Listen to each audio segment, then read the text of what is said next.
blow them up. And look at the headline here. I mean, it sounds almost like a synopsis for a movie.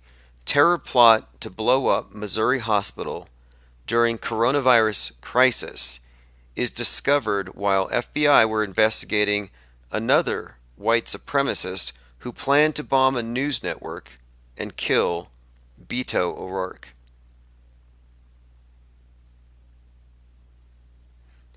Commenter says, here's a thought. They advocate social distancing because they know if more than 20 people are in one place, the new frequencies will kill. Interesting theory. You want to call? 505-510-4226. I haven't heard that one. I don't believe it though, because the military, the police, the National Guard, they're not going to socially distance. I kind of think that 5G has nothing to do with this other than it's just going to make living in a smart city possible. I don't necessarily think it's the devil. But again, terror plot to blow up Missouri hospital during coronavirus crisis is discovered while FBI were investigating another white supremacist who planned to bomb a news network and kill Beto O'Rourke. Timothy Wilson was shot and killed by the FBI after he plotted to blow up a hospital. So now we don't get to hear his side of the story, which makes me wonder if it's even true. Uh, they shot and killed him after he did a what? He plotted to do it. What do you mean he plotted? What does that even mean? He posted something unfortunate. Like this is pre-crime, and this has got to be fake. I mean, this looks like a crisis actor. Come on. I'm calling crisis actor. Timothy Wilson was killed during a gunfight. So he's making a fist. I don't know. It looks like an actor to me. But yeah, cool due process. Well, there isn't any due process anymore. You're already convicted of COVID-19. I've seen this. This is going around. This is kind of funny. Everybody says the same thing. They say, hurry, download this before it gets deleted from the internet. Nothing gets deleted from the internet. U.S. Patent and Trademark Office patent application. What they do, and this is probably CIA stuff, when they want to send you down a rabbit trail, they leak it and they say, "Oh, you better print this out before they destroy it. They leaked it." You know you can't trust them. You know they're liars, but you're going to trust their leaked documents. It's reverse psychology.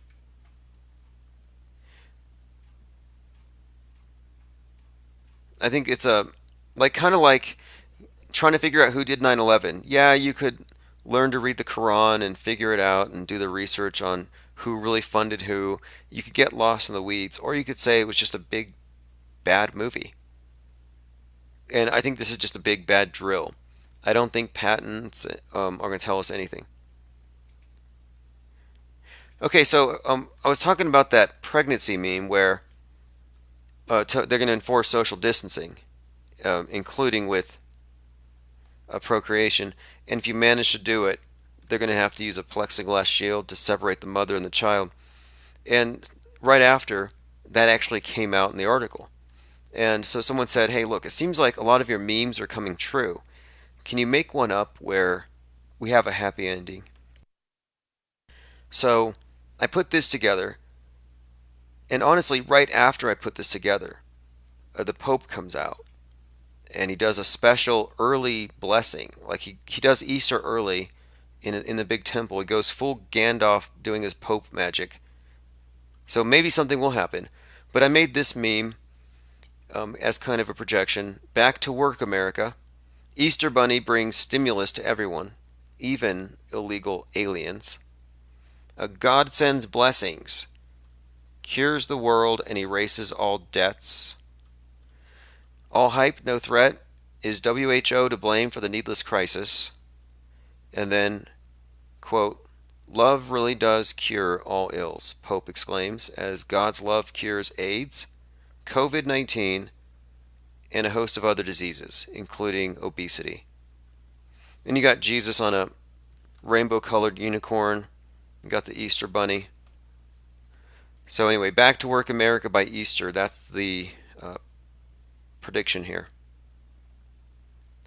Bank says you never go full Gandalf. No, he was. You got to see this. If you look up the Pope right now, that's actually what inspired that. Here we go.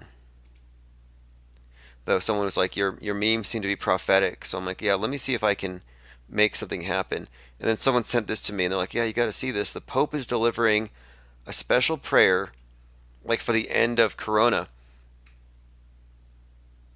And you look here, he's in this big empty room, except for the cameraman. He's having a private moment with his Lord, private moment with God, and somebody from CNN's there, because they go to church, right?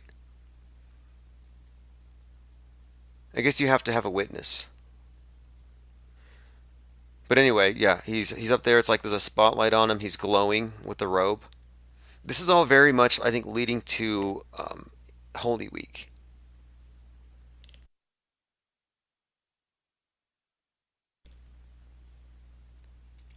All right, I think I have a few other ridiculous memes to kind of go through, but I don't know. Again, this guy that was plotting to blow up a hospital, I think it's fake. And the reason I think it's fake is they're going to try, I believe, they're going to try their best to kind of do what they did with 9/11 and prolong this stuff. Like the idea that a white supremacist would want to blow up a hospital because he doesn't trust authorities or whatever, that's the dumbest thing in the world. And what did happen to the to Islam or the jihadis? Were they ever real? What happened to them? Where's the Allah Akbars? You can look it up. It says ISIS is like avoiding Europe. ISIS is actually afraid of us now. Like I remember a few years ago, I was like, ISIS is gonna go behead the Pope. It's gonna be like an episode of like Highlander or something, like totally barbaric. They said that yeah, they could go reach the Pope and do this stuff, and now it's like ISIS is avoiding Europe. ISIS cells steer clear of coronavirus-stricken Europe. This could just be, a big um, bluff, a big psyop. Like Trump is like, hey, I'm going to solve the war on terror, but you're just going to have to trust me. And this has done it. Yeah, if you look at this here, all over, this is great. ISIS is actually like on the run. They won't even get on an airplane. So they're not afraid to blow themselves up in their jihad. They're not afraid of strapping on a bomb vest or crashing a plane into a building. They're not afraid of putting bombs in their underwear to get onto airplanes, to crash the planes. All these other things we've seen them do.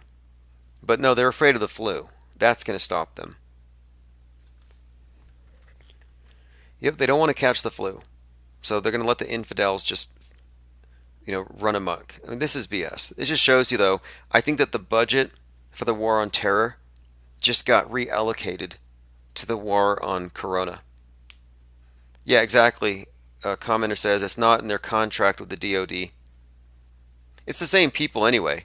Now they're just wearing Tyvek and PPE instead of camo and terror masks. You probably see these same actors playing Antifa. You don't know who's behind the mask, and then they show up in Klan hoods. Same cast of characters. But I just think it's pathetic. It's pathetic that the soldiers of Allah, infamous for tearing down buildings, blowing up cities, scaring and terrorizing the world, like, do they not have NyQuil? Let's see what else we have here. Mark Hardy says they knew we'd resist. Bill Gates' algorithms told them so. Yeah, Bill Gates does come off, though, as very villainous in this whole thing. I mean, they vilify so many celebrities and politicians and stuff, but out of all of them, Bill Gates, it's just the fact that he's totally behind this green world order tells you everything you need to know because it's a cover. Like we know what it is. It's a cover for something else. It's a cover for a state a world state, a global state, which is done under the false pretense of saving the planet from us. Really, if you think about it from the technocrats' point of view, we're probably the virus. I mean, they use euphemisms all the time. Like maybe we're the virus. This is probably another fake one. Shoot to kill. Texas man arrested after threatening Pelosi and other satanic Democrats. Okay, so you remember a little while ago I was talking about how they give conspiracy theorists things to glom onto so they could be made to look crazy later. Well, this time you have another example. Look, another conspiracy theorist who is convinced that House Speaker Nancy Pelosi is a devil worshiper, is in the Illuminati, so he had a plot to go shoot her. So they arrested him. So a couple questions here. How come these psychos who want to go, kill the bad guys never go for the people on the political right? Why is it so partisan? How come these caricatures, these straw men they give us, that, oh, this represents people on the right, how come they only go after the liberals? It's because this is a psyop. I don't believe this is real one bit. I think it's a phony story, but we were discussing this earlier, like what's going to happen with all the bowl cuts? What's going to happen with the school shooters now that school's out? Are they going to have white Al Qaeda doing other things? And it looks like it.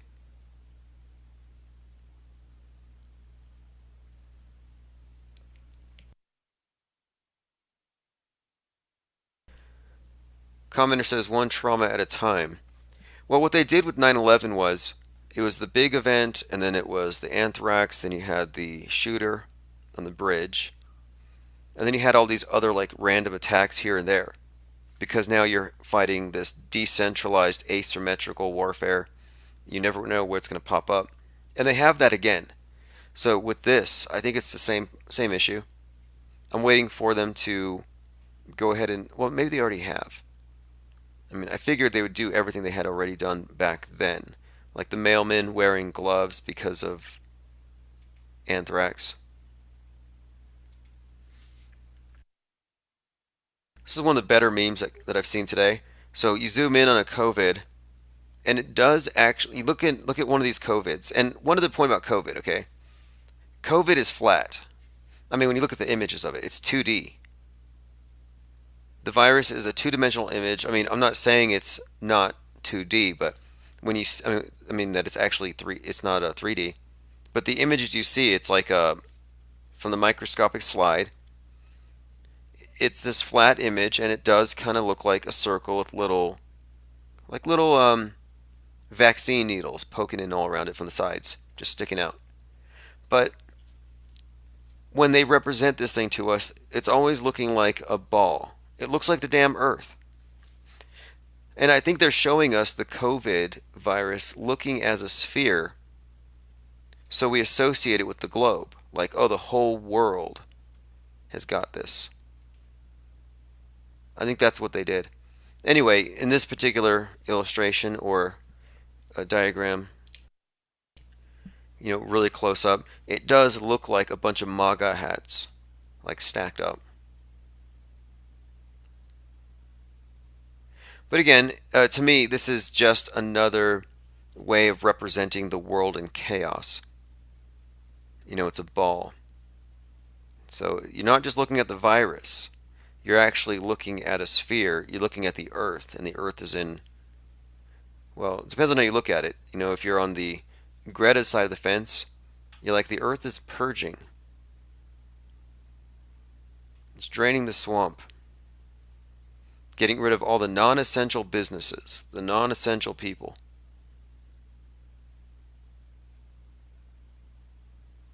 Again, this is what I was talking about. This image here, like this is the iconography that they use to convey these symbols, these ideas to us. So this is from The Economist, the right medicine for the world economy. Even that notion of the world economy, like it's all one closed system, that's very fallacious. But they made the globe into a coronavirus. And again, this is why I'm saying this is our World War III. Like technically it is because it involves all nations, but like this is better than a an invasion of UFOs or something that would be unbelievable because this is very believable. And that's what's so daunting here is that there's nothing to deconstruct really. I mean, you can show how it's more than likely just a big war game, but you're trying to prove a negative. But this again, I think this is ultimately about two things. One, the economy, obviously killing small business, it's a commie thing, but it's environmentalism, which is statism. And it's a quarantining process, not of bodies, even though they have that done, but it's quarantining and isolating the various mind viruses that they may want to control.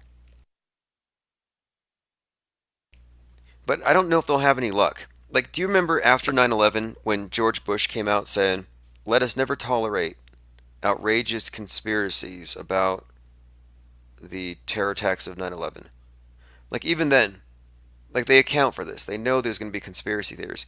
But I've heard some live streams, like, I was listening to Bro Sanchez a couple nights ago, and you had like 800 or 900 people listening, and caller after caller after caller was saying, it's obviously fake. It's obviously an authoritarian power grab. Like nobody had any illusions about this being anything other than what it appears to be. Just another 9/11, another excuse, another pretext.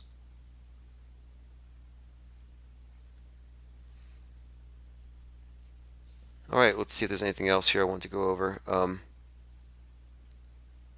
going to save some of this. I found a number of really good pieces relating to the use of disinformation regarding plagues and diseases and how effective these things are. I mean, to me, that's the main thing here. It's a fear thing. Like, how many of you were so scared after 9/11 that you didn't go out? You know the terror alerts they would give you? Flat Earth says we need to examine Fukushima again. The public has no memory. Oh, sure. Fukushima was a 3/11/2011. You had the Madrid bombings, 3/11/2004. And this is something you should look at. I mean, this is just a coincidence, I guess, if you believe in these types of coincidences, but there were exactly 911 days from 9/11/2001 and the Madrid bombings, 3/11/2004. But the 3/11 was the 9/11 of, when they had with Fukushima, it was their 9/11 event, and it was a compound disaster. But I think I've heard Gary Cuomo and others even say this is bigger than 9/11, worse than 9/11. Many are making that comparison, but I'm waiting for someone to make the comparison to 3/11 specifically. Like that is the date that should define the day the world changed. Because, yeah, it's a slow creeping plague, but that was the day that the WHO declared pandemic. Commenter says the fear is the virus and it's extremely contagious. Oh, yes, exactly. The fear spreads, the stress spreads, the insecurity spreads, and they also tell you to be very afraid of the people who aren't afraid.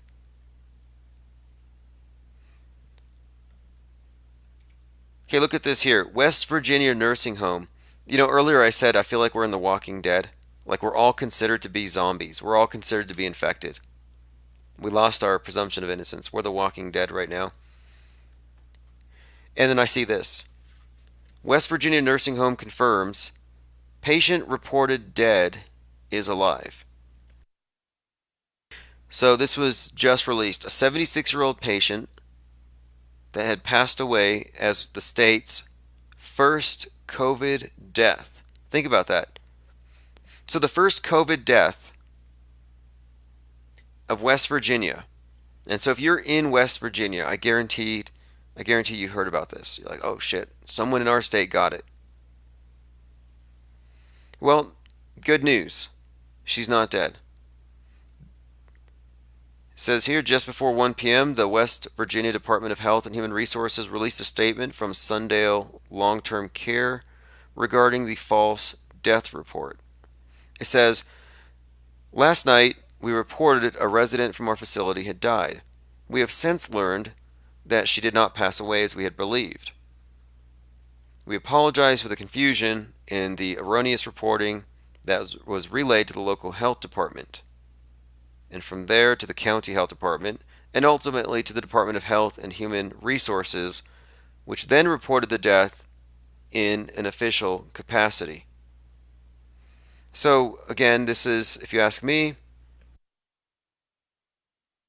this is how the hysteria actually spreads. Somebody hears something, they spread it to somebody else, it goes to someone else, and then before you know it, it's a full-blown rumor. It does its damage, and now they're fixing it. But again, it's too late.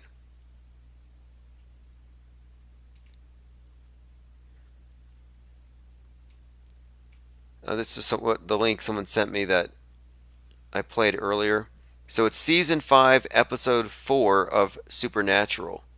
I played that clip from Supernatural where one character says, when we get to the real world, hoard toilet paper.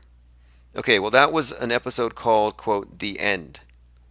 It's a post-apocalyptic world, and the episode is called The End.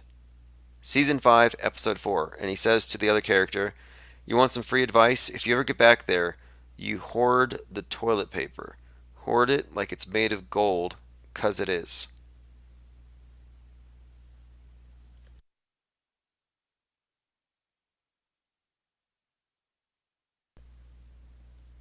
Commenter on Twitter, Janice Newfield says, some people aren't shaking hands because of coronavirus. I'm not shaking hands because everyone is out of toilet paper. All right. Okay, so anyway, the Emperor's New Crown is what I'm calling this.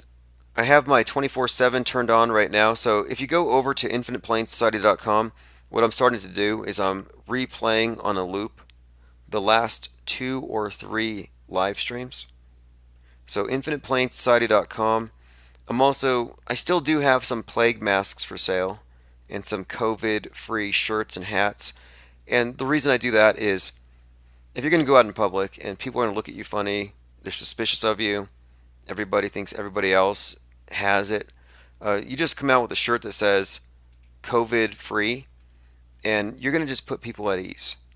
You imagine after 9/11 if you had a shirt that said no, I'm not a terrorist or something. Because people are naturally going to be insecure and suspicious. What do you expect? I mean, they've had decades of programming leading to this, decades of programming preparing us to accept the irrational, unbelievable, surreal things that we've been forced to accept. Yesterday I was like, man, it's like waking up in a nightmare. In the sense that when you're just criticizing this stuff, you're not really in it. And we're like laughing at the fake news. We're trying to understand, well, how is the public not seeing through this? How are they using this? What is the utility of this particular psychological operation? And now we're actually on the stage where we can't just be critics from the outside and be allowed to just criticize, fair use, free speech. No, now we're on the stage, and so it's a completely different predicament. It's very interesting. I don't know how long it's going to last. I'm hoping it ends on Easter, but whatever it is, I'm certain of one thing. This has been planned. This 3/11, the Black Monday crash, all the resultant drama, the biosecurity state, 9/11 Part 2, all part of the program, all part of the plan. All right, so I'm going to see you all later. I'm going to put a link in the chat below. So if you want to get live stream notifications, click that link. And also, if you go to infiniteplainsociety.com and go to the top of the page, I have a link to the app. Commenter says, being awake sucks. You walk the truth alone. Family and friends are stupid. It's getting pathetic. I don't hold it against people. Just look at it as this. It's just a religion. Religion of big God government and their new god COVID. All right, this is Neo Mode Gucci Flip. I'll see you all later. You're playing, man. Infinite things, man. The play society. Infinite plane, infinite plane, infinite plane, infinite plane. Doing my thing, do my thing, do my thing, do my thing. Infinite plane, yeah. I live on an infinite plane. I live on an infinite plane. They telling me different things. I suppose be pulling the strings, but I know they playing the games. Since I found out today, I live on an infinite plane. I ain't playing no games. I'm on a different plane. I live on an infinite plane. I know the news is fake. They're trying to choose my fate. I know the views is fake. They pushing the global stage. Fake news on the radio wave. All the hoax, the whole world is a stage. Body double like I'm Saddam Hussein. Doing my thing. Don't want the fame, just trying to make change. They took out my page. But I'm infinite gang, infinite plane, playing no games. Infinite gang, we ain't playing no games. Infinite plane, I'm on an infinite plane. Infinite plane, the world that I live in is strange. Cause I'm on an infinite plane. I'm doing different things, yeah. I'm on an infinite plane. I'm on an infinite plane. I'm on an infinite plane. Stay with the infinite gang. Supposed to pull the strings, but they can't cover the game. I'm on the infinite plane. Infinite gang. That's in your mouth. I just take more play. Infinite plane society. All I do is black roll, black roll. Can't take us down like the shit. I'm just shaking that chicken back. Can't do it, man. Check the word of flat, man. Bro, the whole girl. I take it down my shit right now, man. Shit, bad lights are not real, man. Things that right to the limit. Took down 21. How about the music and shit, man? They already got it, man. I'm telling you right now, it's always done. All the hooks, man. All the hooks, man. Shout out, what up, bro? Come out, man. What up, bro? What up, bro? Yeah, man. I'm up. Man, up there more. That's some other hype and shit. I'm telling you, man. You with the shit. You're not with it. You don't get it. Purchase your tracks today.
I'm on auto hoax. Feels so good. You just auto believe everything like I knew that you would. In my dream, you know I ain't got time. For another crisis actor with soulless eyes. My buddy, my buddy and me. Telecommunications Act of 1990. 96. 96, y'all. Gonna filter your eyes and scrub your mind. The weatherman, he's just another bad joke. You can be a dumb little donkey like Eeyore. I'ma be an auto hoax. Auto hoax, and it feels so good. You just ought to believe everything like I knew that you would. Like I knew that you would. In my dream, you know I ain't got time. Ain't got time, baby, for another crisis actor with soulless eyes. Got no heart, ain't got no soul.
All right, thank you for joining. This is May the 3rd, 1984.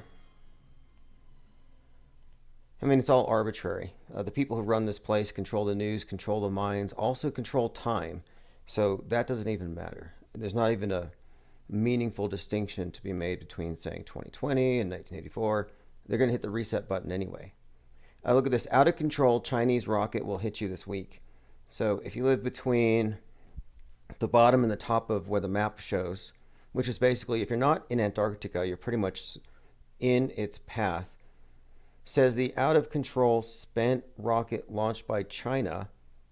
And as I said the other day, you can already find the people in the comment sections correlating this with the Wuhan flu, saying, oh, this is another bioweapon. They're saying it's going to hit the Earth in the coming days, nearly 1 year on the anniversary of a similar event that unfolded on May 11th by an identical rocket type. Now, this point here is worth focusing on because in 2019 there was a drill called the Fictional Event where NASA, FEMA, ESA did drills to pretend, just to simulate, a falling piece of space rock so they could all just see how well their integrated response could be. A year to the day, a piece of Chinese space junk almost 9/11 New York. And now here we are a year later, and it's going to happen again. So if you've been listening for the last 2 years, you've heard me say this, that they drill pretty much about a year in advance for what's coming next. That's when they put everything into place. So as far as this thing that's going to land on, possibly on you, it has 7 times the mass of the SpaceX Falcon 9 stage. So how many pixels is that? I mean, we're talking about CGI. No, but as far as we all know this is hoaxy as hell, but as far as the world stage goes, this is considered to be a pretty big deal. It's a big chunk of out of control debris. I don't think it was meant to go into orbit, and that was the problem. Okay, so the stage is 100 feet by 16 feet wide, the size of 4 school buses. So the Long March 5 main stage is going to tumble back in an uncontrolled manner. Anyway, any day now, today's the 3rd. Just a heads up, because we've been talking about this since February. Since February, we have seen predictive programming in the news telling us that they're going to drop the sky on us very soon. All right, let me see who's here in the comments. If you want to call in, 833-311-1984. Looks like we might not be on DLive. That's fine.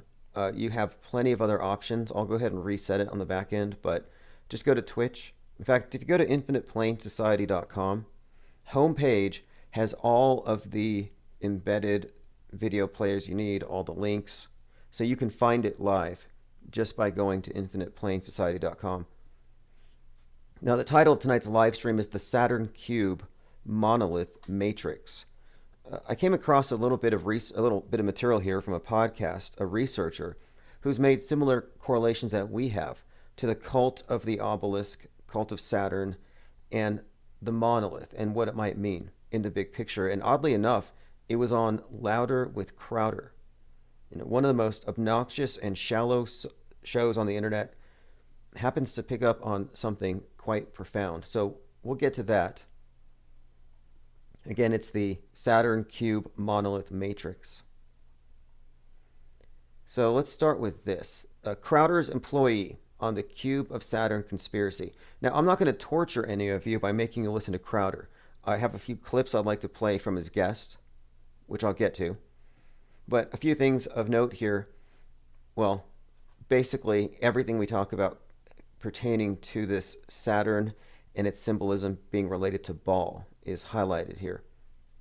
And funnily enough, they're referencing this image of Saturn as depicted from one of these probes, where there's a hexagon-shaped storm on Saturn, which you can believe it's there or not, at which point Crowder stops him and says, wait, you do believe in NASA, right? And everybody nods their head to make sure, because you can believe anything you want. You can believe about a world-spanning satanic cult, but you can't believe in moon landings being faked. They draw the line. Like, it's a pretty hard line, too. Okay, so let me go ahead and play a couple clips. The things I marked off here at 9 minutes and 30 seconds and at 10 minutes. Let me go straight over to 10 minutes so you can hear what he's saying about the monolith itself, the black stone. Movies, on music videos, and in particular 2001? in when the theme is aliens or another entity coming and visiting Earth. So, for example, actually, before I start, so in Lady Gaga Born This Way, if you haven't seen that music video, by the way. Again, this is Louder with Crowder. This is the guest, and I'm going to try to skip it when the others interject, but here he's talking about symbolism. LGBT anthem. And what he has to say is pretty substantive, even though they're a bunch of dorks. I've been... Again, I'm going to spare you the worst of it. It's Louder with Crowder, but I'm going to bring the best here of the content that he brought, of the research that he's brought forth here. Again, he's talking about the symbol of Saturn and it being, he believes, the main entity or deity of a world-spanning cult.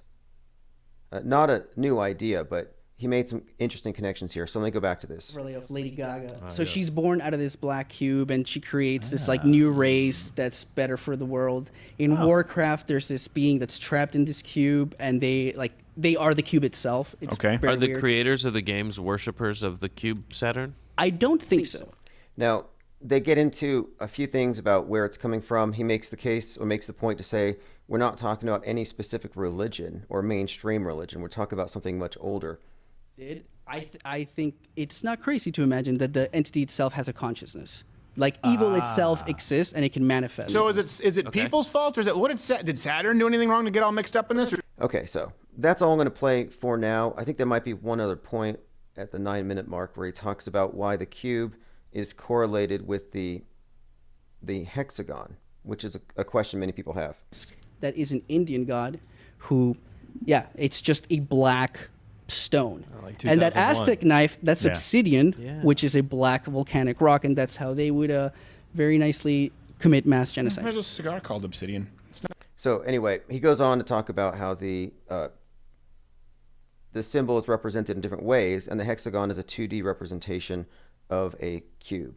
All very interesting material. One of the articles they referenced talks about drug trafficking, human sacrifices to saint death, ritualistic behaviors.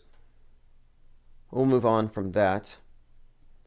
Your mama says Saturn is materialism. Time unfolds the cube. It's the cross. Precisely.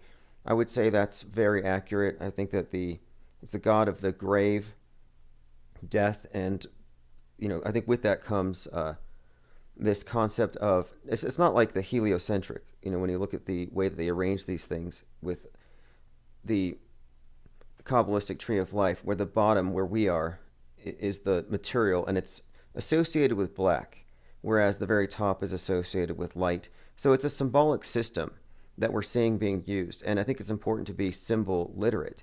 And the symbol of Saturn is so ubiquitous. In fact, one of the things that we've noted is that it is represented throughout sports in particular, but also in activism and in outer space dramas by the number 42. And one explanation that I have for this is that the 4 derives from a cross, the fourfold division of the year into the seasons. The 2 is a split, a cutting in 2. It's the perfect symbol. If you combine the 2, the 4 and the 2 together, you do get the symbol of Saturn, which is an agrarian deity, the reaper. So it makes perfect sense that an agrarian deity would be symbolized by both something symbolizing the sun and a scythe, or something that denotes a split or a cut. So here you have the symbol of Saturn. Essentially, I would say that 42 is a way that they symbolize it. And if you look at the patterns that we've uncovered, it's pretty unequivocal. This would also correspond to Chronos, time, death, another one of the connections that researcher was making. And let me point this out. So Bezos has a 10,000 year clock. This 10,000 year clock just happens to cost $42 million. Not a coincidence. The number 42 has been positively correlated with their worship of Saturn. And to me, it's all about control of time, the cycles of time. And this is also correlates with the reset idea, that you control time, they control the endings, the beginnings, etc. Not a coincidence. Okay, phones are open, 833-311-1984. Again, Liars Lou says that's a cross and a sickle. Yeah, exactly, precisely. It's a cross and a sickle. You nailed it. And he is the Reaper. So you see the Grim Reaper, well, or Father Time even. Well, it all pertains to this idea of the agrarian god and the timing and the quartering of the year. And again, we're talking about where their symbolic system derives from. And as a sun cult, it's based on the movements of the sun and its personification. So the dark side of the sun, or the sun god in death, the Saturnian side, is the side that we think of as the Grim Reaper. You can look at this in a more modern context with Darth Vader, skull-faced, having a confrontation with Luke, where he says, I'm your father. Or if you're Mandela affected, he says, no, I'm your father. But the whole scene here is Luke Skywalker, light is Luke. It's the same meaning. So it's like, well, the sun confronting this Saturnian aspect. And what happens next pretty much seals it.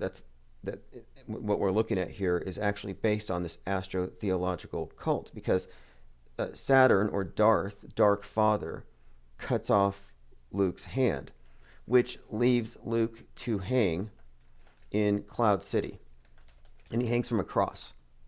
And one of the consistent stories that goes along with this dying and resurrecting sun god is his ritualistic dismemberment, his castration, and then hanging on the cross. And so the losing of the sword hand is symbolic of castration. And then he's hanging on the cross before he's picked up, and he's remembered. They reattach his hand, his sword hand, right after in the next scene. There are connections to Darth Vader and Saturn all over the place. One of the more obvious ones, though, would be the moon of Saturn, as depicted from NASA photography. It's called Mimas, and it just so happens to look exactly like Saturn, or rather Darth's Death Star. Not a coincidence. Again, we were born into I call it a global doomsday cult, but it's also an astrotheological cult, and their religion is ours by default. By the way, side note, Melinda Gates is apparently available. Melinda Gates filed for divorce from Bill, claiming their marriage is broken and there's no prenup. Okay. I saw something about this 27 years. Don't know why it matters or why anybody would care. But just a heads up there. Ladies, Bill's free. By the way, Bill Gates is going to be in the next episode of South Pole, which you can catch on Saturday. It's in production. We had actually, well, I don't want to give you any spoilers, but we've made something of a character out of Bill Gates with his Vax Dash business, putting around on his scooter, delivering black market COVID-23 vaxes to the junkies. I Am Lost 2700 says, can we even see the Saturn hexagon from Earth, or is it only visible from NASA pictures? Yeah, that's the funny part. I don't think you can see it from the Earth. So this individual assumes it to be true, but what that tells me is that even NASA knows the symbolism of this stuff. It's definitely just further indication here that there's an occult meaning behind all this stuff. I mean, we were talking about this yesterday where, and I'll bring the video up for anybody who missed it, because I think this was a really good find. There's an excellent channel on YouTube, and I'll put a link in the chat. One of my top 10 favorite channels. It's Praveen Mohan, and he goes around basically looking at megaliths, ruins, and he just looks at it with new eyes. And in this case, he was examining the symbolism of, well, ancient India, and suggesting that the lingam, for example, is actually just an ancient rocket. So he came to this interesting conclusion that the ancient alien theory is accurate and that the modern space programs are just recreating that. He arrived at this by looking at the iconography and noticing, wait, the space program and all of their artifacts seem to match this ancient symbolic system, which is based on fertility rites. So I'm going to play a clip of this because he arrived at something very interesting. I mean, he made the right connections, but his conclusion was wrong, in my opinion. But let me go ahead and play a clip. ISRO will be putting an astronaut inside a structure like this lingam and send it over to Mars. And then an astronaut would come out of a lingam on the surface of Mars, right? Here is the shocking part. Such carvings are already portrayed in ancient Hindu temples. Look how this astronaut is clearly coming out of a lingam. Look at how he's wearing an elongated helmet. This is a repeating motif, and it is definitely not for beauty. So again, what he is doing is he's comparing the modern space program to temple art. Coincidence, or is India recreating ancient technology based on ancient Indian texts? India has... So what I'm suggesting here is that he's correct in correlating the two, the space program and this ancient iconography from these temples, specifically the fertility rite stuff. He's correct in that, but he's wrong in the sense that he believes outer space is real and the ancients had the same technology. No, I think the truth is, and I think we can pretty much demonstrate this just by showing how fake the outer space program is, specifically with regard to the space station. We can pretty much demonstrate that, no, the space program is a modern iteration of an ancient religion. And so the lingam worship that he's talking about has been replaced by rocket worship. And they don't know that when they're looking at the rocket blasting off, that it's just a burning obelisk. They don't know what that actually means. But most people going into churches don't know what the steeple means. Let me play one more clip. And why is it designed like a lingam? Compare this with the lingam we see in Indian temples. This is the main structure worshipped in... So the NASA worshippers, and that's what they are. The people who believe in the cult of outer space and this utopian vision, they're actually worshiping. So when you see them jumping up and down, clapping, applauding, and hugging, let me show you one other thing, okay? Jeff Bezos' rocket, the New Shepard. Well, I think they call it the New Shepard, of course, because they are the shepherds for the sheeple, and they're going to take the sheeple to the new worlds. But anyway, one of these ceremonies where they open up the new Shepard, one of the first pictures you'll find is Jeff Bezos standing in front of his rocket, and the shape and the look of the rocket speaks for itself. But they're gathered around breaking champagne and just spraying champagne on each other, and I'm like, yeah, this all looks very innocent and fun and everything, but there's another meaning behind all of it. X Divine Matrix says he sounds like he's on helium. 6119 says, what's the point of a multi-billion-dollar propaganda division no one believes in? Politics is dead. The point is this. It's the main religion that is used to synchronize all minds. So what's the point of religion? Mind control. And they have found that the space program is a heaven that all the different factions on Earth will accept. It's a new vision of heaven, a new utopianism, a new reason to unite, and space gives them all sorts of universal threats, asteroids, space junk, aliens, to unite us. All right, let us continue. Okay, so I brought up that video how Lin Wood was at a speech, and he was talking about how he was creeping around the White House and it was empty, and Trump was there and Biden wasn't there, and he said Biden's wearing a mask anyway.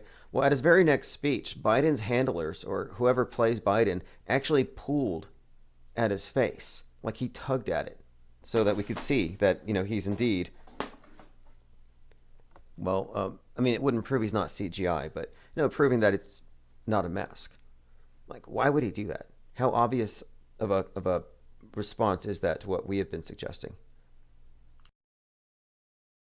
I mean, not just us. The idea that Joe Biden is a hologram or a hideous mask, or possibly maybe even Beau Biden, fake dead, playing the role of his father, this is a mainstream concept. It's not even a conspiracy theory that we have a hologram in chief.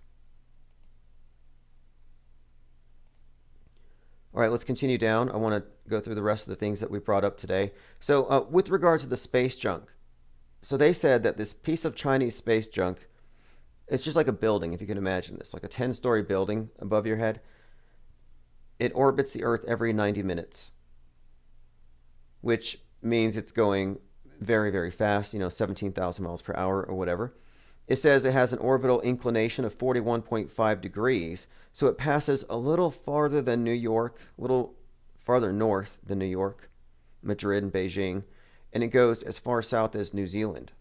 So if you live between New Zealand and just north of New York, you might be hit with this thing, which is, they say it's the largest uncontrolled falling object since Skylab, which fell 42 years ago. So I want to go back and reference my mind map at themetascript.com, where on here we talked about Skylab from 42 years ago, and how the script was suggesting that there would be a similar incident to Skylab this summer, or this year. And so we're already talking about this. We're saying, okay, this is why, if you look at go to the flatearthreport.com, 4, 3, 2, 1, countdown to space junk Armageddon. We've been calling this out, and we said specifically it's going to be the next thing since Skylab. It's a very interesting thing when you examine the number 42, its connection to this concept of Saturn, but also how it's used. Falling, darkness, blackouts. There were these infamous blackouts, July 13th, 1977, July 13th, 2019, exactly 42 years apart.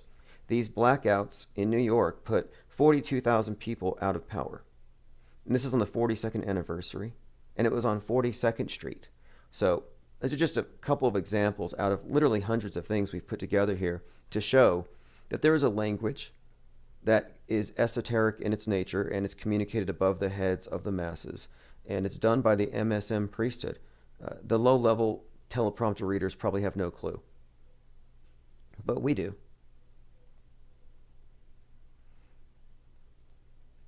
All right, let me see here. I'm going through the comments. Donnie the Dead said, did someone just do a tabletop exercise about an asteroid destroying Europe? That's right, they did.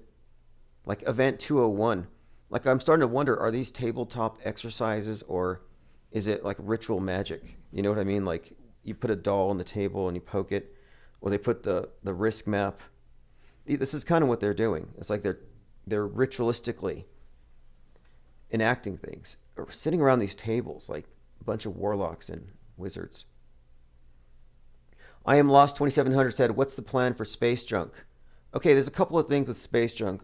I think there's one, they can't predict asteroids, so you can't really have asteroid Armageddon.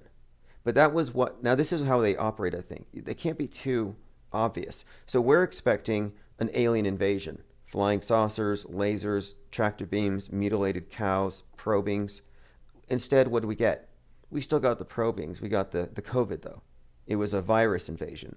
But it fit the metascript, the predictive programming, this worldwide unifying event that von Braun talked about. It fit, but it wasn't flying saucers. It was a virus. So it would make sense that in these same sets of predictions, he talked about an asteroid storm that would cause the world to shut down and have to like defend itself as one. And I just don't think they can make that happen convincingly. But what they can do is they can overload low Earth orbit with routers, 42,000 CubeSats, and then one thing hits another, and before you know it, Kessler syndrome, the sky falls. So I think they went with the space junk over asteroids because it makes more sense. Now, as far as the agenda, well, now it says we have to have a lot more regulation about how we, approach outer space. And also, it gives them an opportunity to shut down space travel for an indefinite period. Put us in a short-term dark age, or maybe even just regulate the hell out of it to stall human migration. Because remember, they still want us to think we're on a spinning ball. And our belief in space is a huge part of that. Anything to delay. Marshall says it's all going to scare people, nothing's going to happen. Oh no, it's going to happen. It's just a question of where. I mean, usually it just falls in the ocean. It's a big nothing burger. But we've had a couple of years, and like even they pointed out the anniversary. But here's the thing, you are right in one sense. Let's say it lands in your hometown. Well, you can rest assured that it's a bunch of crisis actors, false witnesses, and CGI. So they're going to simulate it because, again, space doesn't exist. I mean, orbit doesn't exist. They might drop a big lingam from space. What do they call those things, by the way? Rods of God, I believe, the kinetic weapons. Yeah, the rods from God. A bundle of telephone pole size, 20 feet long, 1 foot diameter tungsten rods dropped from orbit, reaching a speed of 10 times the speed of sound. This would penetrate hundreds of feet into the earth, destroying bunkers, secret sites. So these rods of God, these so-called rods of God, kinetic weapons, are purely hypothetical. Because again, the concept of outer space and orbit is, again, hypothetical. However, and I'll play a clip here. Anything they can simulate on TV, they can simulate on the news. Anything the sheep will see on the news, they think is real. So it's pretty simple. They can manufacture reality. They fabricate it, they fake it, and it becomes real. Number of weapons and munitions developments. Amongst them was research into the use of a kinetic energy projectile, or basically finding ways to project a really dense piece of metal at ridiculous speeds. This would lead to damage, but without the explosive effects, similar to the Navy's work with an electromagnetic railgun. However, earlier iterations didn't focus on generating the velocity. Now, I got a question about railguns. Is it true that they can shoot or fire around 100 miles? I've seen so many different accounts of this. The electromagnetic railgun can hit a target 100 miles away. My problem with this is, if it's shooting, it says in a straight line. It says, as has already been stated, okay, it doesn't shoot in a straight line. It has to be aimed into an arch because it will be affected by gravity. See, that's what I assumed. There's no way you could do it, given flatness. But even still, how does it not get into orbit at the rate that it's going? If it can reach a target 100 miles away, I don't know. I find the whole thing very questionable. But we're talking about, I think, mostly just hypothetical weapons, rods from God. Let me go ahead and continue with this presentation, and I'll speed it up just a little bit. Rather, basic physics would come into play by dropping it from really high in the sky. So imagine a 2,000-pound tungsten rod dropped from 1,000 miles above the Earth. Unlike a bullet, it would actually gain speed as it dropped, eventually hitting its target with power equivalent to an intercontinental ballistic missile, without the mess of a nuclear weapon. The US actually used a variation of this tactic in Vietnam. These lazy dog bombs were small pieces of non-explosive steel fitted with fins. Okay, so here's what I think they could do. They could easily drop a bunch of objects, but I don't think they would risk hurting anybody. So here's my whole take on this Psywar thing. My whole take on it is that it's all about fakery. If they can fake it on the news, people will believe it. Just the other day, Russia deployed a bunch of inflatable tanks and missiles to scare the world. Russia is deploying a decoy army. Last year, we dealt with decoy tents. So if they're going to have this thing fall, it's going to be a controlled demolition, and nobody's going to die or cry. It's going to land. It could even hit the Freedom Tower, or whatever they call that thing, the one that replaced the Twin Towers, or the Space Needle. But whatever this piece of Chinese space junk hits, it will have been scripted, it will be planned, and you'll see a bunch of crisis actors. They're not really going to drop something. It's just not predictable enough. I even saw one commenter suggesting that they're going to say that they secretly had a nuclear reactor inside of the space station, so they have an excuse to do some kind of EMP, which would be a nice twist. All right, let us continue with the rods from God. They were dropped by the hundreds and reached speeds of up to 500 miles per hour and penetrating up to 9 inches of concrete. This led to the development of Project Thor, which called for a bundle of 20-foot long, 1-foot thick rods dropped from high enough that they could reach sound barrier breaking speeds, and again, avoid the fallout associated with nuclear weapons, which were the only thing capable of delivering equivalent damage. Okay, so here you go. This is a picture. I'd like to know where the cameras are that follow these objects in space around. Like the camera satellites. Or is it just like a cable that you attach to the satellite that tows the camera along? Tyrone McCloskey says 237 miles per hour is terminal velocity. I don't think that's fast enough to throw vibrations far enough to make more than a small divot. Right. Well, it doesn't take very much to convince the public. Remember they dug a grave, basically? They dug a hole in the ground out there in Pennsylvania, and they said, oh yeah, the plane crashed there. Okay, let us continue. So, rods of God. My theory, by the way, and I almost don't want to offer any spoilers, but if they do this, it won't matter anyway. My theory is that Elon Musk is secretly hanging a bunch of tungsten rods from these orbiting routers that we call Starlink satellites, and at some point, he's going to be able to say, yeah, I got 42,000 weapons capable of basically decimating cities.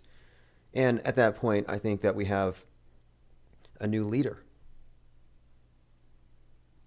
The collapse says there's no reason to believe in nuclear bombs either. Exactly. They can simulate to an extent.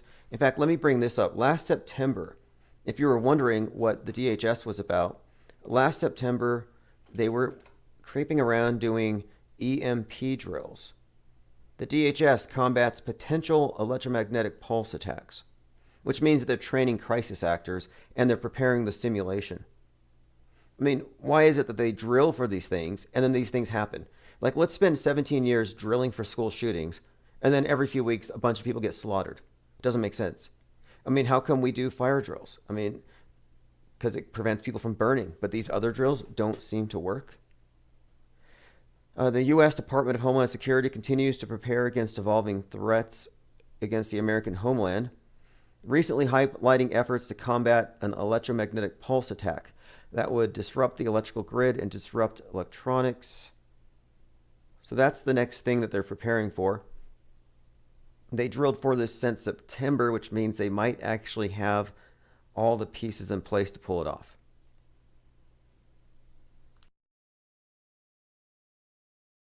Phones are open, 833-311-1984. Yurt Mama says, was the Manhattan Project actually rods of God? No, I would suggest that the Manhattan Project was a film project by a bunch of drugged up art students working for the government. Like, I don't think it was anything. I mean, the footage debunks itself. Nukes are fake. And what happened to the nukeophobes that used to put up the billboards, stop the nukes, stop nuclear proliferation? They're gone. Then they became 5G-ophobes. The vaxophobes have gone full circle. And now they're actually advising that the vaxxed be avoided because you don't want to catch what they have. It's like, okay. So now the vaxxed are to be avoided by the unvaxxed. It's like everything just kind of flipped around. Really quick, this is from one of my favorite Twitter accounts, Faking Space. He goes through everything with a fine-tooth comb, and what he found was from the other day. Is this the dragon? Maybe not. If you look in the background, he was just showing how they're very lazy when it comes to cloud formations, and they like to just crop and drop the same cloud. Like, I can get away with this with my memes. We do this kind of stuff with South Pole, for example, doing low budget cartoons meant to be entertaining. But like, this is supposed to be a scientific evidence. I shouldn't be able to debunk your scientific evidence like this. Anyway, it's fake and lazy. And we have actually found quite a lot more fake and lazy stuff. And I want to show you something else. Yesterday, I was talking about cinematography, and specifically Douglas Trumbull, the special effects wizard, and how organic effects look better, real props look better than just 100% pure CGI. And here's a great example, because today we get a hybrid. CGI background, actors in the foreground. Like, pretend you're floating in space. But in the old days, 50 years ago, they would build their sets like it was a Stanley Kubrick film. They would have their screen, probably a different layer, maybe in the background. But my point is, real props, real space, like real distance involved. And you can see it just looks fuller. And this is just my criticism. Doesn't make a difference to the believers. They can't tell that there's a qualitative difference here, nor can they see the discrepancies. I have some great videos here. This is I'm gonna have to go through a couple of these in a minute. I came across this great video. Somebody posted this in the Discord server. New channel to me. And he's doing something like what we have been doing recently. How we've been looking at the work of Stanley Kubrick and how there's predictive programming in his movies. Not just pointing at his role in Apollo 11, but pointing at 9/11 in multiple films. So this concept of the Metascript would suggest then that not only is our fake news being written more or less to fit a pre-existing framework, but they use the arts and the entertainment to tell the stories and basically drive the point home and get us to emotionally respond to these events in the future, or rather in advance. So in this case, in this video, he suggests that The Weeknd's performances and music videos tell a story, and the story comes from the movie The Purge and another movie called Go. And what he's doing here is he's showing how The Weeknd is plagiarizing entire scenes. And the scenes that he's plagiarizing is telling the real story. And the story is that his video, Save Your Tears, means that The Purge, that was being discussed last summer quite a lot, in these circles, like the Purge's publicist actually worked for the Trumps for the Keep America Great campaign. The masks were proliferating, the riots were going on. So anyway, what this video suggests is that, the Purge doesn't actually happen until 2023. So let me go ahead and go through a few clips. The video's uploader is Esoteric Surveillance, and I'll put a link below. It's from the music video Save Your Tears by The Weeknd. And if you look close enough at his face, you realize it looks just like the Purge mask in the first Purge movie in 2013. So I put The Weeknd Save Your Tears official music video, and there will be an economic collapse that causes a purge. And I have synchronicities 465, 186, 213. Okay, so he's talking about economic collapse and a purge, and he starts off by correlating The Weeknd with that weird mask he wore to one of the main faces in the Purge. and he discusses the symbolism of the skull masks. But what he gets into here is he's saying that the elite, more or less, are going to trigger an economic collapse, retreat, and allow the poor to kill off the poor. Because red represents blood. And this scene is depicting the Weeknd, or people in general, gunning down each other. That's why he's moving the bottle so violently. So I'll put chaos. Okay, so now he's actually showing how this scene, the scene in this video was plagiarized from The Purge. And the scene I'm talking about is the one where he holds the gun to the forehead. His facial structure looks like the Purge mask. This video is illustrating that the secret societies have planned a purge. Now check this out. This is scene for scene in the movie The First Purge. Yeah, this is what I was talking about. Plagiarism, but this is where the story is. This is what you would consider to be predictive programming, but this is much like what we saw with Kubrick, where you have scenes imitating other scenes. And in this case, he's suggesting that this is a scene from 2023. Something to look forward to. I'm not going to play the music because copyright. But if you like Justin Bieber, you know where to find him. I mean, The Weeknd. Have you heard that theory that behind the mask is Justin Bieber? Okay, so he made his point there. Now, the other movie he gets into is one called, I believe it's called Us. And this one's very clear. So if you remember the scene on New Year's, was it New Year's or the Music Awards, where The Weeknd comes out on a bridge. And as he's crossing it was the Music Awards for 2020. So he's running across a bridge and there's fireworks behind him. Well, this happens to align perfectly with the scene from a movie called Us, including the head bandage. Again, more seemingly plagiarism, but actually no. This is a storytelling technique, is what we're seeing here. It's reminiscent of the movie Us. The kid's wearing red, so The Weeknd's wearing red. The kid has a face mask, so The Weeknd has something similar to a face mask. The kid's out in the street, so The Weeknd's out in the street.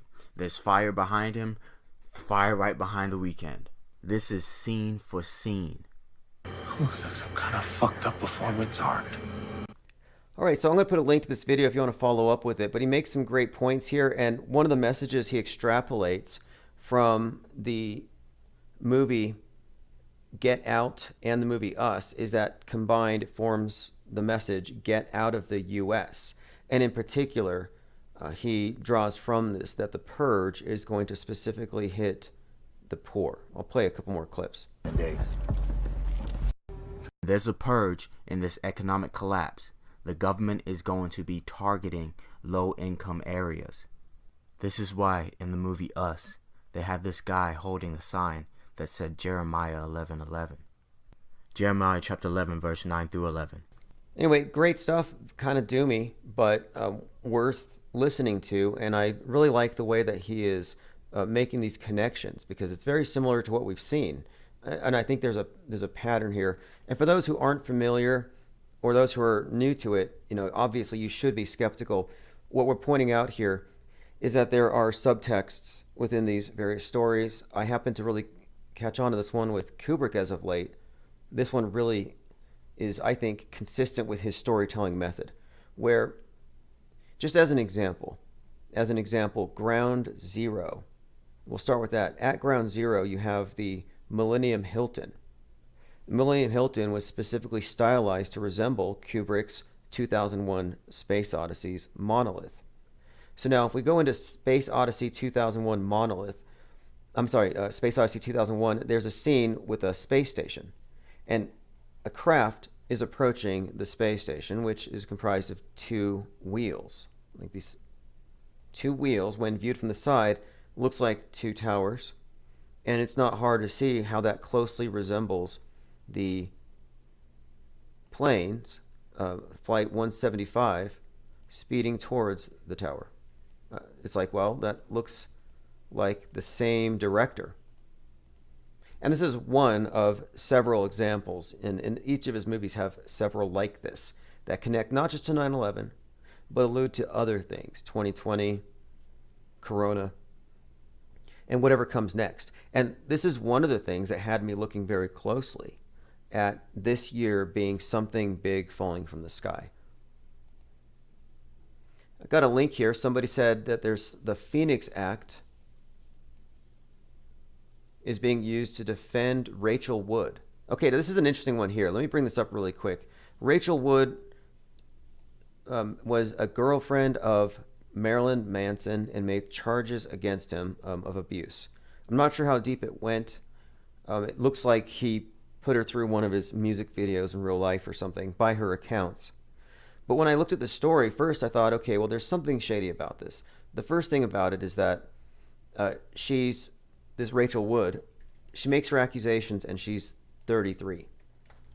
Doesn't mean anything in and of itself, but we have picked up a pattern. Wood, 33, claims on her Instagram story that in addition to emotional abuse, he did this and that. The 33-year-old actress says Marilyn Manson horrifically abused her. I mean, doesn't this guy have 33 tattooed on his neck, or is that someone else? My point being, it's covered with all the symbolism we see with these psyops, order out of chaos. There's some agenda built into this thing. And you also have to remember that Marilyn Manson was he was woven into the Littleton, shooting narrative, the school shooting thing. So he's in the psyop entertainment complex. This is the connection between the news media and all the propaganda, the entertainers, the celebrities, the music, and the films. So he's always been a part of this thing, playing that role. So it is interesting that now you have the Phoenix Law, which is extending the statute of limitations in conjunction with this particular event. Little side note, but thanks for the comment there. Okay, I'm going through some comments, see if I've missed anything else. Robot Plague says great connections. Yeah, absolutely. That chartwood.com, or Chartword. Just look for Stanley Kubrick faked his death and 9/11, and you'll find there's quite a lot there. But what we're doing is extending, because it's important to note that, assuming it to be true that Kubrick had some role in this capacity, part of a think tank in this scripting of the major psychological operations of the 20th and now 21st century, then we can't ignore the role of Tom Cruise, since Tom Cruise is going up to the space station in just a couple months, if he's not already up there. I mean, we don't know how they're filming his movie, if it's secret or not. The point is, he's going up there, and he was in Eyes Wide Shut, filmed by Kubrick, released on the 30th anniversary of Apollo 11. Just a little clue from Kubrick that, yes, this is part of a continuum. And what's more, that same year, Tom Cruise was in a movie called Vanilla Sky, which, like Eyes Wide Shut, is all about masks. And by the way, 9/11, and this is something pointed out in this article, one of the set props, of course, one of the costume department had everybody put on masks. And of course, this was because of the dust from the collapse. But what is being suggested in this article is that this is just more theater, that there may have been dust, but whatever the point, it was that the masks were a part of this ritual that was also being told in Eyes Wide Shut. Tyrone McCloskey says it's also typography, which is a lie based on another lie to reinforce the first lie. Donnie of the Dead says Forever Purge comes out soon. Yeah, now I haven't really watched all the Purge movies, but Jared Kushner did hire the Purge publicist, who's an expert in marketing dystopia. And that's something we shouldn't overlook, because they were trying to create the perception of chaos. Donnie the Dead said Marilyn Manson has 33 tattooed on his finger, and probably the Saturn logo. Yes. So I don't trust anything that comes out of these individuals. And, this is a police matter. She Instagrams it. So what he says here is that, and he's citing Carolyn Rue from a book called Symbols in Stanley Kubrick's movie Eyes Wide Shut. She argues that the mask is the prime symbol of the film. The mask at the mansion reflecting the masks that we all wear in society. That's one level of it. But anyway, I'm going to get out of this article. We've looked at this before, but I was just comparing the approach here, because it's been suggested that Kubrick has been involved in, and this is actually rather interesting considering QAnon now, that he faked the Apollo, directed the JFK hoax, directed 9/11, and we're trying to figure out what else. I suspect a few things now. I also suspect Spike Lee might be a director worth looking at in this Metascript context because of some of his recent films and how they specifically tie into, well, we'll get into that. I have that in my notes because we're going through different directors. But specifically, Kubrick was said to have had a role in faking the death of JFK Jr., that plane crash. Well, the significance there is that the QAnoners believe that JFK Jr. is Q. Faked his death, came back as Q. They believe that to this day. So then what does it mean? It means A, that Stanley Kubrick is part of the good guys in some weird way, or B, it's all a show, including JFK Jr. and including Q. So to me, this kills Q. Or suggests that even that is a story that was written decades ago, and it's being played out real time by actors and LARPers. Westbury says, hello from the Pacific Northwest. Yeah, heads up. There may be a piece of Chinese space junk headed your way. And all of the predictive programming that we discuss really points to Seattle. In fact, I have some more on that. Oh, here's a quick note from Tim and Vic. The reversal of the Chauvin guilty verdict could be coupled with a reversal of the Biden win. Now, that would be a nightmare. And we're trying to figure out how are they going to create maximum tension and chaos. This is from Washington Times. Chauvin juror who attended pre-trial rally may jeopardize guilty verdict. A juror may have jeopardized the verdict by attending a rally last year with a Get Your Knee Off Our Necks BLM shirt. This is so obviously staged and phony. He said they asked if I attended any protests for Floyd or police brutality. This march wasn't a protest, it was for registration. So, okay, this is another one of these points that was a point of contention at the trial. Was he kneeling on the neck or kneeling on his back? If you're behind the blue line, you saw him kneeling on the back. It's so subjective these days. Reality is just choose which one you want. And here's a new twist for the anti-vaxxers. Germany's anti-vax history is riddled with anti-Semitism. Is anything not? Bloomberg said that mud flood theory is anti-Semitic. Germany's anti-vax history is riddled with anti-Semitism. Jewish people were blamed for spreading disease. And in this, it suggests that, like Germany, the United States has a thriving anti-vax movement. Says here, in German-speaking lands, anti-science sentiment, right-wing politics, and racism have been entwined since even before the Jews were accused of spreading the bubonic plague in the 14th century. These movements illustrate a grim truth. In the past and present, anti-science is inextricably tangled with racial prejudice. Okay, that's from The Atlantic. I'm not going to subscribe to read the whole article. Here's someone who probably does read The Atlantic and who probably does pay for the premium. This is D. Pembick from Twitter. Just a tweet I had to share. He says, quote, perhaps this sounds cruel, but I secretly hope variants will emerge of COVID that will take the lives of the more younger and the healthier people in pockets of the country where there's vax resistance. Because I want this world to be shocked and woken from this bad dream. That's Dan Pembick, wishing to see A new strain of virus to kill off the young and the healthy, to wake people up. Like, I'm saying that the Nazis are on the pro-vax side, not the anti-vax side. I mean, who are the mask Nazis? Who are the ones enforcing all these ridiculous decrees? It wasn't the pro-mask, pro-vax crowd. Like, we've already established who the fascists are. Lean Dion says the etymology of Chauvin is linked to aggression and patriotism. Yes, Western chauvinism is on trial. Western chauvinism. And of course, the name Derek's associated with a hangman who lynched 3,000 people. So you got a lynch, you got chauvinism, kneels for 846, Twin Cities, obvious 9/11 reference, started at 846.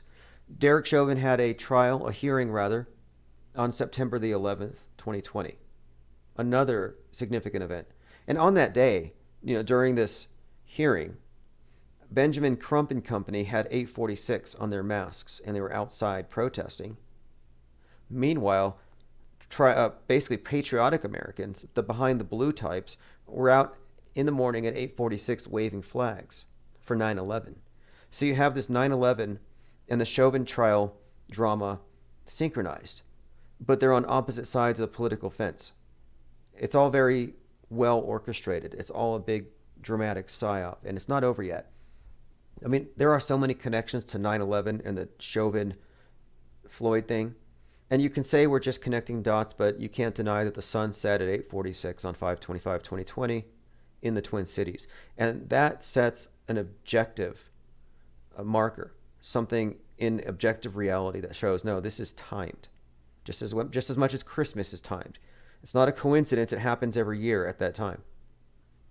But we went back, and it turns out that there's even connections, or rather, I guess, predictive programming pointing at 9/11 surrounding this Rodney King beating. And it's all in the numbers, but even with Rodney King, the name King, very significant here, but on 3/3/1991, he's hit on the head 33 times. So 30 years later, they pass the act, the George Floyd Act. But hit on the head 33 times, they only allowed 33 people in Chauvin's courtroom. Like, these are numbers that they put out there. The verdict was read 330 days from the death, which was on this date that the verdict was read was 4/20. So 330, 33s, it's all over this thing. It's all just a drama. None of it's real. You could say the same thing about Daunte Wright, that shooting. Any of these recent spate of shootings, they're all connected to the same symbolic system. Here's something that was kind of fascinating. So you know how the 846 became very strongly associated with George Floyd. Well, there was a similar attempt to associate 147 with Daunte Wright because his mother said he's been there on the ground since 147 this afternoon. And she reiterated this several times. So just like 846 referenced 9/11, I figured, well, what is 147 referencing? And I found a documentary called 147. And apparently in April, so we're almost looking at almost an anniversary, it's like the same week, April 6, 1968, at 1:47 p.m., you had a twin explosion that killed more than 40 people. So twin explosion in 1968, very significant. As those of you who've been listening to this channel at least since last summer, the mass media used 1968 as a template for framing the stories of the summer of 2020. Many overlaps with these two years, 2020 and 68. So here, again, a bombing from 68 is referenced with the death of Daunte Wright, and it references twin explosions. So I'm looking at this number 147. Turns out that this week there's 147 million COVID patients, and Kentucky Derby 147 happens. So I look at Kentucky Derby 147, and I'm thinking, well, clearly on this May Day, there's going to be some type of connection to this ongoing drama.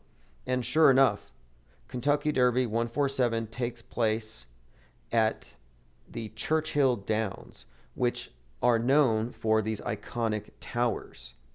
And we went over this yesterday. I played the video they have these twin spires. So you have these twin spires. Again, another twin reference, like the Twin Towers, twin bombs. And the winner of the Kentucky Derby was a horse named Breonna Taylor, another Black Lives Matter martyr. So again, it's just a storyline here. There's some threads worth following here. Okay, I'm going through some comments, see if I've missed anything else. If you want to follow along with any of the stuff, just go to themetascript.com and you'll see how we've correlated and made these connections. And this isn't cherry picking. It's actually pretty formulaic. We don't do any sort of gematria or numerology. We just use the stories that are presented as they're presented and accepted to be real by the people who, think that the TV is real and everything on it. All right, let me continue down my list of things to talk about. Oh, by the way, the Murder Hornets, those of you who like the music on this page, you'll like to see this. A lot of our musicians are putting their music up. Most of them already have Bandcamp and a few others, but now you can download from the Murder Hornets. I'll put a link in the chat. And at infiniteplainsociety.com, if you're on the newsletter, I'm also going to be posting links to the music that we play each day. And there's also a link at the top of the page where you can find links to all of the musicians who put the music in the 24/7 stream. Okay, let me go ahead and go back. There's a couple things I had to finish covering here. So the out-of-control Chinese rocket, we're following that. I think if it hits anywhere, it's going to be in Seattle. Now, here's an interesting one. Jurassic Liars 26. One of my favorite YouTube channels. Probably banned as much as we've been. He's got like 3 or 4 channels. But he's noticed many of the same patterns that we do. And one of the things that he picked up on are coincidental birth dates. And these things are, again, birth dates and death dates. These are the entrance and exit points for these world stage actors. So all of these are often, figuring pretty prominently in the stories that they tell. So let me go ahead and just give you an example. So here we have Joaquin Phoenix, who is born October the 28th, 1974. Then he was talking about how Elvis Presley got his vax October the 28th, 1956. Bill Gates, born October 28th. A lot of correlations, actually. Let me go back a little bit. I'm going to play like a minute here.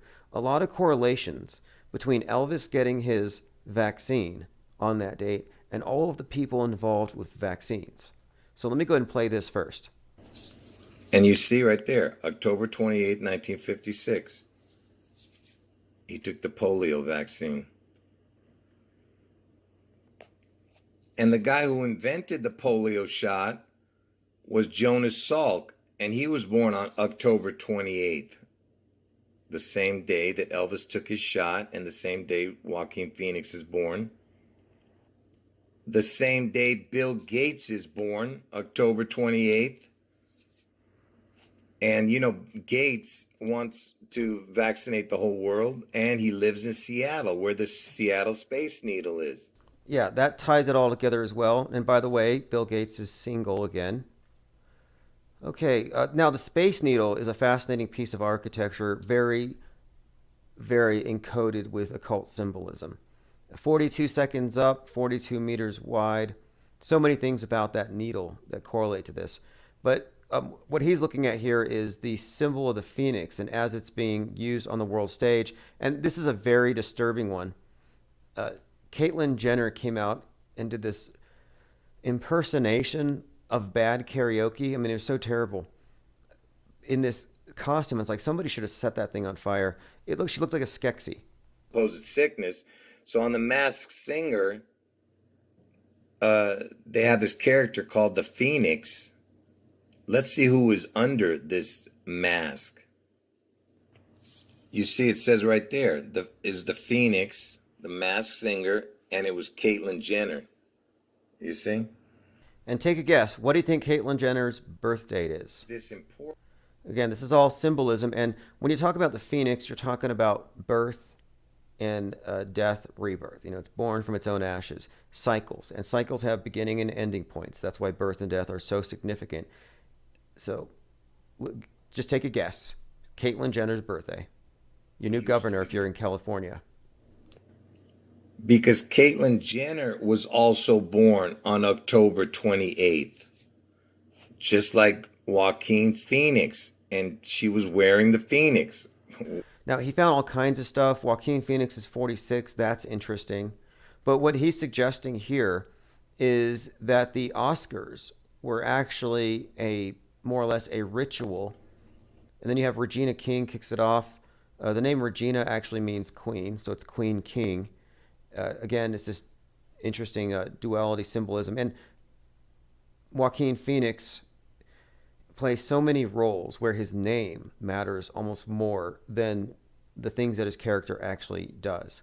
And of course, he played a very significant role, that being the Joker, which the Joker on the world stage is the Boston bomber, or the movie theater shooter, the wild card, the Osama bin Laden, the anti-vaxxer conspiracy theorist, the bowl cut shooter. It's the threat, the wild card, the threat that uses the fear of the public as an excuse for the Batman. That would be the heavy police, the uber cop, the paramilitary police. So the order out of chaos formula has the Joker and the Batman is kind of this dialectic they've set up. But anyway, yeah, Batman is your uber cop, the ultimate enforcer. And then, of course, Joker is the wild card that the regular cops can't stop. Okay, let's go through a couple other videos. This individual, again, Jurassic Liars, has found a lot of interesting bits of material here. And one of the things he highlighted today has to do with this election recount. And he says, he seems to think that Trump may be coming back. And I'm not going to play this whole video. However, there is this thumbnail here I'm going to have to put on the screen. It's I don't know what the deal is. I kind of do. There's a lot of interesting stuff with Donald Trump. You know, you got to look into the 58 Matrix. Like, if you voted for this guy, that's cool. You know, it's a good story, but it's all just a story. But let me go ahead and play about 30 more seconds of this guy's video, and then we'll move on. But there's quite a lot to suggest that Donald Trump is a complete fabrication, made-for-TV character from the time that he stepped on the world stage. The whole thing was already written in advance. I told you it's not over till the fat Elvis Trump sings. Now, one more thing. You know, I don't know precisely what his connection is with Elvis and Trump, but there is something to this. Even lately, the media has called Trump Fat Elvis. And it is true, in his later years, Elvis was known for, you know, spray painting his face orange. Trump biographer says ex-president is in his Fat Elvis period. This was just a couple weeks ago. Biden to get to work as Trump enters Fat Elvis stage. Look, his own biographer. So what does that mean? Well, you remember from the Fat Elvis stage, it was a lead up to his exit from the world stage at the age of 42.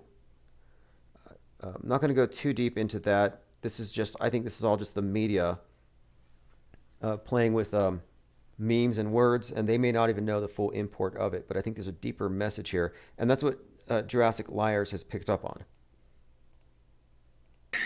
Ah, man. Let's see what happens, folks. And I don't know if this is a legitimate headline, but it says Trump suggests Arizona recount will be first domino to fall. Let's see what they find. Will make a triumphant return to the White House. So let me tell you what this means. So if he's able to prove in Arizona that there was, you know, some type of cheating, and then he can do it in a few other states, the same thing, this sets up perfectly for his deadly head wound day. Because you know people are going to go insane. Yeah, Biff Tannen, if you remember, Biff Tannen, who's based on Trump, his exit from the world stage, he's taken out in some way, head wound. Now, I had kind of thought, though, that when Trump caught coronavirus, that could have fit the description of a head wound. Corona, crown, head, and then the miraculous resurrection. Because if you remember, Trump caught COVID 33 days before the election. 3 days later, he was cured. He took Regeneron. So I kind of thought that alone was fulfilling the prophecy or whatever, because they appear to use a biblical meta script for a lot of their storytelling. The whole QAnon thing is literally revelations with a political campaign attached to it. So anyway, Trump is coming. It's not over till the fat Elvis sings. Economic collapse. There's going to be a purge in 2023. You got plenty of time. Don't say you weren't warned to get your masks early before the prices go up. I'm going to wear a weekend mask when the purge comes. Let me go and open phones, 833-311-1984. I have a voicemail to play. Tim, I played your show for some normies, and they loved it. I mean, you got that, you got the vibe that really, can get a regular audience of NBCs. All right, goodbye. Later. All right, appreciate that. He says, I played this for some normies. They loved it. You have the vibe that will reach the NPCs. That would be the non-playing characters. Now, I like that notion, non-playing characters, the ones who go with the cultural default. They believe establishment science, establishment news, establishment media. But, we're looking at the world stage. I would refer to them as extras, more or less, and we are critics, not on the stage. So we're watching the performance and we're not taking it as seriously as them, or we're not exactly as convinced of the reality of all of the things that are claimed to be real. I mean, that's the main thing. We've shifted a burden of proof. Someone says here that Trump's going to be on tour soon to push the vax. Yeah, look, Donald Trump is going to push the vax and probably push the UFO invasion. I mean, isn't that one of the big things, is disclosure? And I have a theory about that. I haven't fully worked it out, but I'll just show you how I'm looking at this so you see where I'm coming from. And again, I'm going to refer to this Metascript thing because this is all pretty much connecting to this idea of an invasion or something. So let me see if I put the 73 on here. Okay, I saw a number of references recently that were pointing to this Galactic Federation, which, if you're not familiar with the Galactic Federation, it's not some cheesy Netflix thing anymore. I mean, they have to do this. They have to introduce it to you in the fiction first. Remember, Jim Bridenstine had said, we need to stop treating asteroids like science fiction. So now they're real. And now they're real. When they say we need to stop treating aliens as science fiction, they're about to become real. So last December, the former Israeli space security chief said that extraterrestrials exist. There's a galactic federation waiting for humans to reach a stage where we will understand. So this is all very much consistent with what we'd expect, a galactic federation. It's going to be bureaucracy. We may not even meet them face to face. In the Netflix show Colony, which is one of the first places where I noticed this whole predictive programming pointing at Seattle. In Colony, Season 3, Episode 11, there's this scenario where the world has already been invaded, but we don't see the aliens. They work through the governments that have basically capitulated. So you have this reboot of civilization starting in Seattle. And one of the characters who's part of this Operation Phoenix says Seattle is ground zero for the reboot of civilization. And when I saw that, I started looking very closely at a lot of this predictive programming pointing at Seattle, because there's more of that than there was stuff pointing at 9/11. And again, episode 11 of season 3, this 3/11, 11/3 thing connected with Seattle, it's there. So the alien invasion, if it happens anywhere, I would imagine it would happen in Seattle. And the most iconic thing about the place, of course, is the Space Needle. And it figures very prominently in all of the predictive programming and in a few other places. But let me go ahead and show you a couple of things about the Space Needle that are noteworthy here. One, it is an obelisk. Like it was consciously designed. It's consciously designed. It's just a stylized obelisk. However, designed for the new age, the space age. So they did put a UFO on top. So when you look at this thing, what you're actually looking at is a flying saucer and a tractor beam. This is the modern replacement for the Rapture. I mean, the aliens are somewhat bipolar. Either they're going to kill us all or they're going to save us. Which is it? Well, they're going to save maybe 144,000. They're going to wipe out the rest. Like, that's the story, and it's just been recycled. So as it ties to this alien invasion scenario,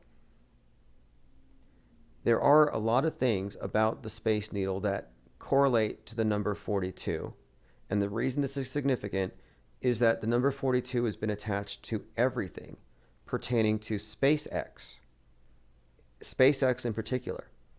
And they have used that number, Elon Musk or his writers, because it correlates to the Hitchhiker's Guide to the Galaxy.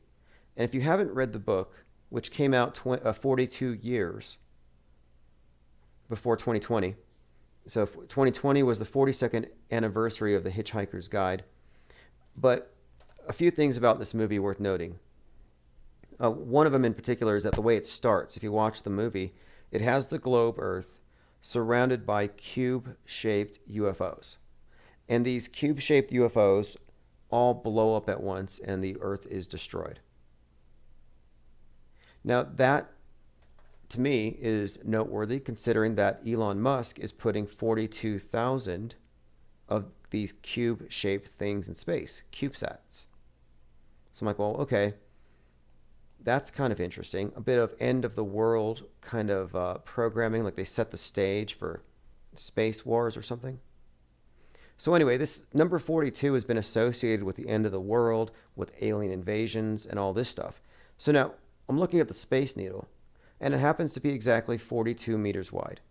It's a 42-second trip to the top. There are so many things about it that have correlated with the number 42. Ready for a 42-second elevator ride to the future? That's how it was advertised in 1962. We have many more examples of this, but I'm suggesting that this is the obelisk of the New Age. So if you look into what the obelisk represents, it is the emblem of the Earth God.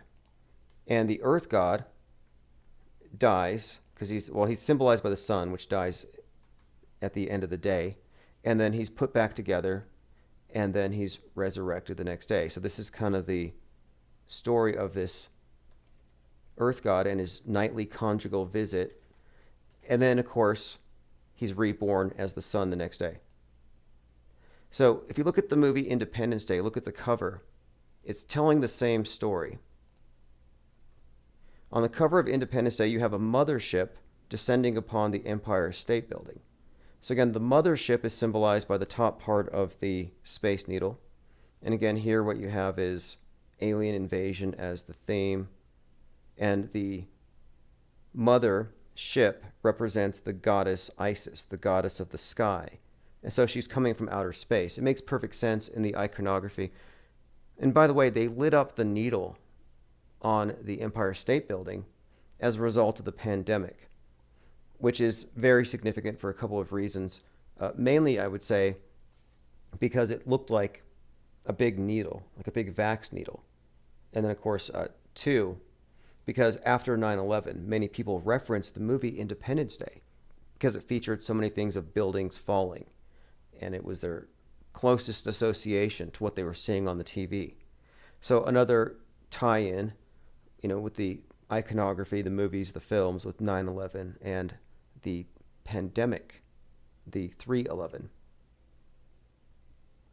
Lloyd Miller says, Space Needle is a stupid idea. Who approved and funded such stupidity? Well, there's plenty of Space Needles. Plenty. Donnie the Dead said, maybe space junk will smash into the Space Needle. I find the term space junk to be very fascinating as well. So, do you remember we were looking at the Aliens Among Us, the cover, how viruses shape the world? This is the Economist cover, where you're seeing outer space, or so you think. You're like, oh, I see some rockets, I see some probes, I see satellites and planets and moons. No, actually, you see AIDS and bacteria and COVID. So what you're seeing is inner space. And this article is suggesting that people who are infected with the virus are like aliens, because you're carriers for the alien invader. So you're like aliens among us. It's this idea of inducing a bit of paranoia. But the thing about it is we're talking about inner space. So this is inner space. And at this time, this was in August, it just so happened to be that Putin releases a vaccine called Sputnik. Sputnik named for the first object thrown into orbit. And this was the dawn of the space age, 10/4/1957. So I'm like, okay, wait, Sputnik, the vaccine. And he was saying that we won the vax race like we won the space race. Just another connection between outer space and inner space. And further, the first UFO crash was in Roswell, 1947, in Corona Field. Men in Black, the television series all about the covert alien invasion, has the main base centered around that Corona Park or Corona Field. So it's like this, oh no, it's Corona Park, but the idea of the aliens being some type of internal thing or injectable. Or in the movie Sputnik, see, the day that Putin released the vaccine Sputnik, a movie Sputnik came out about aliens that get into you through a virus and then take up residence in your esophagus and cause you to feed on other people's adrenochrome.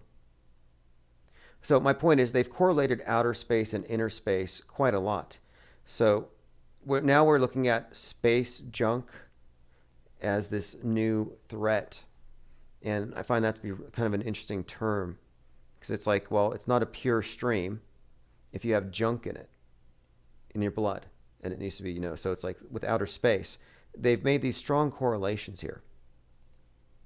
And I think it's all very intentional. I think they've made these intentional correlations between the needle, alien invasion. They play upon very specific fears. Like, it's not a coincidence that the people who are pro-open border are also the pro-vax crowd. And the anti-vaxxers are the ones who say build the wall. These are lines that they've divided. This is a schism they've created. And it's actually perfect. Tyrone says, space needle, space junk, Seattle's a very heroin-friendly town. Right. There may be some more connections there. I'm going to have to go back and read some William Burroughs or something. I know he used to write about his needle addiction and, of course, aliens, and there was some kind of correspondence there. But anyway, this is something they've done for some time, like Invasion of the Body Snatchers, a different form of alien invasion. They Live is probably the one we're actually living through, where they're already here. They already control the means of perception. They already control the media. The idea that there's going to be an invasion, no, it's just eschatology. Now, will they reveal in such a way that it convinces people that we're under the control of a higher power? Quite possibly. And it's supposed to be happening very soon. Echo Charlie says, Cleopatra's Needle in New York is one of the 3 obelisks. Yes, needle and obelisk, these 2 terms are used somewhat interchangeably.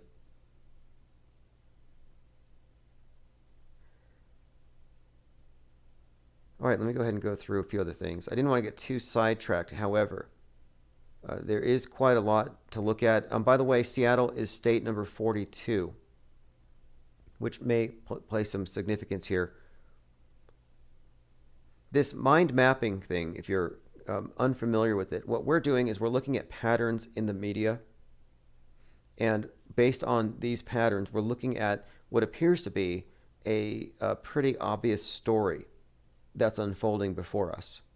And it's almost like we have something of an insight to the script, and it's told in between the lines. It's told through symbolism, predictive programming. People have noticed predictive programming for more than 20 years. People have been noticing this stuff ever since 9/11.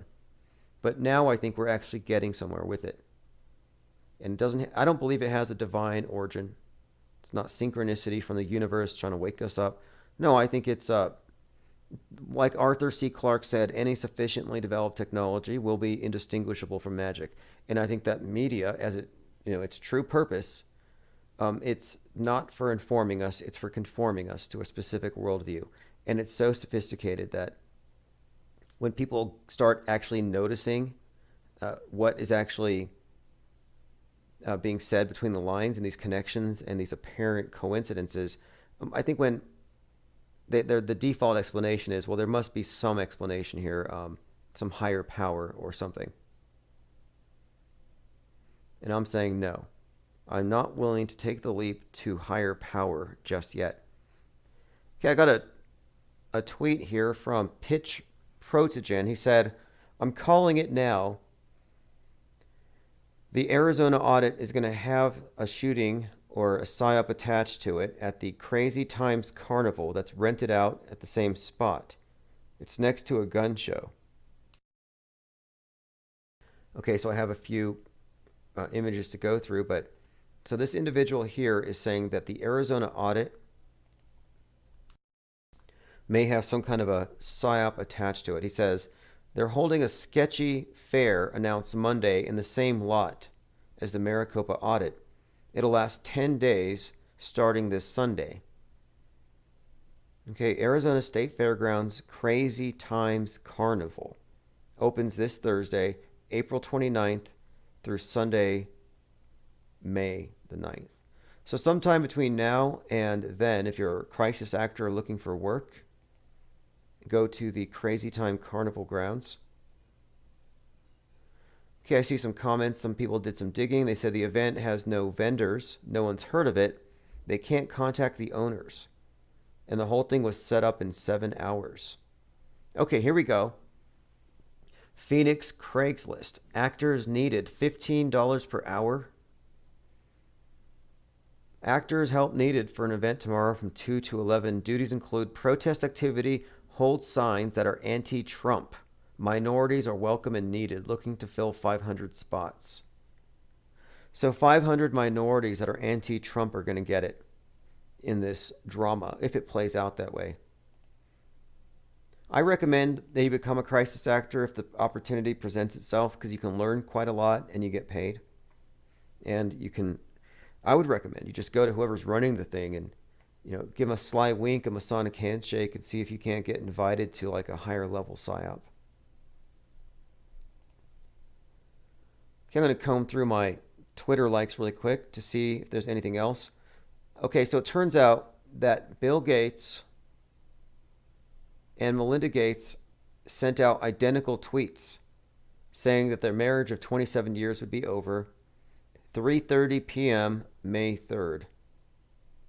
27333, I don't know. But that's news for some reason.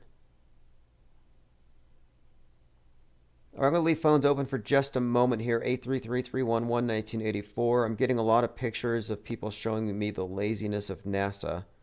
We're very well appraised of how NASA does the bare minimum.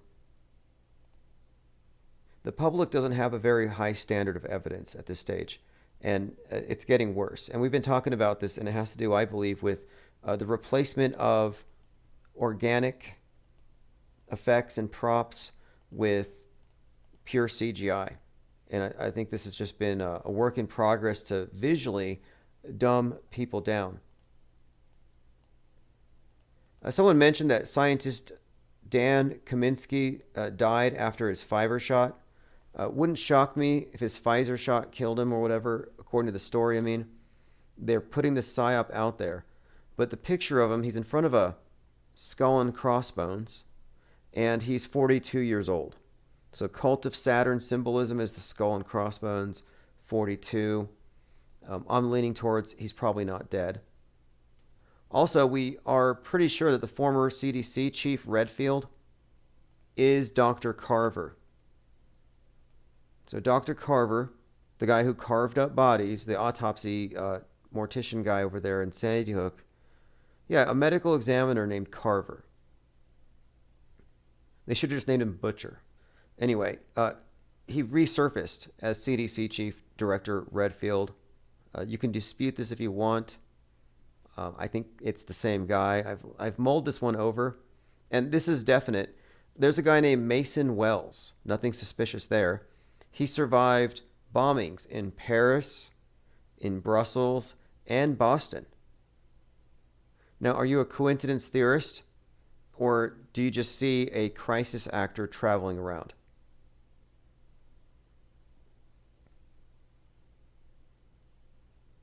Robot Plague says Melinda Gates is probably sick of dressing like a woman. You know, that's such a tricky one. You know, Melinda Gates has been compared. If you just look, she does look a lot like Kevin Kline. But then she also looks like Robin Williams. But Kevin Kline and Robin Williams look nothing alike.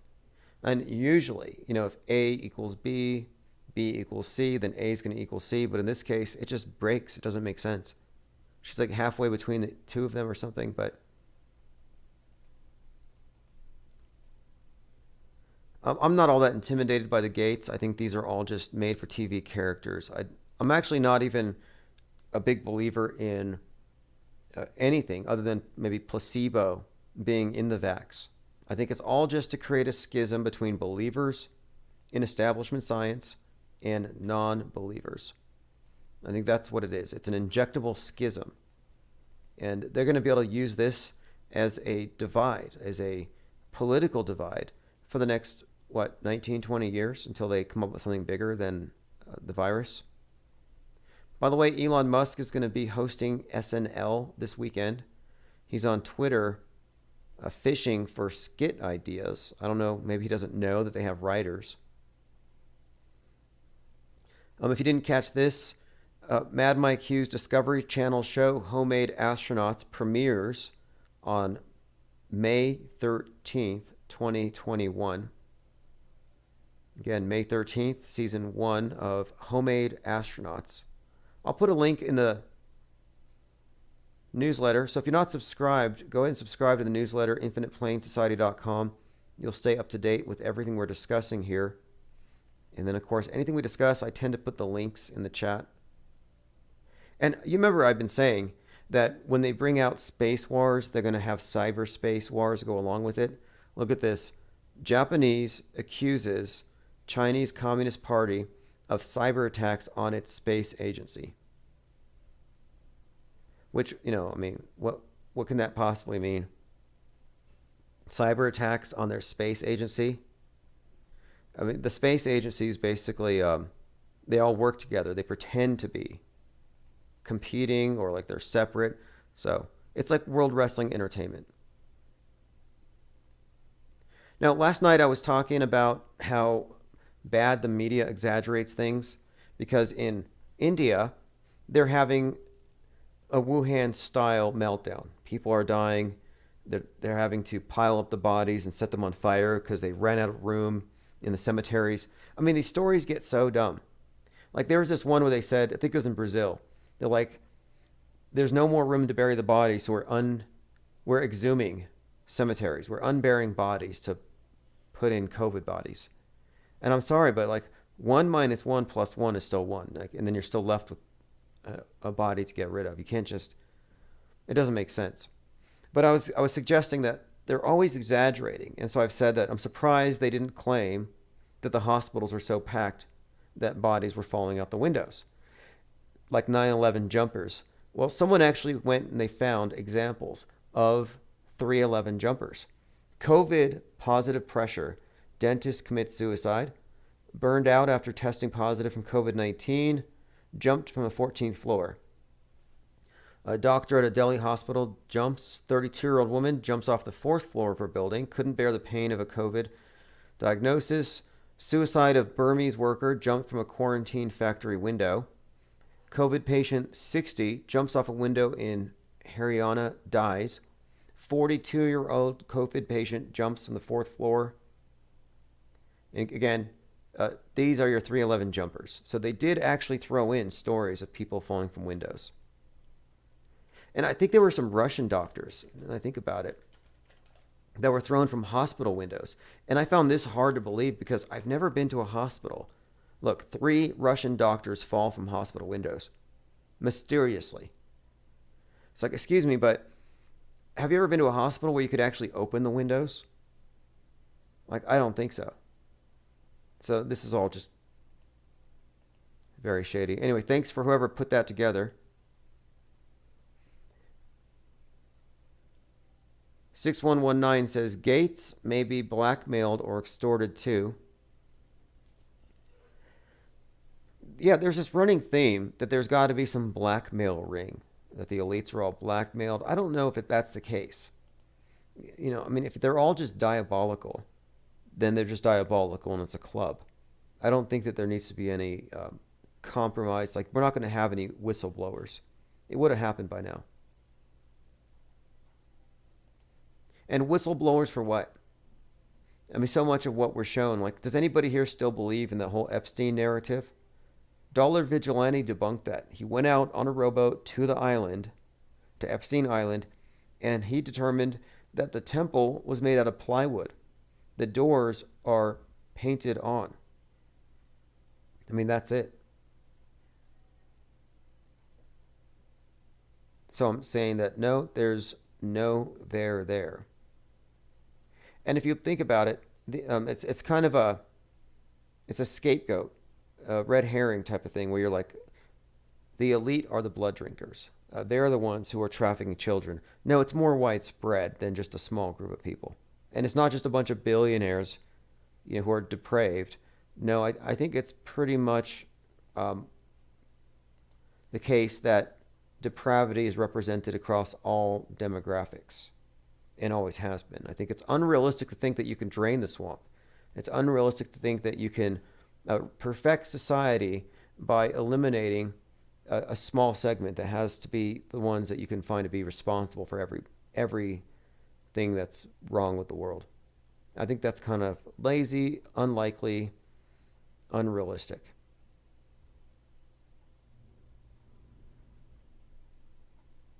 Okay, here's the article with, if anyone wants it, a link. 2001 virtual effects guru Douglas Trumbull on why CGI has not outpaced visual effects. This is a must read. It's a must read because what he's giving away here is that the CGI is terrible.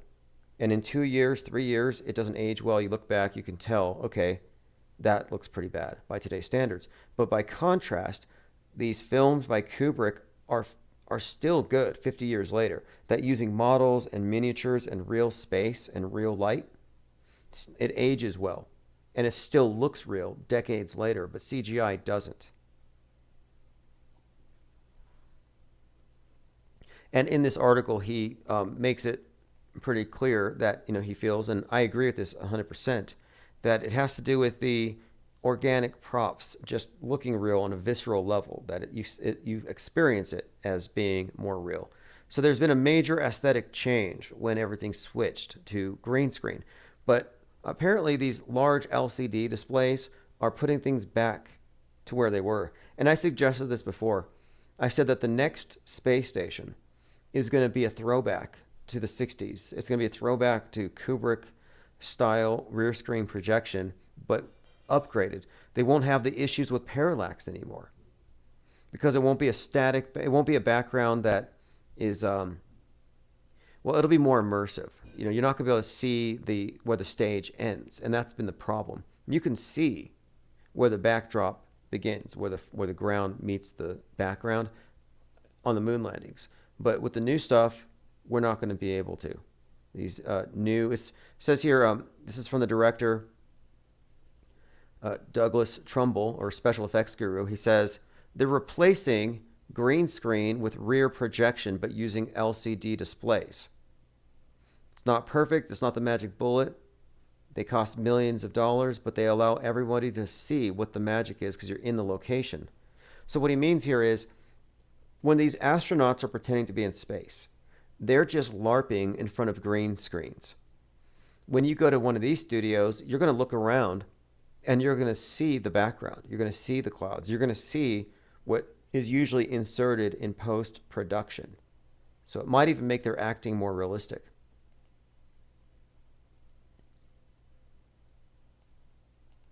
Again, I think that the limiting factor in our deep space expeditions has actually been special effects. And the consumer level entertainment has so far eclipsed everything brought to us by NASA for the last few decades. And I think they've had a good 15 or 20 years to immerse an entire generation in CGI graphics that I think will make them susceptible to the fakery to come. I think that people have been rendered visually illiterate and incapable of telling the difference between real and fake if it's on a screen. And I think they got enough people in this state, visually retarded, that, yeah, they're going to fool people into thinking that, yeah, we're going to the moon, we're going to Mars. Look at these people, they're on a space station, on a vacation, space tourists, and they won't know. And it's probably not all that different from seeing a society falling into religious delusion or something. Got a comment here. I found this from Becca Loom last week. She asks, and this was on a Q video, is there a plan? Is there really a Q plan? I'm no longer even the same person. My family's divided and unhappy and wandering. I quit my career on principles. There's nowhere to go to escape the COVID psyop. My friends are gone. Life is a bad dream. Where's the military? We trusted the plan. And this is one of these videos on a YouTube channel that was pretty much pro-Trump. But you have a lot of people wondering, where's the plan? And they're still clinging onto the hope that there's some kind of a savior, a salvation, a rapture, and a judgment day. Yes, a lot of people are running into that. So what's next? And this is the reason why I found it interesting here that we have this Arizona recount. Doomed or not, whatever it is, it's definitely giving hope to the people who want to see some comeback. But if Trump does come back, it'll be in 2024, and it's not going to be to save the children from the deep state or to save you from the vax.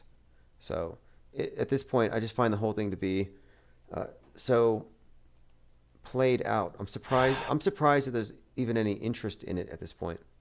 And if 1/6 didn't convince you that the media controls reality, that bad performance art can change the course of world events, that it's all just a stage, then nothing will. I mean, they've already correlated 1/6 with 9/11. In fact, the Babylon Bee put out an article, and it was something about Civil War soldiers glad they're not alive to have lived through the Capitol riot.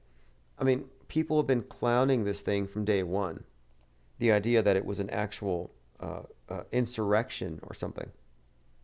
But the fact is, it's being treated like it is. So it shows you that, no, it's all about perception. And they have it. They have complete control over the perception of most of the population.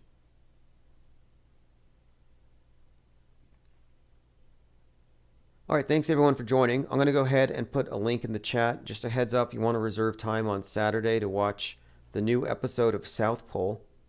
I want to say thanks again to everyone who pitched in and all those who've been putting their time, effort, and art and their voices into it. The next episode of South Pole will probably be our best yet, I think, just based on the visuals I've seen so far. If you join InfinitePlaneSociety.com, you get access to the Discord server.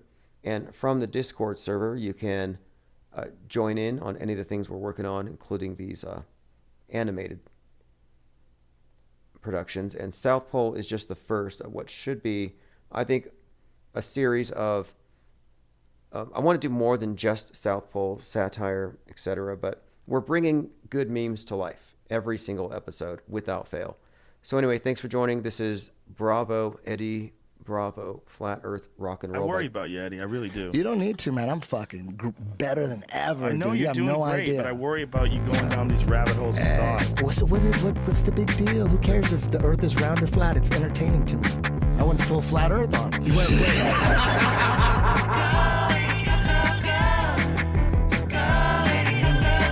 That's got to be some kind of CIA psyop. Why do you think that's fake? That's fake as fuck. If that's real to you, man, shoot. Tyrannosaurus Rex is a giant kangaroo. That's what it is. You're on a ball, you're nowhere. Don't try to go anywhere, just stay there and work. Oh, hell no. Somebody figured it out. Oh, some scientist figured it out. I'm like, everybody's not Catholic? I thought everybody was Catholic. What's a Jew?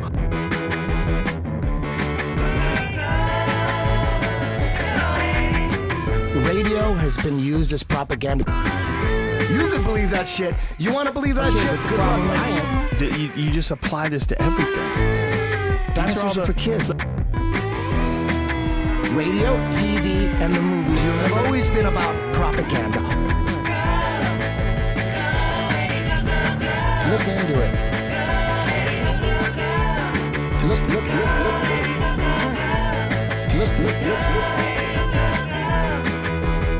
A Yellow Sparrow Show. So you think we went to the moon? That's not what I asked you. Telecommunication satellite. You don't think satellites are real? I don't think so. If you look into the experiments to prove that the Earth is spinning, all of them failed. Look into it. You guys are fooled by the fisheye lens? Come on, man.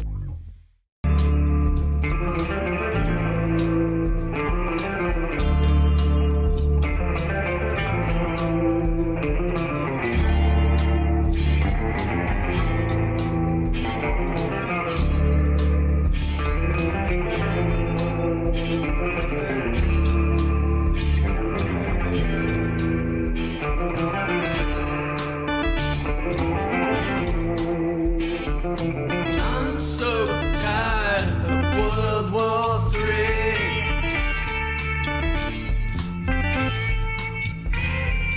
I don't care for this riot scene.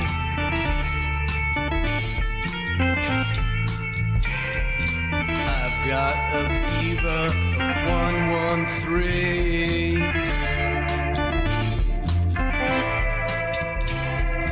Watching my neighbors turn into zombies. Food on my face makes me feel uneasy.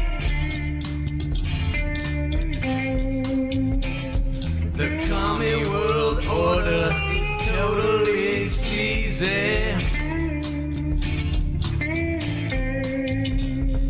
Shifty eyed Bezos counting his cash. Now he can build his moon gulag.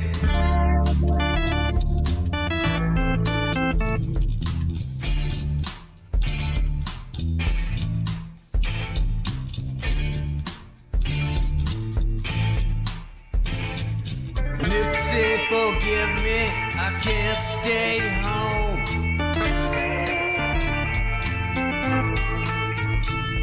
I'm going to the lake, gonna paddle my boat.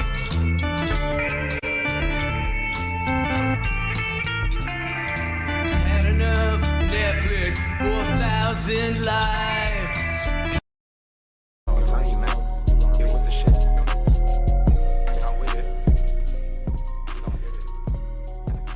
Thank you for joining, and may the 4th be with you. It is May the 4th, 2021. This is Infinite Plane Radio, open phones for open minds and even closed minds tonight. If you have a closed mind, you're welcome to call in 833-311-1984. So let's go ahead and go into the list of topics. And if you want to know what we're going to be talking about the following evening, just go to infiniteplanesociety.com and you'll have an idea of what you're going to hear, so you know if you want to call in or not. Tonight's live stream, Signs and Symbols Rule the World. Now, this is something we've been discussing for some time. The role of signs, symbolism, a covert, esoteric aspect to the mainstream hyper-mediated reality that tells us that the world is in the grip of a cult, a doomsday cult. That's one of the ways I would describe it. but you can see the handiwork of it, its signature, through its symbols, through its signs, and all their various ways of essentially, I guess, shouting out to those within the gang that their work is proceeding as planned. Confucius says, "Signs and symbols rule the world, not words nor laws." Hard to dispute that. So let's go ahead and start with this. So many things to cover. Oh, by the way, today it's May the 4th, major Star Wars holiday, and Star Wars is more or less basically one of the franchises that helps to shape the modern mind. It's part of the mythos, our concept of heaven, which has been replaced by outer space, has been communicated to us through a lot of these science fiction films, which are laden with symbolism. Luke Skywalker's the sun, Darth Vader's Saturn. Very obvious when you look into the ritualistic plays encoded into these movies. So anyway, I think it's more than a little coincidental that Elon Musk and Grimes' baby that they had last year, today would be the first birthday. So I'm like, wait a minute. They have a Star Wars baby. Now, I'm not even going to try to pronounce the child's name. I believe they went with something inoffensive, something that will never get canceled. And it's basically a Google Chrome suggested password. I believe they call them X, exclamation point for short. But here's a picture. I mean, a lot of people thought it was 3D printed. I mean, what else would explain the timing? May the 4th, it's almost too perfect.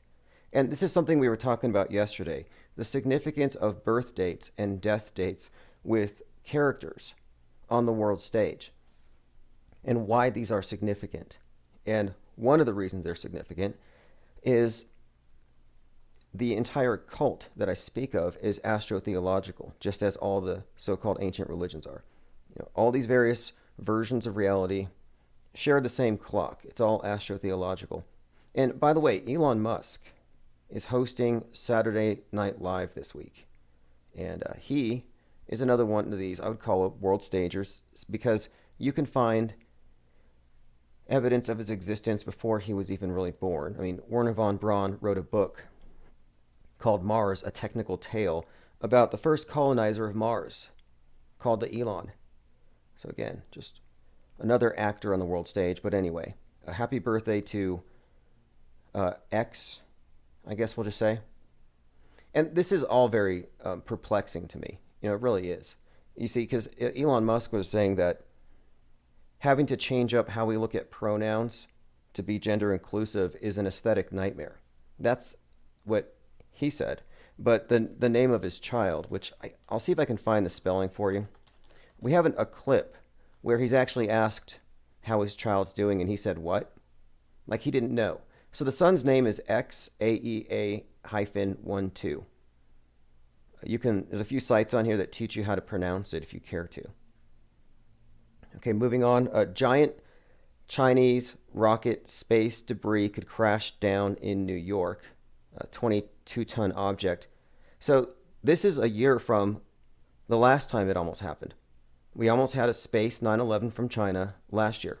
And the year before that, that is 2019, there was a drill called the, quote, fictional event. And the fictional event was NASA, the ESA, and FEMA working together to simulate an incoming asteroid. So I find it curious that they simulated it in 2019.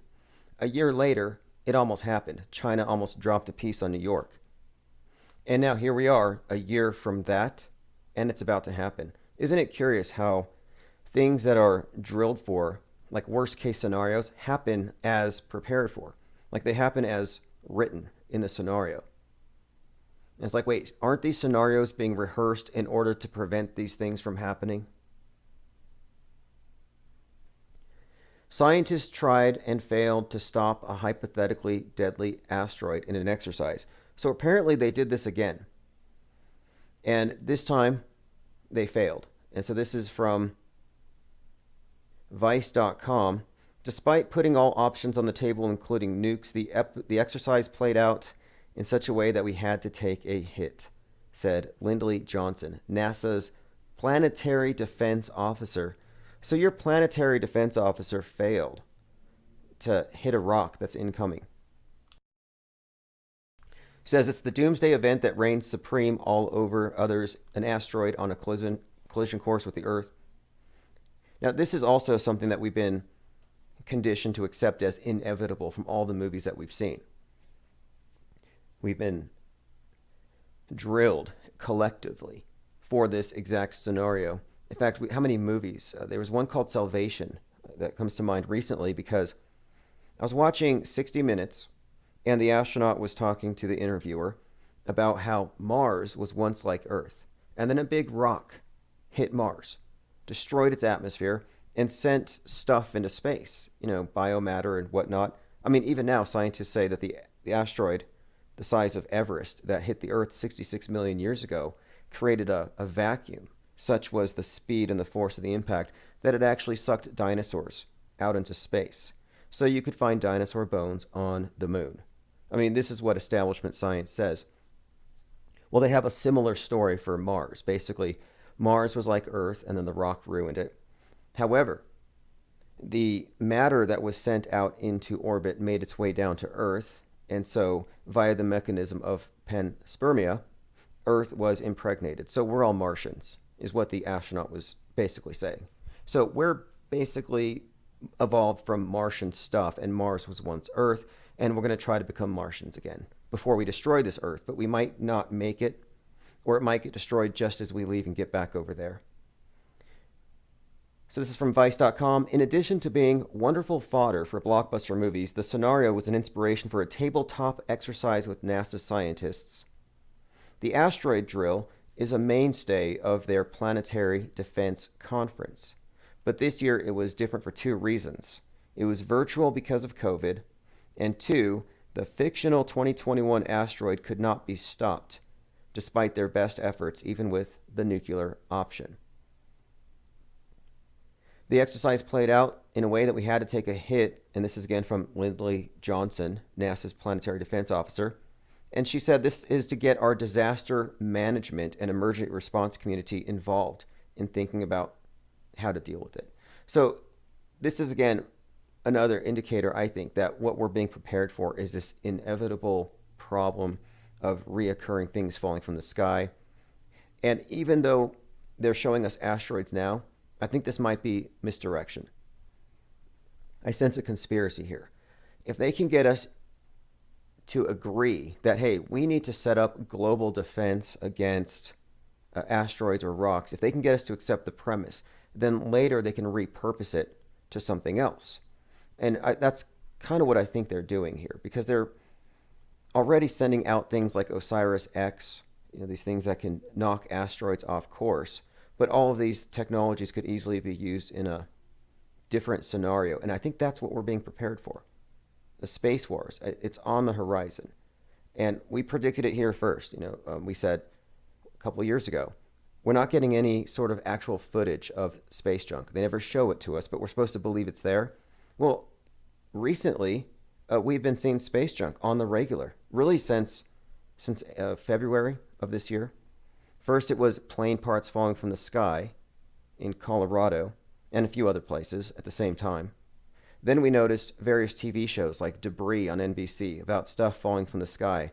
And then Leonardo DiCaprio, another tragic comedy like the Titanic, but instead of being hit by an iceberg, it's an asteroid.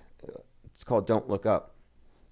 So I see this theme, and I'm like, I think they're going to drop something on us. And on 3/11/2021, the space station dropped a 2.9-ton hunk of space junk. So it's a SUV-sized pallet of old batteries. And again, I have to question, you're looking at the only place in the known universe to contain life, and it's fragile, little blue ball down there. And behind you is an infinitely deep, bottomless trash can with wormholes and stars that can incinerate anything. So why would you drop 3 tons of old batteries onto the Earth from space? It could kill a whale, it could wipe out a village. I mean, my thinking is, they shouldn't be doing this stuff, but I think we're being prepared for something. And again, this hype over space junk. In fact, right now I saw an article. It said something like there's 200 ticking time bombs above our heads. So now they've moved the bar forward a little bit. They've moved the ball forward, towards the goal of what I think is basically space junk Armageddon, where now somebody apparently saw the Chinese space station's junk, or that booster. They actually saw it overhead and they recorded it. And so we actually do have video. And this is the rocket that is in an uncontrolled orbit, and it's expected to re-enter and possibly land on, well, really, if you're not in Antarctica, it could crush you here shortly. So here's a video from Astro Farmer Imaging New Zealand, and you actually see a flashing light. Now it's flashing because the boosters are still on and it's tumbling. Now, it could be CGI, it could be fake, it could be special effects, but whatever it is, the stage has been set, and if they simulate something falling somewhere, people will believe it. They could do another 9/11 from space. And one of the interesting things about this one is I'm already seeing in the comments people blaming China in advance for the coming disaster, if that's what it turns out to be. The same ones who think that COVID was caused by an intentional accident at some bioweapon facility in China. Those same individuals are the ones who are going to blame China for intentionally dropping space junk on us and endangering life on Earth. And it was just like a week ago, the Dragon capsule was almost hit by a piece of space junk. Again, it's all very conspicuous because it's happening all of a sudden. Now, listen to this. It says, you have to go back to 1991 for a more massive, uncontrolled re-entry. And this is referencing the Salyut 7 Soviet space station that re-entered over Argentina, and that was 42 tons. And then 42 years ago, Skylab fell. All right, so let us continue. The topic tonight, signs and symbols. One of the things I want to discuss. It's at this point, it's pretty blatant, but a few things I want to go over. I have a whole lot of images that have been sent to me of basically people in the alternative news, all of them making the same hand signs. So you're used to seeing, like Lady Gaga or Britney Spears or whatever, all these different pop singers and these celebrities making these hand signs, like the Masonic handshakes, the 666 with the AOK thing, the devil signs, the sign of the horns and all that. But someone sent an article to me, and it's fascinating because there's a list here of basically anybody in the alternative truth community that has the attention of the ones that the media calls conspiracy theorists. And all of them are making the same hand signs, making the same types of gestures as the ones that they're supposedly exposing. Case in point, David Icke. I've got about 8 or 9 pictures of David Icke making Master Mason handshakes. Not regular handshakes, but grips. It's different from a handshake. It's a specific way of gripping the other's hand and placing the thumb on a specific knuckle. And David Icke is making this hand sign all over the place with every person he interviews. And again, it's very interesting. I would just have to ask, I like a lot of these people. I like David Icke, for example. But what does it mean when David Icke gives a Master Mason handshake to, looks like Jordan Maxwell, for example? What would you make of that? If you want to comment on that, 833-311-1984, is David Icke a Freemason, even though he's the one claiming to be exposing it? Here's Alex Jones making the hand signs, the 666 thing. Same thing with Paul Joseph Watson, an employee of Alex Jones. There's Darren Nesbitt. And these are people who should know better. These are people who make a living as, quote, truthers, exposing the celebrity adrenochrome junkies, the baby killers, the Satanists. So why are they making these hand signs? Like, for example, and you could say it's unconscious. I would say, no, it's not. It's just not. Do you ever unconsciously just raise your middle finger at a camera? Or when you're giving a speech, you're really into it, so you just start flipping everybody off? No, you don't. It would never happen. So if you're someone who preaches against this or that hand sign, why would you make it? Well, I'll let you answer. Anybody involved in InfoWars, I have a collage. They're all making the same hand sign. This would be Del Bigtree, major truth teller, anti-vaxxer, making the hand sign. So I have a ton of logos posted. If you go to infiniteplainsociety.com, you've no doubt seen all of these, but it's worth looking at again. You know, I look at my computer. I got a Chromebook. It's like, well, I got my Adreno graphics processor and my Chrome browser, Adrenochrome, with the 666 logo. On my Facebook with the Tubal Cain Masonic logo. Log into my Gmail with the logo and obvious Masonic apron. G, it's a blue G, like the big blue G in the lodge. So again, Males Club, Gmail, pretty obvious. They don't even hide it. The question is, what does it mean?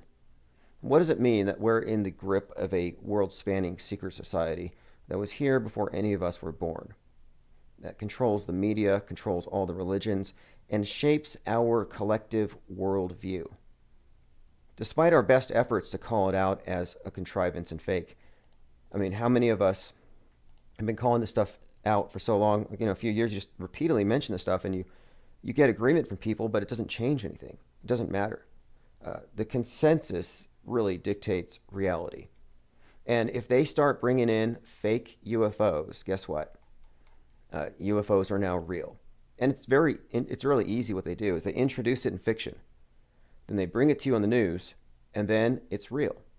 It's like magic. Like they summon. It's pretty much, the television has become, for all intents and purposes, like a portal of a kind. And it really does give the media ultimate power. I got a clip I have to play here. I don't know if this is a coincidence or not. This is Donald Trump last year. One of those clips that doesn't age well, but maybe this was what we would consider to be foreshadowing or force meming, or in other words, putting a certain meme out there for the intention of planting a seed. Take a listen. Made a fool out of himself last night. He choked. He's another one. He's going, oh, I can't breathe. I can't breathe. Don't ask me the question. Please. Don't ask me the question. I can't breathe. All right, there's Donald Trump. By the way, Donald Trump's on a new platform. It's like his own Twitter account. It's called DonaldJTrump.com. I think it's from the desk of.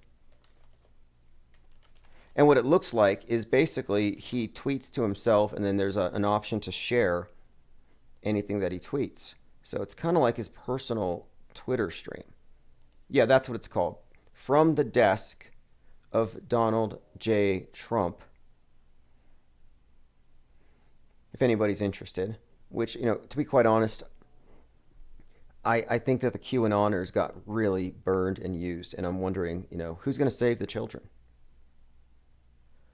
Just to continue on the conversation about hand signs and signs and symbols, etc.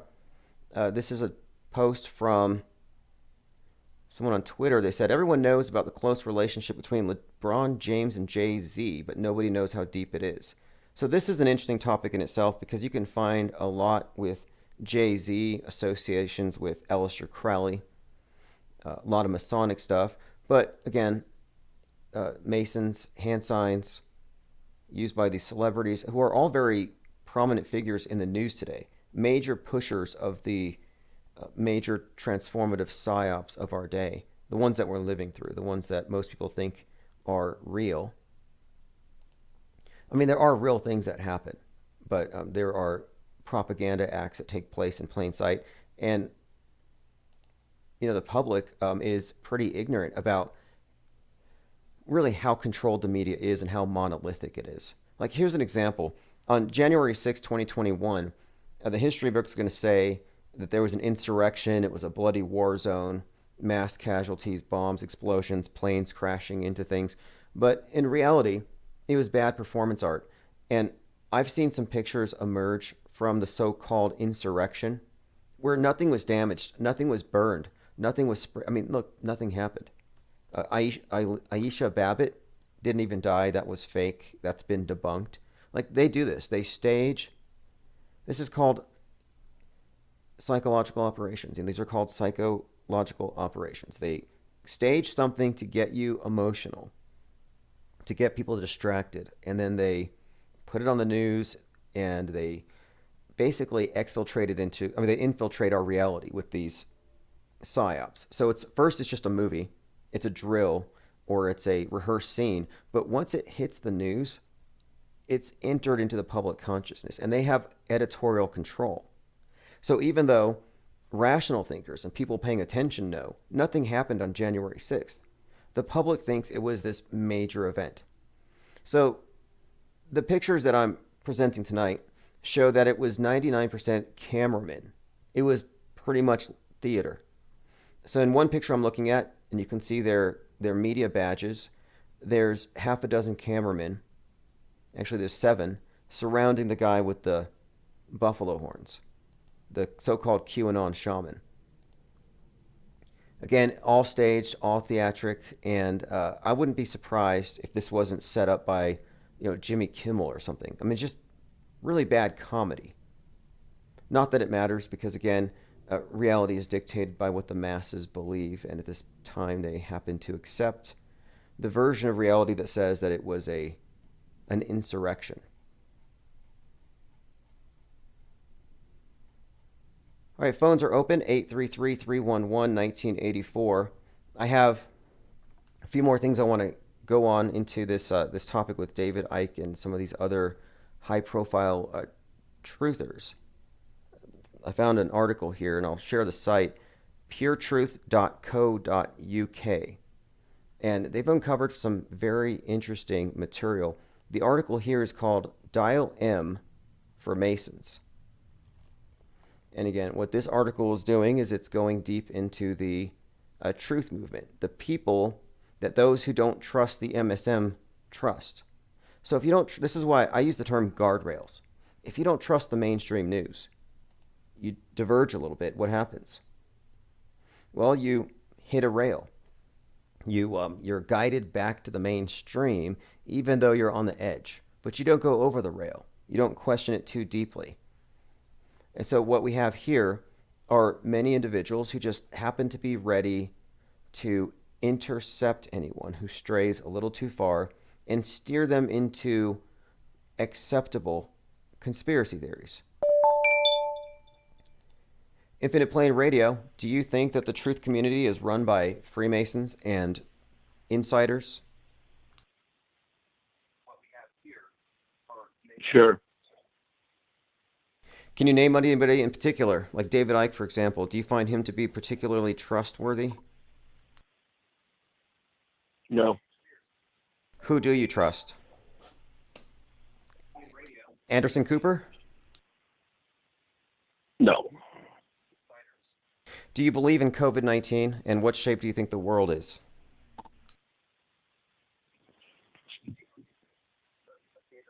Oh, am I on the air? Yes. I asked, do you believe in COVID-19, and what shape do you think the world is? Well, the world is round, and COVID-19, I've seen the sickness.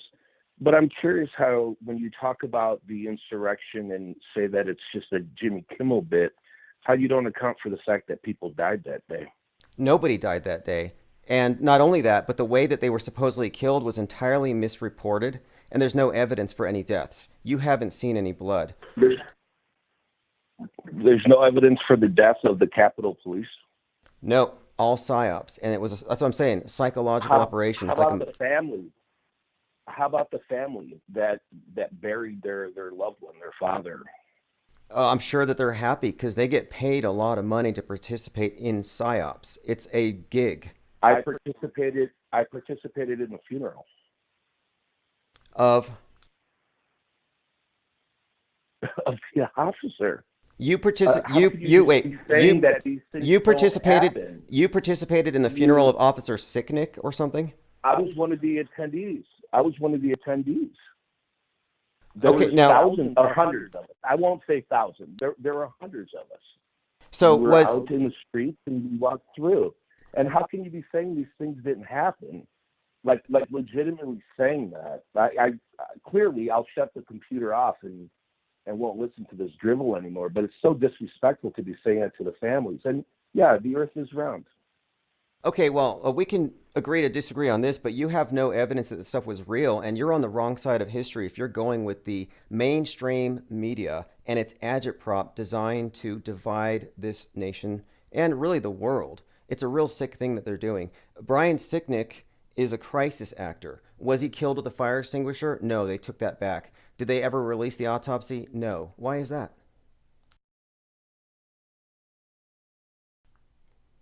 Did we lose him? We lost the caller.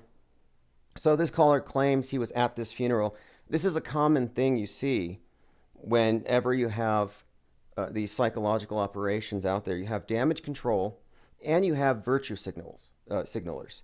So damage control would be somebody who's on the inside, like somebody working for an organization dedicated to preserving the integrity of a narrative, such as the groups that are there to defend the Sandy Hookers. So this individual is probably just a virtue signal type who has no connection to Officer Sicknick, but he's willing to lie, which is a sin, and it's against the 10 Commandments.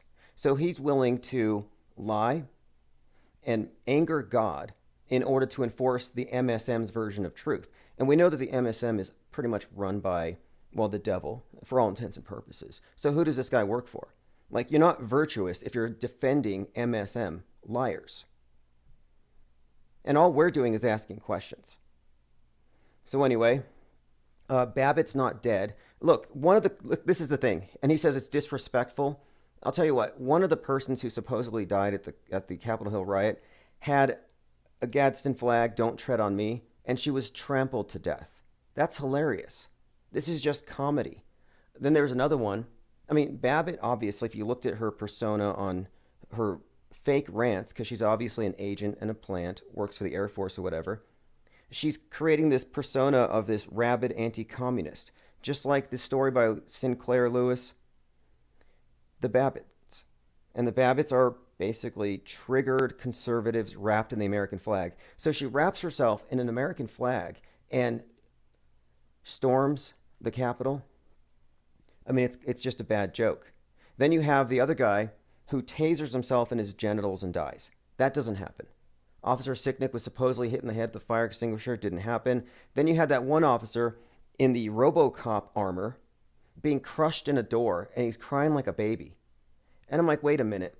The mainstream media, the liberal MSM, hates cops and always has. It celebrates their death. It celebrates precincts burning. And it loves the people who protest cops, but all of a sudden they're super sympathetic for Officer Sicknick and the guy that gets crushed in the door. And the guy that got crushed in the door, after making a fool of himself for whatever crisis actors get paid these days, he goes on camera smiling, and you can see his smile through his face diaper. And he says, "I was totally willing to get crushed to crush white power." I'm like, this is so corny. I mean, whoever wrote that? Now, there were more. I mean, every single death is questionable. That lady with a Gadsden flag did not get trampled to death. Hey, caller, do you think that the Capitol Hill riot was believable, or was it bad performance art? Caller, are you able to... No. Lost that one. We'll go with bad performance art as the default. Very little of it's believable. But again, this is the thing. We live in two different universes. The people who believe the news live in one universe, and those of us who are critically analyzing the news, not taking sides. I mean, I'm not on Fox's or CNN side. I recognize they're both part of the monolith.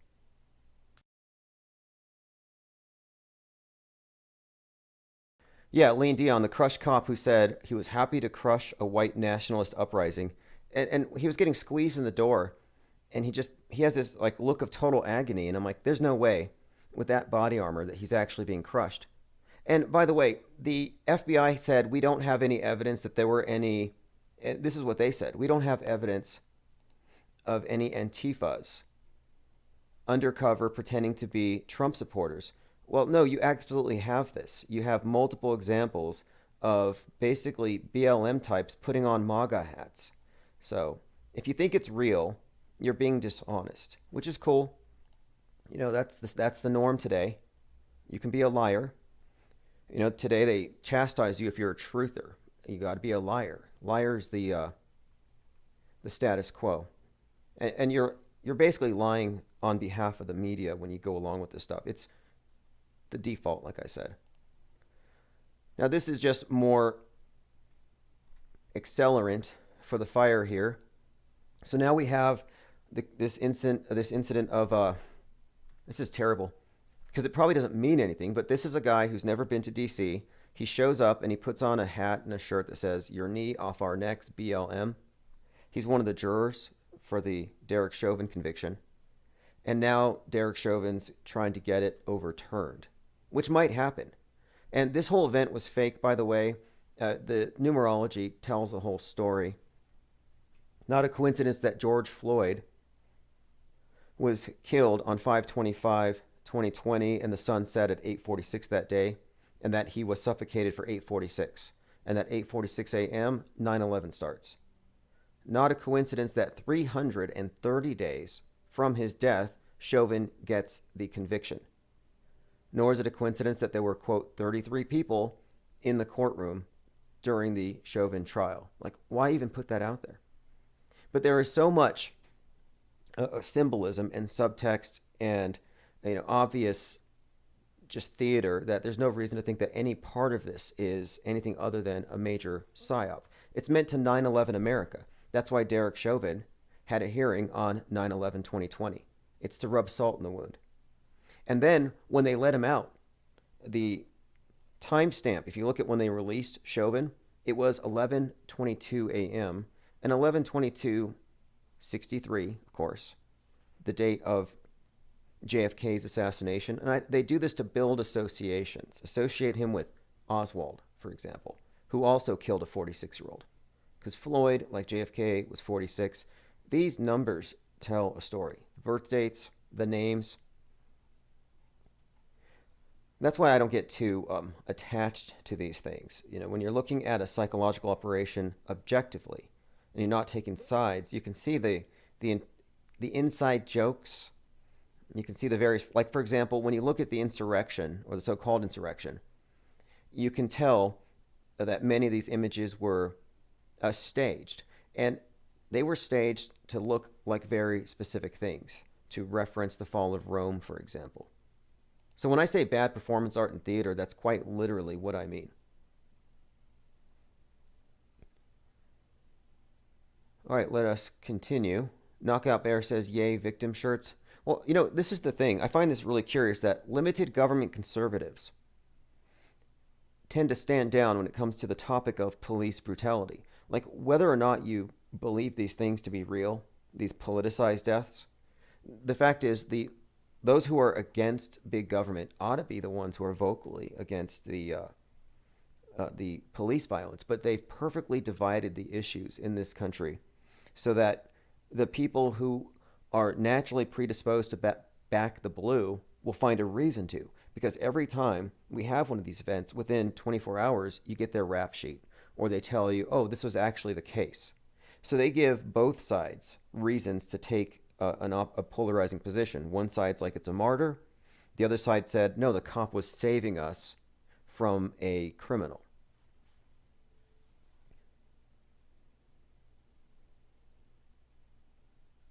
Knockout Bear says, it's wildly inappropriate, dare I say disrespectful, to wear the face of a dead guy, much like you're wearing a cross with your dead savior. Well, yeah, that's one of the powerful things about this, though. Black Lives Matter is a martyr cult, and that's the nature of it. You know, you're creating a new. It's a movement, and it's about emotion. You need faces, you need names. It's very effective. I even think that the I can't breathe is it's an anagram for a better China. And I think that's intentional. I think it's another one of these forced memes. That's why I brought it up when Trump said, I can't breathe. That was a theme last year. They can't breathe because the cops kneel on the neck. That's the thing. Like we can't breathe, and then everyone else can't breathe because COVID. Then this group can't breathe because masks. The conspiracy theorists can't breathe because 5G is causing them to lose oxygen. That was a reoccurring theme last year. It was about censorship and the loss of breath.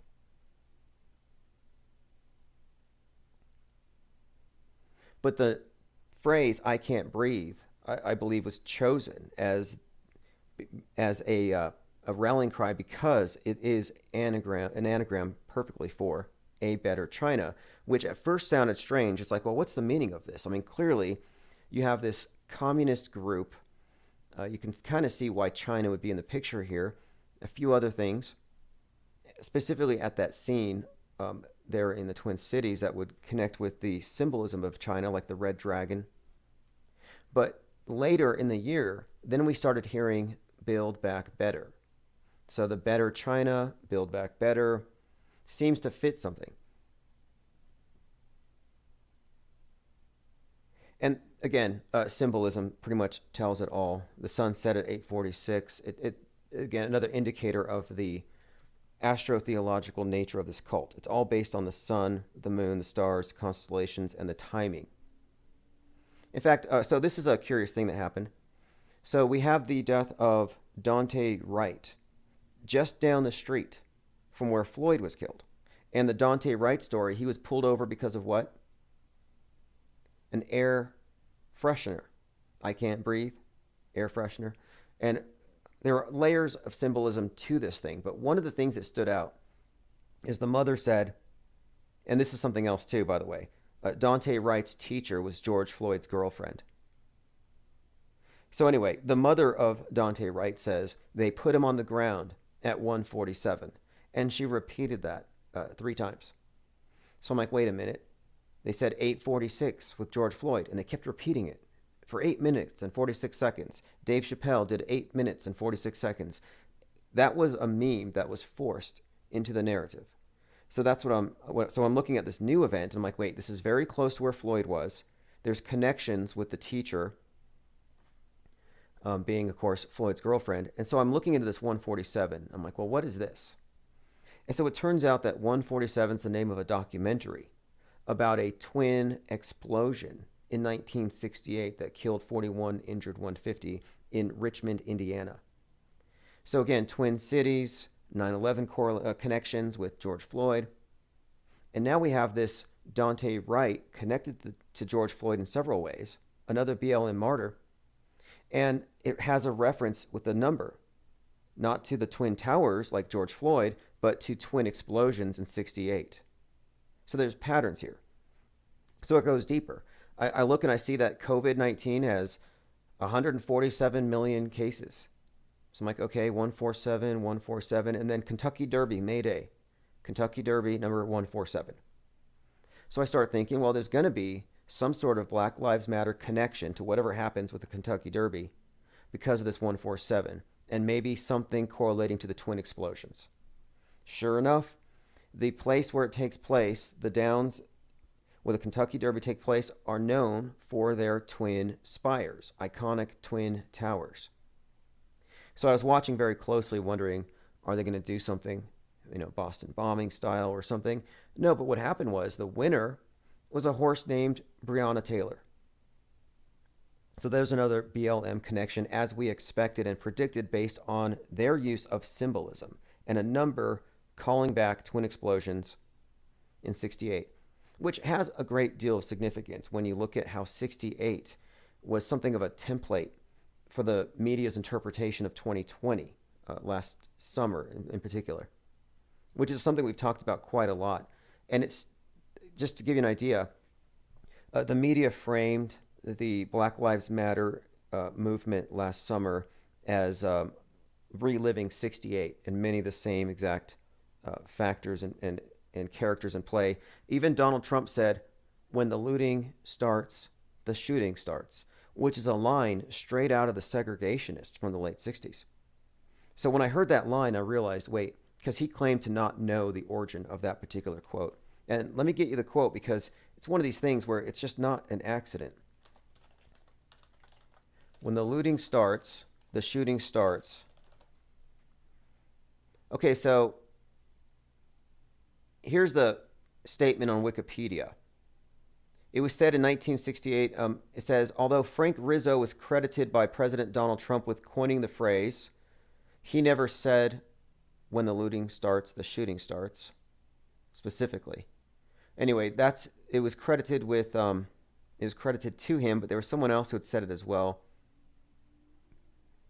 But the point is, here we have this statement used in context of the 1968 Chicago riots being used in 2020.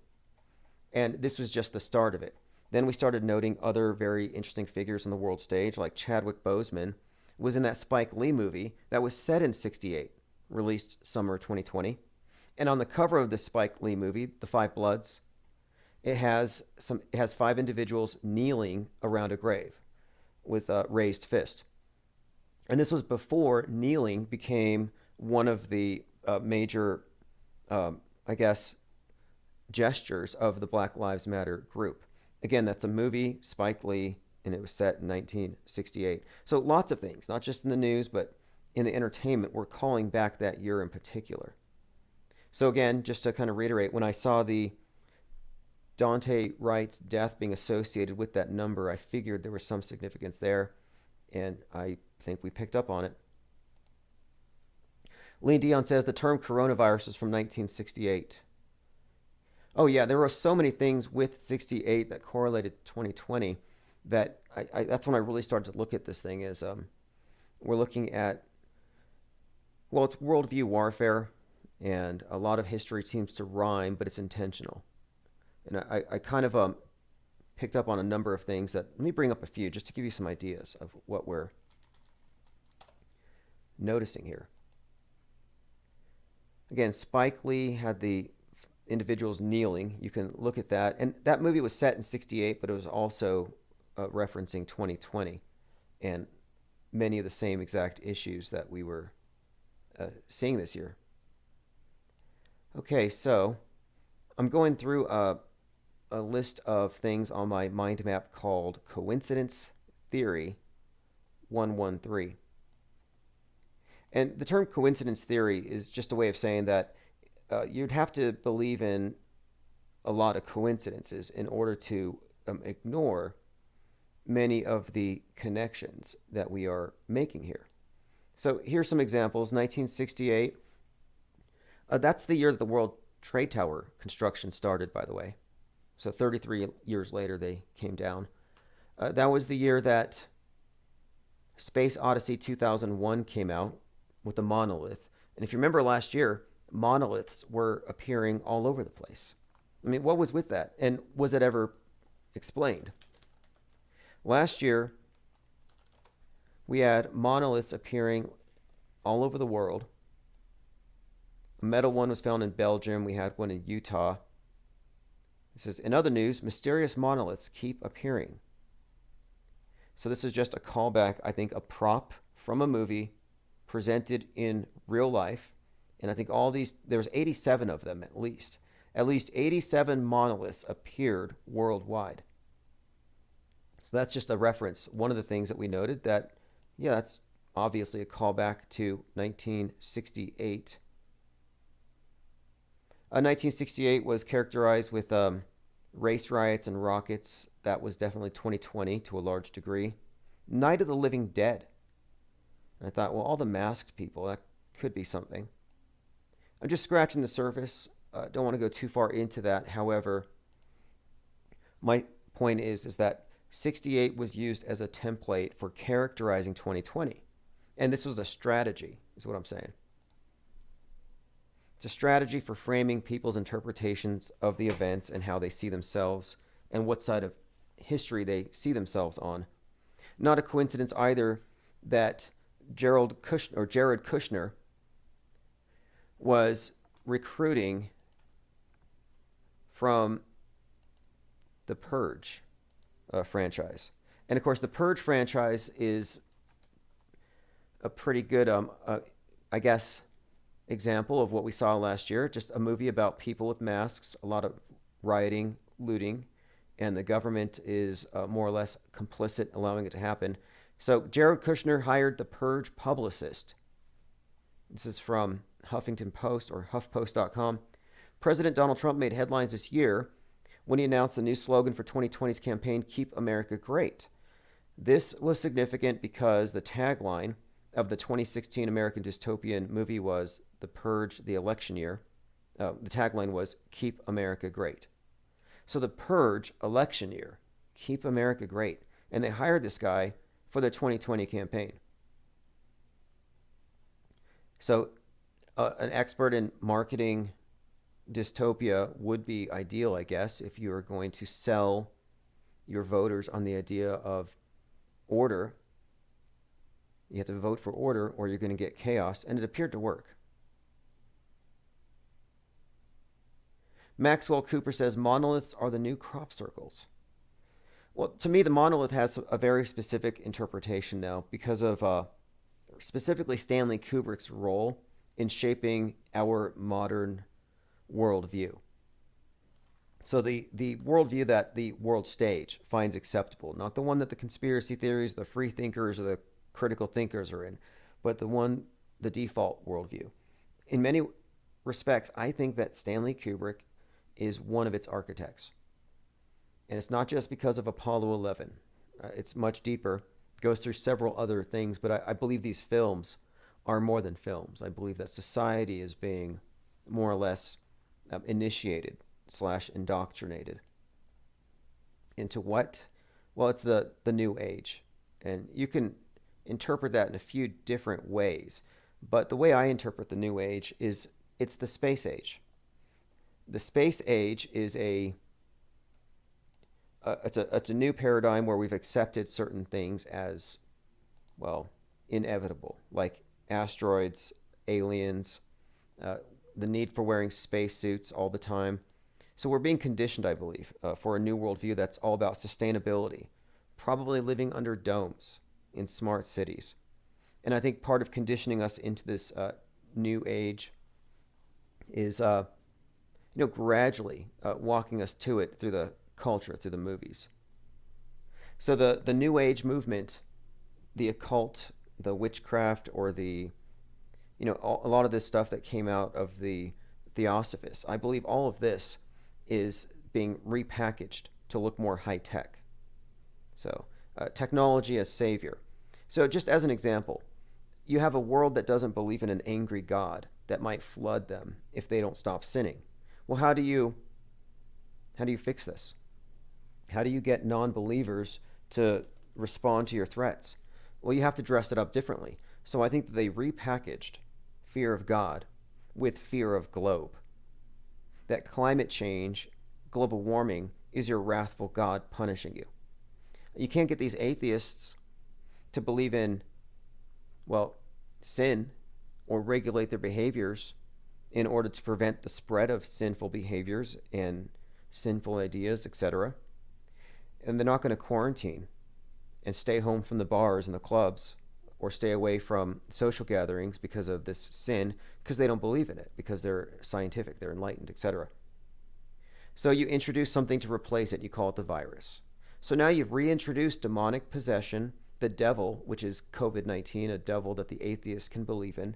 The virus has completely replaced sin. It's given the world a puritanical revision. We have this new religion. They replaced holy water, which is ineffectual, obviously, because that doesn't exist. But hand sanitizer, now that can actually get rid of this invisible threat that we all need to adjust ourselves to account for. I mean, it's such a monumental scam. And they've reintroduced salvation in a few different ways. And one of the ways that you're saved, of course, is by being injected with the vaccine, which will keep you from getting and transmitting this sin or this possessing demon. So they have sold salvation to us in the vaccine. And then you have those who are against the vaccine. And to me, these are just the Protestants. The same people who don't trust establishment media, don't want to trust establishment science or establishment medicine. So you have some people protesting. These are the anti-vaxxers. But ultimately, it's all about entering into communion with the world church. You know, a little pinprick, a little drop of blood, doing it for the good of the collective. You mask up, you know, remove your individuality a little bit, but you're doing it for the safety of the collective. So you're sacrificing yourself. So it's a self-sacrificing altruistic cult. Same thing. So I'm suggesting that the new age, the space age, with all of its vaccines, the promise of transhumanism, and even just the idea of, well, exoplanets and wormholes and deep space, it's a complete religious system to replace the old systems. No one's going to go anywhere. Nobody's going to Jupiter. No one's going to outer space. But you're going to spend a lot of time watching simulations of it on TV. Commenter says, shoot me up with the Spirit of Christ. Pretty much. It's your wafer and wine in one shot. And you can find examples of people treating it like they're going through a religious experience. It's like a baptism, washing away the sin. It's a conversion, honestly. You're looking at religious conversion. I see people getting tattoos to show where they got it. And that's just virtue signaling. Like, I'm vaxxed. And I don't buy into any of the conspiracy theories about it. And I've been saying this for months. I'm very pro-vax, and I'm pro-anti-vax, and I'm pro-vax. Like, I'm just like, stick and let stick.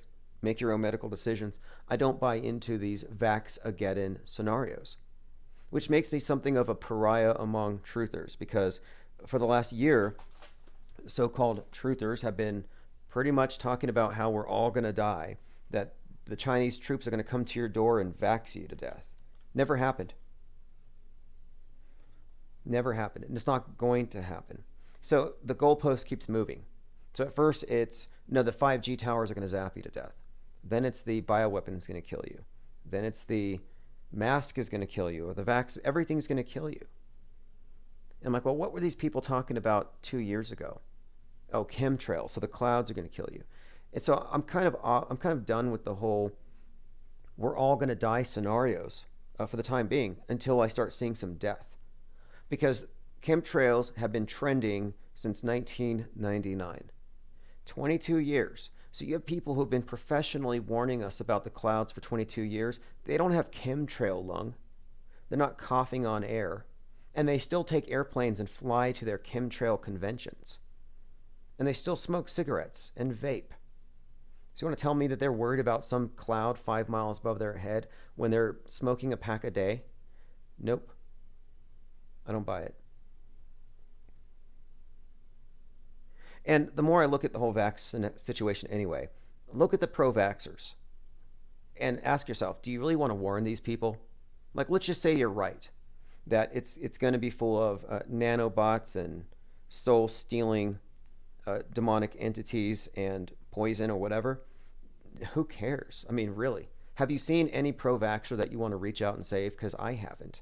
Whole bunch of celebrities that we can do without. Yeah. A lot of politicians. Look at all the politicians that went on TV and jabbed themselves. It's like, are you going to miss them? And obviously, I'm just joking here. We love our celebrities and politicians here. On the screen, I have a very informative meme. It tells you everything you need to know. On the top is a picture, China, March 2020. On the bottom, India, April 2021. What do you see? Crisis actors, people falling on the streets, and a bunch of individuals in protective posture running out to scoop up the bodies in front of cameras, no less. So the virus is just floating around, taking out victims, and the cameramen are just there, just in time to see people fall on the ground. No, we didn't fall for this last year. Well, subscribers of Infinite Plane Radio didn't fall for this last year. And we're not falling for it this year. I'm curious to see if the masses believe that India is actually going through what Wuhan went through last year. They probably will, though. Their special effects are terrible. I have actually seen a corpse reach out of the body bag in order to help the two crisis actors lift it up. There are plenty of people in India running around exposing the empty tents, empty hospitals, the funeral pyres just burning wood. That's it. It's just burning wood. No bodies. And that's a major misconception anyway. The idea that there's so many bodies that you would end up having to throw them into a pile and set a match to it. No way. That's another thing we brought up last year. The people are exaggerating how contagious dead bodies are, or could potentially be. No, that's not a thing. Commenter Branch Covidiot says, vapist out here blowing out huge plumes of dihydrogen monoxide, but worry about chemtrails. Hilarious. Yeah, exactly. I watched a chemtrail hangout for 6 hours. One guy was smoking Marlboros, the other was vaping. And they're both telling us all about how for the last 22 years, they've been watching the sky and documenting the chemtrails, the Frankensteins. The Frankenskies is what they called it. So Frankenskies, and it's like it's full of toxic chemicals. It'll give you Morgell's disease. It's modifying the weather. And it's like, wait, what's the difference between claiming that chemtrails are geoengineering and it's going to hurt us someday, and claiming that burning fossil fuels is causing climate change and it's going to hurt us someday? There's quite a lot of overlap between Greta-ism and chemtrail truther-ism.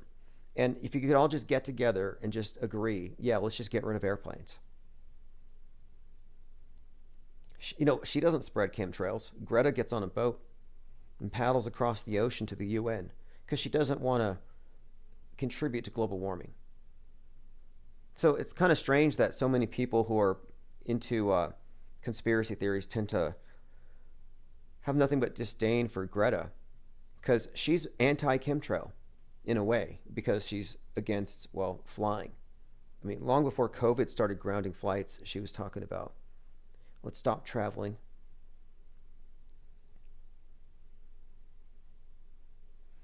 All right.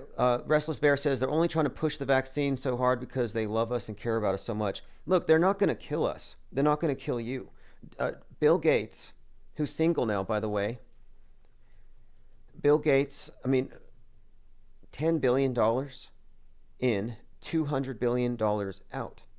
Okay, so if you're making that kind of money, do you want to kill your customers? Like McDonald's. Do you think that McDonald's wants to kill its customers? They've served billions and billions because they're not killing their customers. There's probably life extension in the Big Mac because they want to serve you until you're 120. And they want to vax you until you're 120. They don't want to get rid of you, despite what they say with their environmentalist agenda. They just want to move you into zoos. And that's the real thing. They want human beings in zoos and the animals roaming free. This green world order is the future. So if you didn't know, and this is how they caught the right, who are usually against you think you're against communism? You study cultural Marxism and how they're infiltrating. It's like, guess what? The communists control environmentalism and the space program, which is a stalking horse for environmentalism now. It's been repurposed, but from the very beginning, it's all been about, I believe, subverting the American mind, getting property owners to give it up because it's bad for the world, and to adopt a more ascetic lifestyle, something more suitable for, outer space, living under a dome, wearing a uniform. I don't think it's a coincidence either that the Chinese space junk that's about to land on somebody here, the chances are it's going to crash near one of us listening tonight.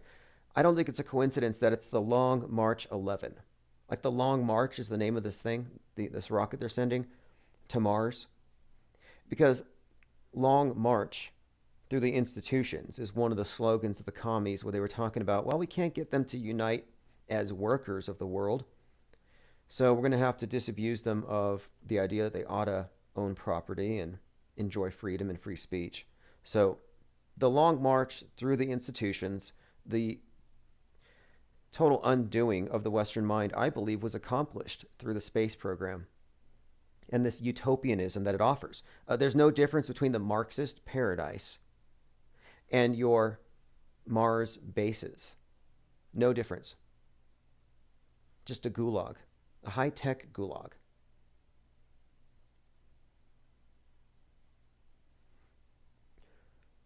All right, let me go ahead and go through comments. If you want to call in, 833-311-1984. We had one caller who was claiming to have been at the funeral of one of these officers that was killed at the Capitol riot. I just don't buy it. Especially for those who sided with the protest movement. If you're pro BLM and pro Antifa, you should be celebrating the riots. Should you not? If the cops got, it's just so strange. It's like, do they like cops or not? You can't have it both ways.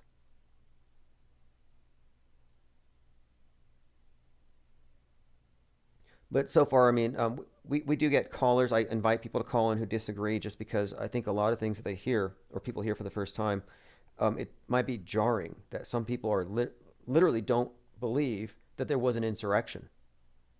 And there wasn't. But again, the media controls reality. And you know what the history books are going to say? The history books are going to say whatever CNN tells them to say. Which kind of raises the question of, well, how much do you trust your history? How much can you trust your history if it's really just an extension of mainstream media? I mean, whatever is reported in the news goes into the history books and it goes back. I mean, it's like, well, if you want to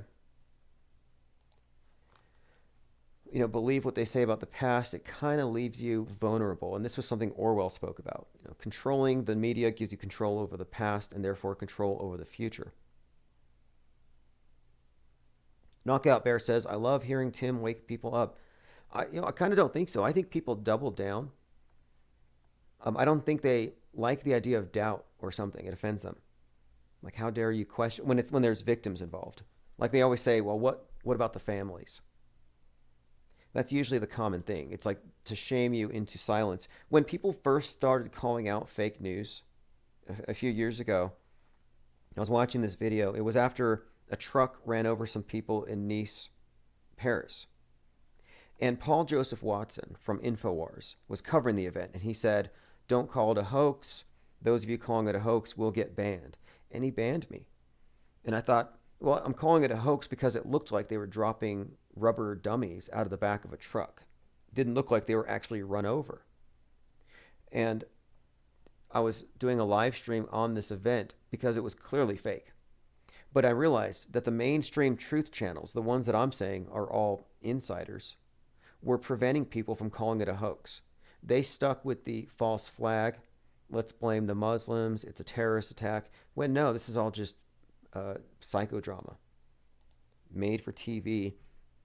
Fake news designed to create a rift and a schism that the media can play off of indefinitely.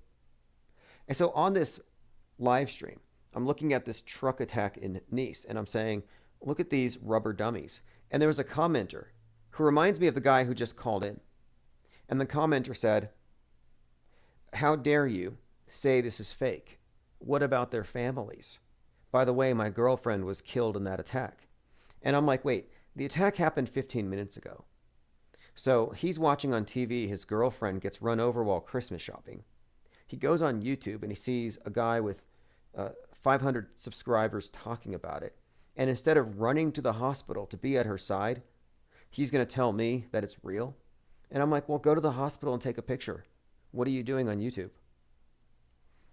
So clearly the guy was not in any way connected with any of these so-called victims. And the same thing here. The individual who called in to say that he was at Officer Sicknick's funeral and then kind of changed the story. No, he didn't shed a tear over Officer Sicknick. I guarantee it. So many crisis actors. You could call it Munchausen syndrome. Probably it's more accurate to call it that. Munchausen syndrome by proxy. The world has that. Or rather, the WHO has it. The WHO, the CDC, Bill Gates, Dr. Fauci, they've got Munchausen syndrome by proxy. They claim the world's sick because it gives them power.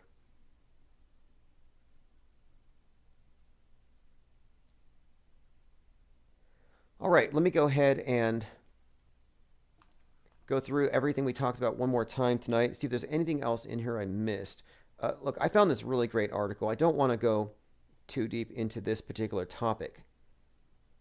This thing of people who are very popular in the truth communities being, well, obvious gatekeepers and insiders to the secret societies. You know, there are wolves in sheep's clothing everywhere. Infinite Plane Radio. Yo, what's happening? Just covering events of the day and this idea that even the truth community is controlled by the mainstream media. What do you think about that proposition? I like it. It's kind of up my alley of, speaking facts and truths, recognizing what's up. Right. People are I guess looking for answers, and it's just so convenient that you have people with all the answers, but then I'm looking at all these various trusted sources basically signaling that they're in the same cult that they accuse of being a bunch of baby eaters. So it's just wildly inconsistent for them to make these hand signs and maintain that these signs mean this when other people do them. I mean, what does it really even mean to be like a baby eater per se? Like, I would say most of the public are probably baby eaters just based off the fact that they consume little baby bodies of dead little animals, like little pigs and chickens. They're all little babies, so you got to give me that most people are already participating in this crazy infanticide, cannibalism type mess. Okay, so you're suggesting that so the QAnoners who say that the elite are like apex predators, you're suggesting that now humanity, collectively, the meat eaters, are behaving just like these elite, that we're all predators if we're eating eggs and stuff? That's you saying that. That's not, I'm not. You're not equating eating meat with eating babies? No, I'm equating eating babies with eating babies. How is that? Was I blurring any lines there? Like, is a baby pig a baby, or is it not a baby? Okay. I'll let you explain yourself to the listeners here. I'm open to hearing all this. Like, I find it all really interesting, this idea that the elite are like secretly evil and stuff, but then babies are babies. But no, I think it's ludicrous. No, though. yeah, you know what I'm always really interested in? The things that people are really scared to talk about, like the elephant in the room. It's like this big thing. Infinite Plane Radio. Hey, what's up, caller? Any topic? Oh, sorry. Looks like we just lost that one. If you want to call right back. I had another caller interrupt unexpectedly. Okay. Well, anyway, thanks to the caller. Appreciate that very much. If you want to subscribe, click the link below, infiniteplanesociety.com. You can also find the links at darkmatter.radio. Infinite Plane Radio, it seems like we lost the call. Thank you for calling back. Oh, nice. Yeah, I totally thought you just dropped me on purpose. Like to be ironic? No. I mean, it was timed that way, but no, that was not intentional. Oh, sweet. That's good to hear. Okay, so are there any books you want to recommend? I mean, what radicalized you? When I say radical, I mean, what made you take this position that you're trying to wake everybody up to the path that they're on? Well, it's just like a reflection of yourself, and you kind of look and you reflect upon nature, reflect upon just all that is around the world that around you. You look into the eyes of like your dog, and you think, oh, is this much different than looking into the eyes of a pig? Like, real simple things. And like I was saying, the elephant in the room, maybe that's on the world stage, that everyone is like, no, don't talk about it, or let's talk about it, and let's lie about it. Let's not even really examine it. Let's not look at slaughterhouse footage for hours, endless bestiality footage. Like, how do you think they get the semen from the cows to put in the cows? Like, it's Bill ridiculous. Gates. What do you think about Bill Gates talking about transitioning everybody to synthetic beef? Is that something you would like to happen? No, I don't like Bill Gates or anything he's associated with. So no. Wait, I wait. don't Bill, like him. Bill Gates is your best hope. He is going to. No, Okay. he's not my buddy. Okay. Strange. I mean, you gotta be willing to accept imperfect allies in some struggles, and he may be your best bet. And right now, he's probably vulnerable and open to things since he was just left by Melinda. So I would go that route first. It's probably an easier sell than guilt tripping people. Well, no, I really think it's the most obvious thing of people just looking at like, okay, I'm eating a euphemism of this meat. What is it really? It's part of this. Where did it come? This is about tracing these dots back to the source. It's like, where does this semen come from? It comes from this electric dildo. That Okay, hey, look, these... look. Really. But no, look, no, you have to listen. recognize though, just certain This ways is of real. phrase. It's about diplomacy. You can sell things that are, well. Electric dildos is really what Okay, they're look, putting in these appreciate. house Okay, asses. well, yeah. I'm sure, but I don't think that's what they call them. I don't think that rhetoric is going to score many points. But anyway, I hope you got your points out, and people who wanted to hear that got to hear it. Excellent. All right. Anyone else want to call in? 833-311-1984. We have a few more minutes here. We're kind of ending sooner tonight. We normally start at 10 p.m. Mountain Time, but we're working on the southpole.lol. We have an episode coming out on Saturday. And look, on this channel, like, I'm totally open to people speaking their minds on anything, but again, you have to keep your audience in mind. Do you want them to receive the message, or are you going for shock? Maybe that was a technical term. I mean, I don't know.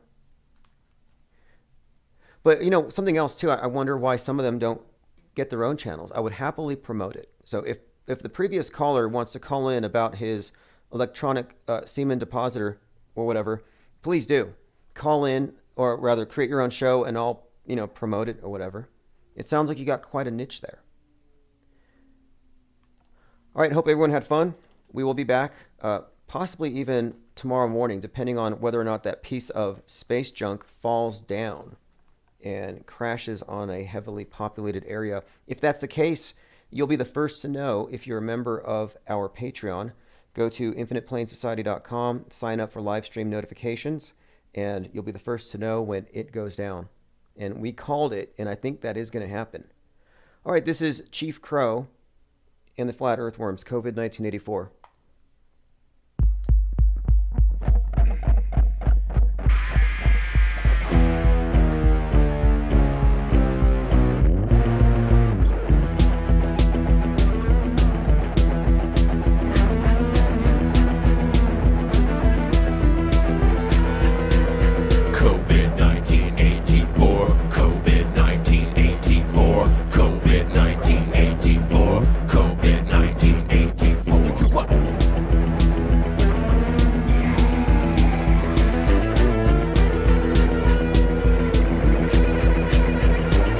Empty streets, data or deceit.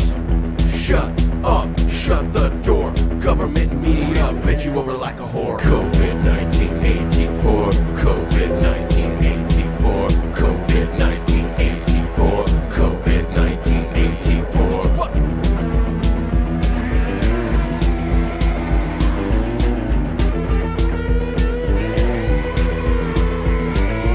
33 puzzle, face mask muzzle. Going to my grandma's house. Shut in, shut up, cover your mouth.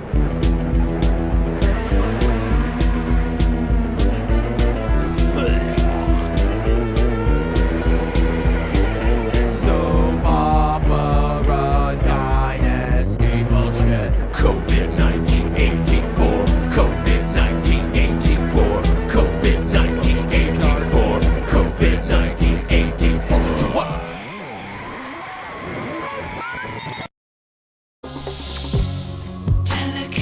Telecommunications Act of 1996. 96, y'all. Gonna filter your eyes and scrub your mind. The weatherman, he's just another bad joke. right, everybody. Thank you for joining. This is Infinite Plane Radio for May the 5th, 2021. And we're going to continue along the lines of inquiry that we have been following for the last few weeks, months, years, however long you've been with us.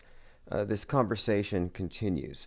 We're analyzing the world stage, the script that guides it, which I would contend was written before any of us were born, and it extends into a future that none of us will live to see. The phones are open, 833-311-1984. I think I have a voicemail to play. Let me go ahead and start with that. So voicemails are always going to be played, so if you're not able to catch us live, generally it's going to be at 10 p.m. Mountain Time, weeknights. You can always just call in and leave a message. Again, it's 1-833-311-1984. And I'll put the number on the screen in case you want to call. Open phones for open minds, but also closed minds. I invited one yesterday, and we had a caller challenging the premise of essentially everything that I was saying, and we appreciated that very much. Okay, let's take a listen. Hello. I just wanted to say I appreciate, the contents that you threw out there. I'm a long time coast to coast AM, probably since '95, listening to Art Bell originally, right? Okay, so just in case you're not catching that, he says he's been listening to Coast and Art Bell since 1995. So here's someone who's been listening to Late Night Talk for 26 years. You're in that mix, and so I thank you. I thank you very much. I hope you. I wish you success, and hope you can spread your every link available to your programs and stuff, and made easy and stuff. I don't know. You can send text messages, and I don't know, Facebook, whatever you could do. The more the merrier. Awesome. Okay, this is feedback from a listener. Appreciate that very much. And yes, we are going to continue with this format. Minimum 5 nights a week. I have other podcasts planned. Lots of things in the works. Right now, our focus is on starting South Pole back up. It didn't really stop. It just had a pause while we upgraded. We burned out a few computers, but we have more people than ever, more writers, more voices. So plan on that for Saturday night, May the 8th, South Pole, and you'll be able to find it by going, just listen here. I'll be carrying the whole thing. All right, let us go ahead and continue. So the title of tonight's live stream, I saw a picture today, by the way, if you're wondering about why we have Joe Biden in a sombrero at Del Taco. There's just no time that I can think of where you're going to send the president inside to get lunch for everybody. But that's what happened. Apparently. I guess Secret Service were hungry for lunch. And it's like, hey, Joe, could you just go run into Del Taco and get us something to eat? There's a picture of him, a paparazzi kind of shot of the president of the United States, like nobody's protecting him. And he's holding a bag of tacos because it's May 5th. Kind of like how a few years ago, Donald Trump was eating was that a Mexican taco? Some kind of a taco bowl or something? And he said he said, I love Hispanics. And he's taking a bite out of a taco bowl. Anyway, just more pandering, posturing, PR, which is their specialty. That is their job. Donnie of the Dead says Clinton used to go into the local McDonald's. Or a body double. I mean, you don't even know. It could be a movie set somewhere. A McDonald's out at Castle Rock. Totally fabricated. And most of the stuff really is. A lot of people were perplexed by the picture of the Carters, Jimmy Carter and his wife, posing with the president and the first lady. And people thought there was something wrong with the scale. Are they messing with our minds? Did they purposefully put this out there to mess with us? But you can tell by the curvature at the bottom of the chairs just what kind of angle you have and why you have this kind of distortion. So I don't think there's any anything strange about the distortion. The strange thing is, why did they release the picture? If it's foreshortened in a way that's awkward and it makes somebody look huge next to somebody else in an unflattering way, why would you release it? And I'm starting to wonder, maybe it's intentional. See how much we're paying attention, because people have been noticing a lot of things. Commenter says, "What's up, thought criminals?" Maxwell Cooper said it was the Trump Tower Taco Bowl. It actually sounds kind of decent. I wouldn't know, but he took a picture like just grinning over the thing.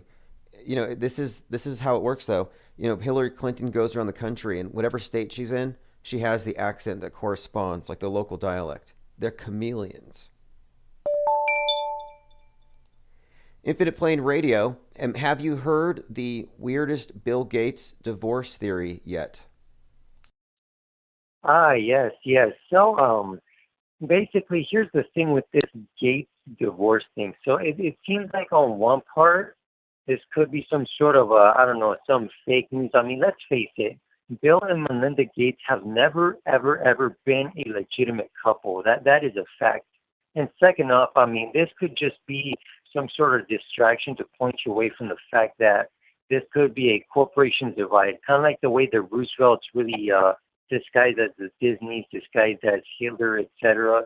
And number three, I mean, this could be a mystery. I mean, it's probably another farmland kind of thing, probably Bill Gates trying to get it, single, ready to mingle kind of fad. I mean, just a sort of stage clownery. Well, check this one out. So for some time, people have spread this meme around.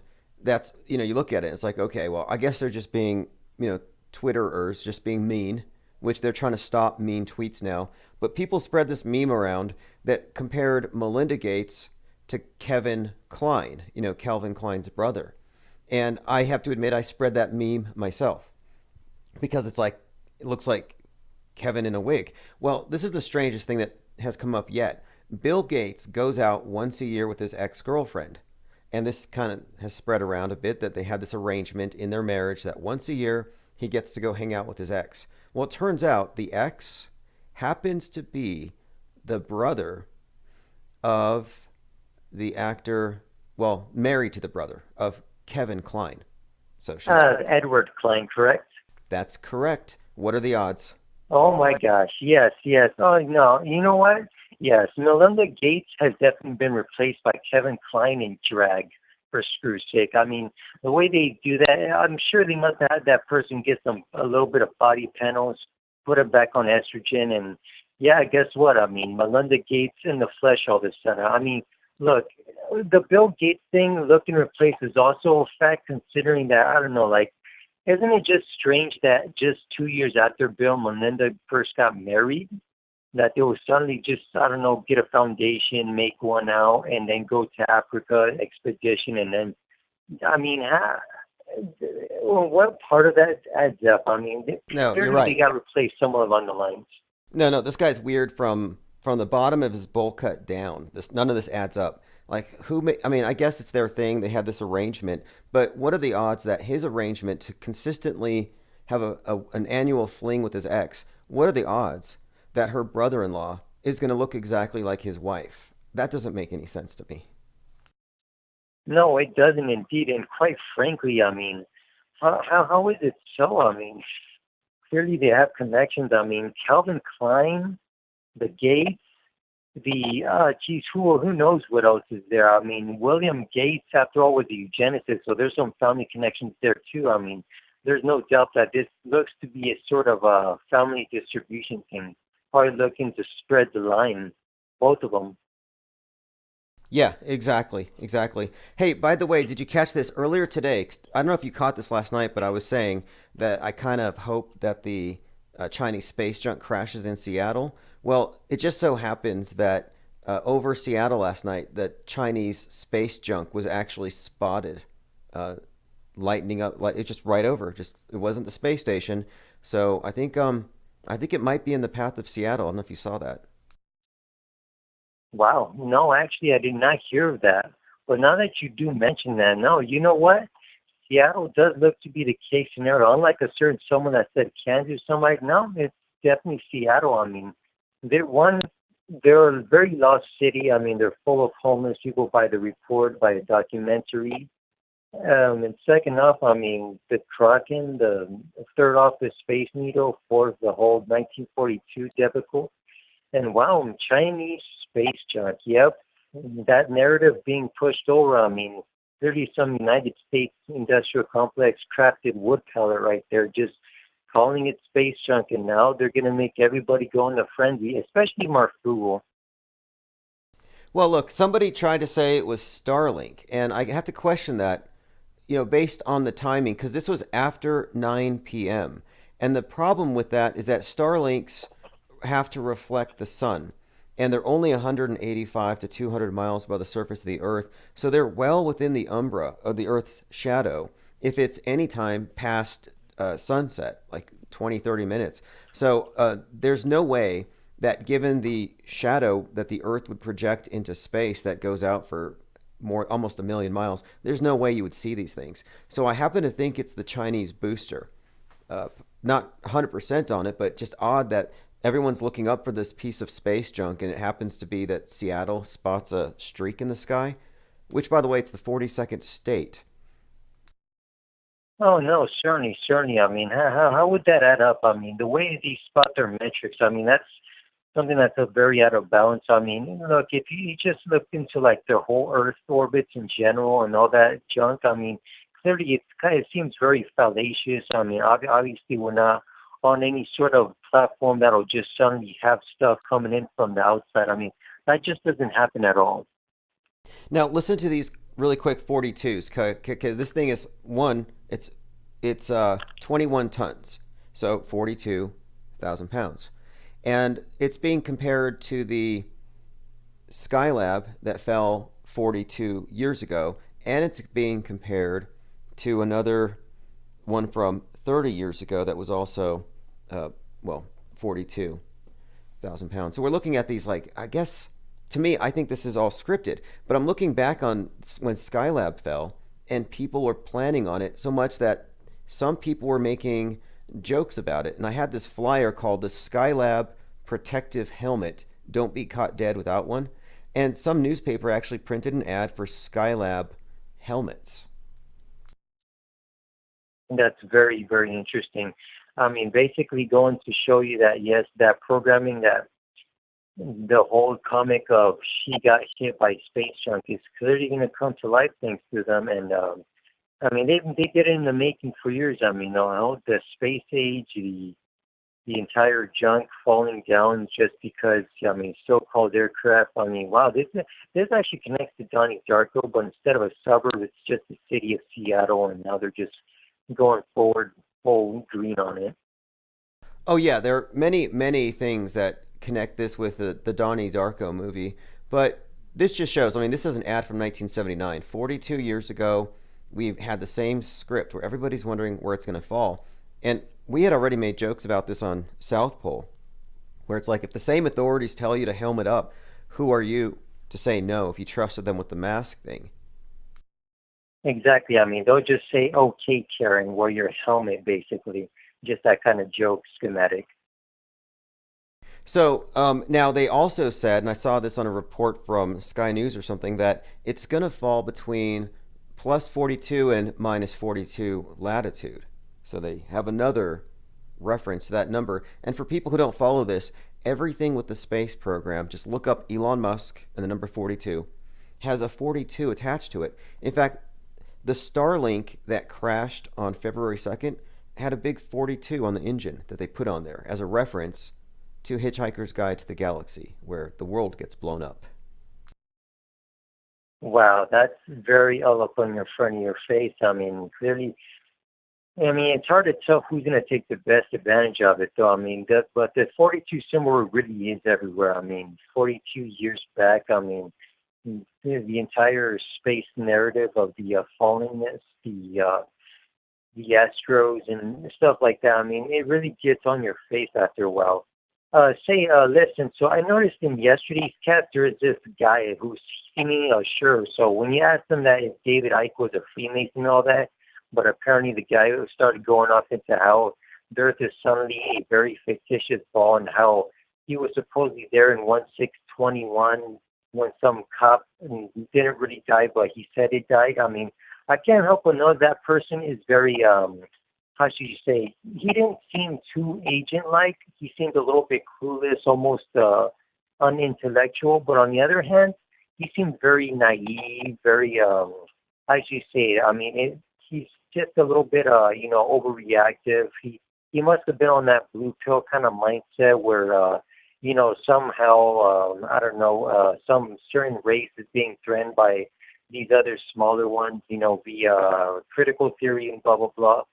Yeah, I mean, that guy seems very, no, you know what? He doesn't seem, no, he is very auto-believer-ish. I mean, clearly Yes. he just yelled that kind of tone.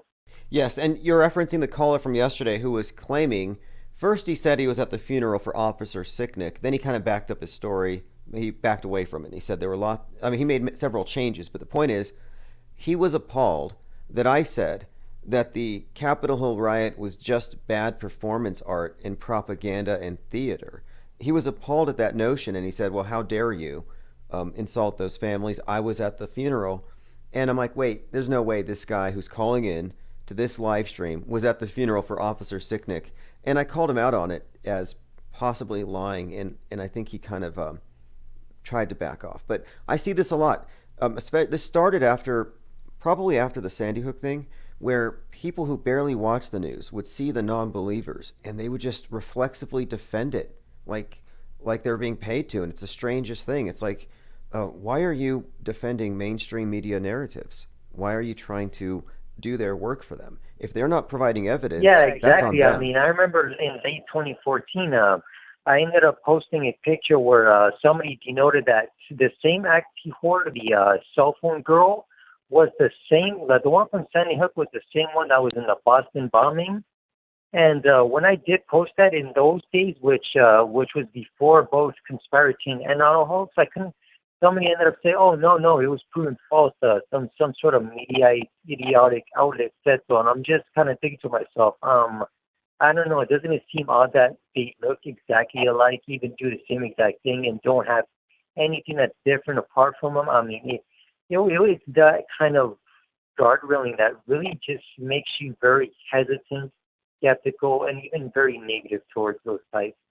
Shame, yeah. They try to shame you out of questioning the news, and that's a very good, a strong and powerful tactic, because you have your social media presence is there online, and you can be essentially brought down for any meme. Like anything you tweet can be used against you in the future, and so people are wary about being branded as hateful, for example. Like just questioning the news associates you with conspiracy theories, and something as innocuous as is the earth flat has somehow been connected with Nazis in the minds of the mass media and the people who believe in it.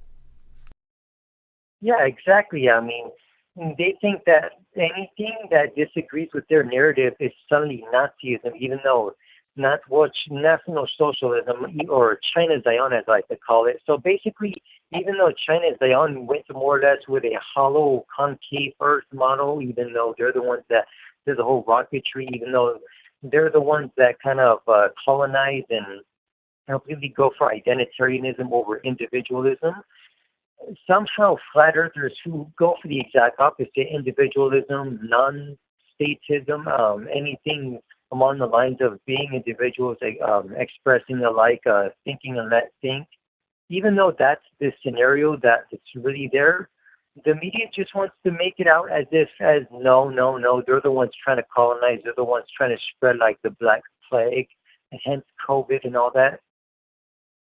Oh yes, the public actually has been conditioned to think that bad ideas can be caught like a sickness, like a disease, and that if we don't get rid of the bad ideas, they will continue to spread until people radicalize and they storm the Capitol. Like they create this slippery slope that people, it's this imaginary thing that, oh, you listen to one video from Alex Jones and next thing you know, you're hooked on radical ideology. And they tried the same thing after 9/11 with this idea of radical religious fanatics blowing themselves up. And it's mostly just this exaggerated threat. All of the shooters are now Yeah. suddenly conspiracy theorists all of a sudden. Like whatever happened to the Yeah, Christian yeah, shooters, yeah. or Muslim shooters? Nope, now they're all conspiracy theorists. Yeah, exactly. Say, in that connection, to disprove and all, did you see that one post that I had on Discord? So this is actually somebody from the Telegram username Stinger, and he posted this within one of the Viking Post or a GIF from a Telegram page called the Amalek. So apparently that guy has photos, like full shots of Antifa and a Middle Eastern militant group named YPG training together, completely dismantling the media narrative that the whole incel or flat earthers are the terrorists. But really, it's Antifa that are both the terrorists, the crisis actors, and the complete training simulators going full drill in a whole other country. Right. I mean, Antifa has been roundly exposed. There's no such thing as a peaceful protest. I've never No, seen never one. in a day. Never seen a peaceful protest. I think it's an act of aggression. I think we just start with that. And yeah, the whole thing has been exposed as more or less a front for the Democrats. They take the place of the Klan. And that's an important thing to point out. There is a lineage. Antifa was preceded by the Klan. It's the left wing's army. It's pretty obvious. And their tactics are the exact same. And I think their intention is the same, which is, of course, total statism. They serve the elite. Now, hey, I want to run this by Yeah, you really exactly. quick. That's how I feel about the white boy summer thing as well. I feel like the white boy summer thing feels like it serves exactly just that kind of mantle, that Hegelian dialect as well. And quite frankly, if you really look to last year and what will probably come later, the only real white boy summer is a bunch of little whiny brats on Antifa outfits just shouting BLM, buy luxurious mansions. Those are the only white boy summers you're really going to get too. So, I mean, quite frankly, their dialect doesn't work any better than the mainstream one. Yes, and for people who don't know, I don't recommend it, but there's a video out there by Tom Hanks' son, or excuse me, Forrest Gump's son, Chet. And Chet Hanks, who has a very offensive and malappropriated accent, who's been called out on it, put out a rap video where he appropriates rap culture, and it's embarrassing what he does. He does this white boy summer dance that looks like the Bushwhackers, and he has all the girls doing it, and he paid him to do it, I'm sure.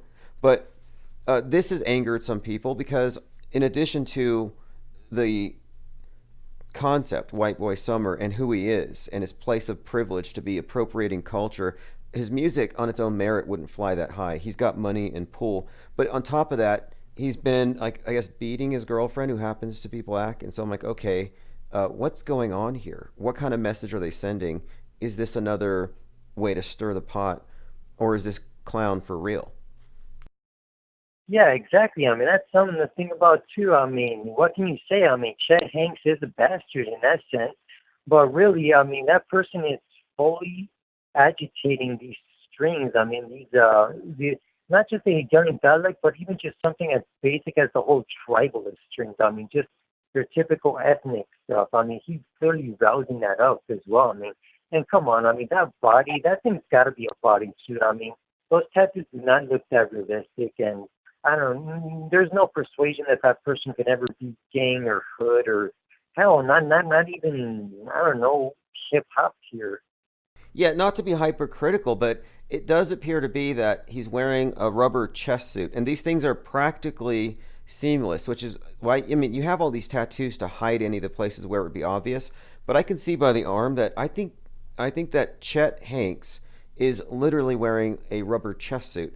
The strange thing about it to me, though, is the tattoos. He's got the medical symbol next to the all-seeing eye, Illuminati, and he's got 3 COVIDs. What are the odds? COVIDs, his dad was the first American to catch COVID. Wow. And yes, that bodysuit, I mean, they really do have those rubber. I mean, that Bill and Ted film, the latest one, even has those big body muscle suits, and they look exactly like skin tones. I mean, yeah, they could fake this stuff so easy. And heck, I mean, a horrifying house guest even posted how somebody like an MTF, but I mean, you would see it as feminine person, right? But there's shots where that person has legit like a full hip suit right there. And the only way to tell is to look between the thighs, and you start noticing a strange mark of separation. And even that right there is full fakery right in front of you. Yes, simply put, all of the mass media, and when I say mass media, we mean entertainment, we also mean the news media and the political theater. It's all deep faked. Nowadays, it's more digital than not. We have a holograph in chief, but it's rubber skin suits, it's movie magic all around. And by the way, it's the 33rd wedding anniversary of Rita and Tom Hanks this week. Wow. Rita and Tom, yeah, man. Tom Hanks, I mean, sometimes 3 in the morning, sometimes 11 at night. Yep, that's Tom Hanks. Look, my explanation for Chet, by the way, is that he's got a tremendous thing. Like, he's trying to make a name for himself, and he's living in the shadow of Forrest Gump, and that will forever plague him. And so he's changed his accent. He's completely changed his persona multiple times. And so he's trying to, I have a bit of sympathy for him, a little bit. But actually, no, I don't. Because if you remember during the lockdowns, he said that all of us who were talking about his dad, saying his dad was an adrenochrome junkie and whatnot, he said that they were going to hunt us down in the FEMA camps and sacrifice us. Do you remember that? Yeah, I remember that. I mean, yeah, clearly Chet was too desperate on that, probably playing a little act here and there. Yep, Chet Hanks said that he was going to, well, he said he's not cool. It says here, Tom Hanks' son roasts coronavirus conspiracy theorists. And yeah, I actually do have a clip here I'll play after where Chet Hanks makes these really not too vague threats about what he's going to do to those of us in the FEMA camps, and then he had to go off to a sacrifice. I don't know if it was satire, but I'll just play it really quick. Yeah, it's true. My parents got coronavirus. Crazy. They're both down in Australia right now because my dad was shooting a movie down there. But I just got off the phone with them. They both are fine. They're not even that sick. Oh, and by the way, when Tom Hanks caught the coronavirus, if you remember, he went down to Australia, and he went down there because of the fires. If you remember the fires in Australia, and it turns out that Tom Hanks was in a movie called Inferno, which is about a plague that takes over the world, and it's called Inferno. And the movie starts out where Hanks is he's in a hospital. And I'm like, wait a minute, Tom Hanks quarantined in Australia, going down there to address the fires, and now he's locked down under COVID quarantine, just like in this Dan Brown novel. So I think he's playing a role even when he's just out there in the news. I don't think that anything that Tom Hanks does is anything other than scripted. Oh, no. I mean, what does it tell you when he was well-privileged, flown out of Australia all the way to Greece? I mean, that says a lot already. I mean, he's playing an act inside and out of films. Yes, precisely. Okay, here it is. Here's the clip where Chet Hanks... It's been coming to my... Okay, and in this clip, his eyes are bugged. So, make of that what you will. But he admits to human sacrifice, eating pineal glands, and beating up those who talk about his family. I'm going to play this short clip.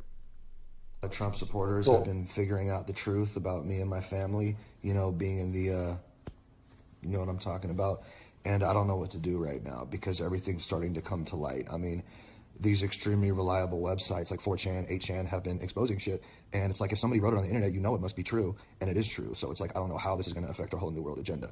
Ever since The Simpsons predicted my dad being the spokesperson for the coronavirus, even though they didn't predict anything, it's been troublesome, to say the least. I guess I'm just going to have to work extra hard at my human sacrifices. I'm late for one right now, and I'm a little hungry, so I might eat someone's pineal gland on the way. But just know that we're watching you, and if you're talking shit on the internet, you're going to be the first people sent to the FEMA camps. So there you go. You're going to be the first people sent to the FEMA camps. That includes us. Yeah, no, basically well, I mean, it is kind of hard to tell it's an act. I mean, now that you do bring it up, I mean, it's kind of hard to tell, but I mean, either way, I mean, good luck trying to get people off the gulags called home. I mean, what FEMA camps at this stage? Yeah, that's the thing. I like to mention this because so many people who look into conspiracy theories are afraid of something coming down someday. It's like, no, what they did is they decentralized the FEMA camp. So if you're at home consuming MSM, preferably for them Netflix, then you're at the FEMA camp. You're maintaining yourself, and that's all they ask of you. It's actually kind of, for them, it's a lot easier than trying to keep a lot of people who are rebelling within a confined area. No, they just made home extremely comfortable. And, No, certainly they do. I mean, what does it tell you when Alex Jones said that, oh, yes, FEMA camps have Wi-Fi? He wasn't referring to actual camps. He was referring to people's homes or apartments or whatever they want to call it. Yeah, exactly. And it makes perfect sense. They don't have to do any maintenance. We pay monthly for it. I look back at 1984, where the nightmare scenario was, oh, they're going to have cameras everywhere, and they're going to know everything about you. Well, it's like, look what they've done. They sold us the self-surveillance equipment, and we telegraph everything inside and out to who knows who at all times. Our family photo albums are an open book to the world, and everything that we say and think and tweet is basically published, and it's available to far more people than what Orwell was even thinking, I imagine. Oh, no, indeed it does. I mean, there's even 1984 witnessed within the airports right now where there's a guy in a monitor, which Big College has shared, by the way. There's a guy in a monitor, and he's just like scanning people out with the HUD. And you can tell right there that stuff is already full text. They're ready for it. I mean, they're already doing it. They're all on deck. And when you see one guy, the last guy, who just took his mask off, and you suddenly see like green target pointing at him. I mean, it's stuff like that too. But I also can't help but know how mixed up it is with the film Final Cut, where it's just like giving pieces of people's certain lives and all, and they're just putting it together just to make a film almost like a world stage. I mean, I guess I know what you mean, really, when you say that a lot of people that tend to miss this kind of info are world stagers in the senses. Exactly, world stagers, because that's my way of describing the true believers in the televised and accepted world view. Someone suggested I look into Newsbenders, which came out in 1968.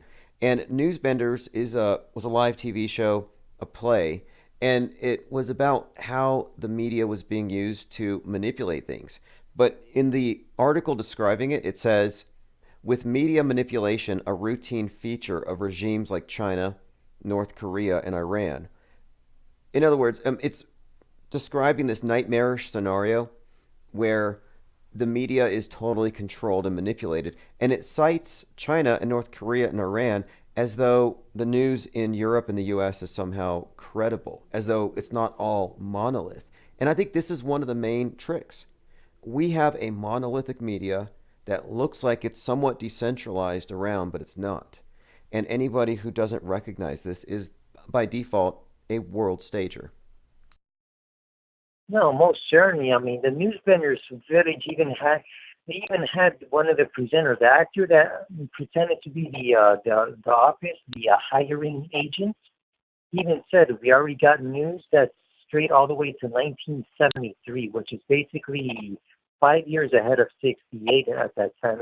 And when you do look at that footage, I mean, you realize, oh my gosh, they basically had our media predicted for a long time. I mean, I guess in a sense, so you would think, but you kind of to realize that, like, as far as years like 1948, 1945, the media was basically, they were always ahead of track, manipulative, and prone to putting out stories that probably weren't so from the very beginning.